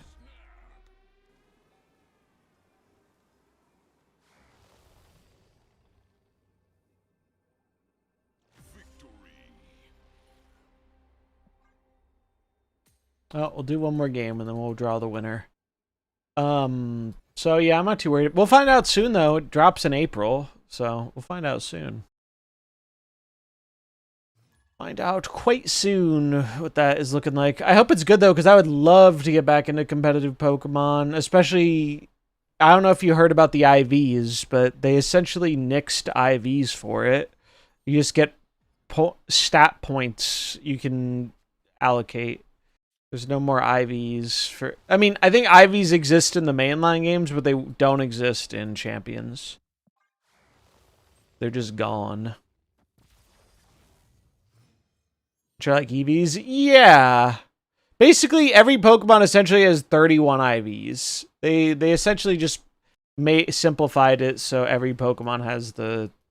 Which I know some people complain because it's like, well, what if I wanted 17 EVs on my Amoonguss or whatever? It's like, yeah, I get it, but I don't really give a shit.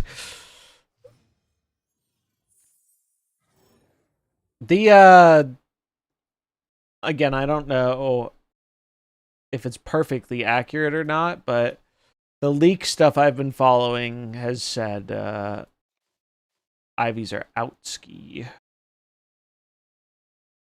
Counterpoint did not give me a shit Trick Room. Yeah, but I've like read things from people who actually play Trick Room, and a lot of them have been saying like it's overblown, like how Trick Room people are reacting. Like it's actually not as big of a deal as some people are saying. That's what I've heard. I'm no expert. That's what I've heard. But a Pokemon gamer would never overreact to something. That's just not what they do.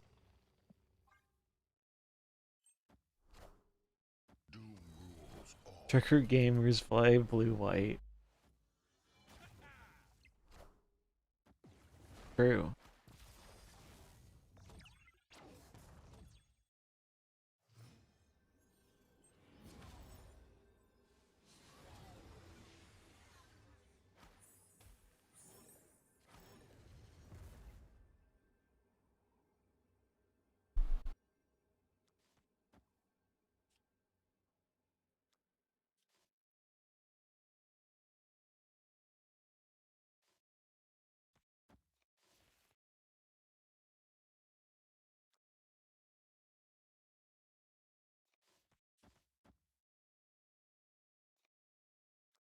Six, seven, eight.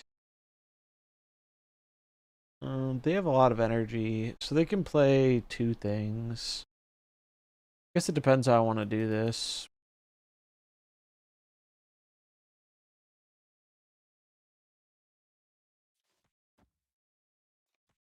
Yeah, the way I see it, it's like I'm cautiously optimistic.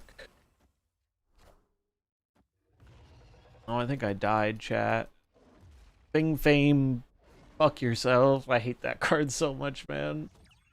It's such a dumbass card.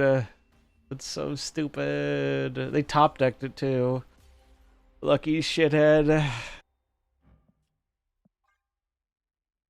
Well, 90's not happening today, but we tried. Alright, let's try the winner. First Star-Lord gamer of the day. Good luck. See who wins. Swim. Swim. Swimming their way to victory. Swim is here. Congrats to Swim. I will DM you your code. Code number 3.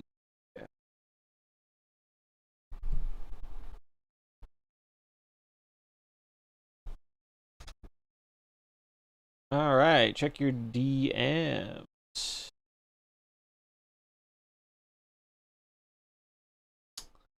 And everyone else, don't worry. There are going to be more, but It's probably tomorrow. I think I'm going to go have some dinner, try and have an early night, and wake up tomorrow early, hopefully, so I can do a long stream tomorrow. I'll send you over to another Snap person so you can keep farming your drops. Let's raid Gregor.